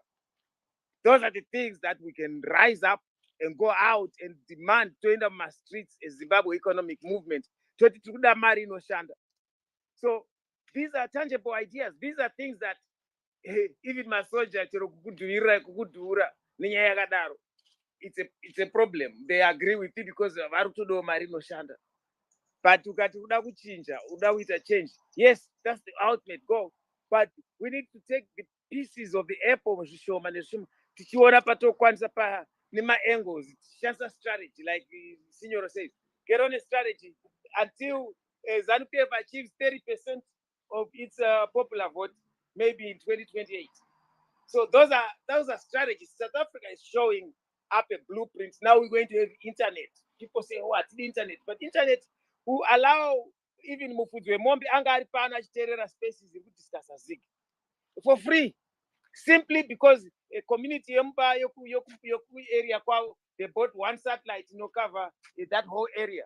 And it's even though with Vanezanu, whatnot, but gotta take a lemon and make lemonade out of it. And put sugar. So our job is to empower each other, to make sure we become better financially, so we can have enough fuel kwenda kurali kwacho. So if you don't have a way, you don't have a way. Now, otherwise, we are the only ones now. Tango fund Maria Chenzi, diasporans, they've sent $33 billion every year. And they will charge the Western Union 10% on top of that. That's another $300 million. Yango Torwa, just for sending money to Mushama US. It's crazy. When we can start innovative ideas where we can find ways to work together as a pool. And we are failing to differentiate between politics and economic empowerment. Those things must be completely separate. And of course, They are affected. Yes, we know. But we must attack them separately so that it works, so that we can be able to take a chip at the political infrastructure, iripo. Otherwise, we have no banks in Zimbabwe, nothing. And the other countries are now even storing Bitcoin. America have to take a Bitcoin to Wall Street. And Zimbabwe is still saying it's a scam, and people are still so blind because they don't have enough internet to understand the economic changes that are happening globally. And so BRICS is there now talking about backing the gold-backed currency. What does it mean? How is it going to implement? How is it going to affect all this in Zimbabwe? We have to think about these economic implications for us. And do we want to just be somebody to just decide BRICS currency? What is China trying to do? How is it going to cause inflation? Because China is now selling inflation to us, something that the United States has been doing all along by selling its inflation throughout the world. We need to be independent and have our own back dollar with in-ground assets. And when people start to move this language across, that we need in-ground assets to back the currency, then we can account for them. We know, because right now, President will say the currency above ground is there somewhere, and he's not going to tell you where they are. And you say, okay, but we don't need to care about above ground assets because there's a lot of fraud in those. Even America couldn't account for them. So we need in-ground assets because my minerals, my geologists, we can account for that. And we can then bring them on an above balance sheet. These things are there, these technologies there. And we must demand that it is implemented. We must make sure that if we sit back and say, well, ZANU-PF will just go in the field and eat and do it the way they think. I mean, it doesn't matter if we give them good ideas that help our better Zimbabweans so that they can be better. Otherwise, they will make worse decisions because we are not even trying to participate in things that we might be able to participate in, things that affect us directly. They have to know, how are we affected with this currency issue? Then what solutions do we have? We have to suggest these ideas regardless. I know it's hard, but because we are in sectarian politics. I've been living in America for 30 years. So I must emphasize how important that my wisdom must be accounted for here, because it's that important that dialogue is the most important thing that must be able to address these difficulties that we have. Otherwise, we are parroting from the outside. You're not sitting at the table. We've got to find a way to sit at the table. Even from this group, since there is no viable political formation now, maybe you all need to join Zimbabwe Economic Movement, Zam Nations Act, on Twitter X. Thank you, guys. Thank you so much. Thank you so much. The space was, yeah. Thank you so much, Mafa, for your submissions. I think we'll ask you to be one of our panelists in the next spaces. I see that you have a lot of context, but you need also to consider the political environment in Zimbabwe, how it is, how everything is working. Like you talk of corruption, and you still want the currency to work. The example you gave, especially China, look at their policies on corruption. You understand that there's nothing that will come in from Zimbabwe that works the way it can work in an environment that is similar to that of China, right? Signor, you are back. We have to close. Oh, Signor is from again. So guys, we have to close. Mambo, do you have Okay, anything to so say as we close? my final remarks is, and divine because no unyatsoovhura nzeve unyatsonzwa nemaziso. Those who have watched the interview yadhara, the all veteran comrade Bombshell Keza, it is critically important and urgent to hold spaces, in my view, with everybody that you think sympathizes. Pane mic yakavhurwa. Someone's mic is open. Your mic is open. Your mic is open. Change. Host, your mic is open. Okay. Or is divine? Okay. I think those who watched that Dara Comrade Bombshell, where he talks about how they planned the coup, it will help us to bring in people like Wanalav Moyo, one of the strongest opposition leaders, very close to Tsvangirai's heart, chairman of MDC, and ask them what really transpired. Chii chakaita kuti vadududze. It will save me the energy and others who have not spoken on these spaces. Then you hear from the horse mouth kuti zvinhu zvakabhendera papi. I hope Divine and everyone here, you are listening. It simply means this idea or this thinking of trying the same thing over and over again and thinking that it will make a difference. It's a sign of being bewitched. Takaroewa neakafa. It's that simple. But denial, it's a sickness. It's either we continue in this denial mode or we understand that there is a problem beyond our control. And those who took part to liberate Zimbabwe, while they are still alive, it's urgent because they are dying one by one. They'll give us a clue. And the host, pana anonzi comrade Chaya ari muchando muCanada. I'm sure we'll be able to understand what caused that after fighting. He's fending for his family. Then we have a shared understanding. And those who have met him on these spaces, he said very few words to say. Zvamurikuita izvi, muchiflexa muchiita sei, hakuna kwamunosvika. But we are not giving these people a platform. Maybe we'll adopt because there are so many views that are coming. It's because we are having a contestation of views. Vamwe vari kuvhima vakaruma sauti nemhiripiri. Hatichavaoni pamaspace apa. It's a revolution. It's not a one-day one-day event. It's not a one-man event. And it's kuseka, but I'm being realistic. Where are the other guys? Where are the other comrades? It's because we do not understand that a revolution, we don't fight to get into office tomorrow. Don't care to be part of the action. I don't care. You fight to liberate a nation. I would like to use my mic for now. And I'm gonna video ya Dara. It doesn't mean that comrade Gezaya vanoziva zvese, but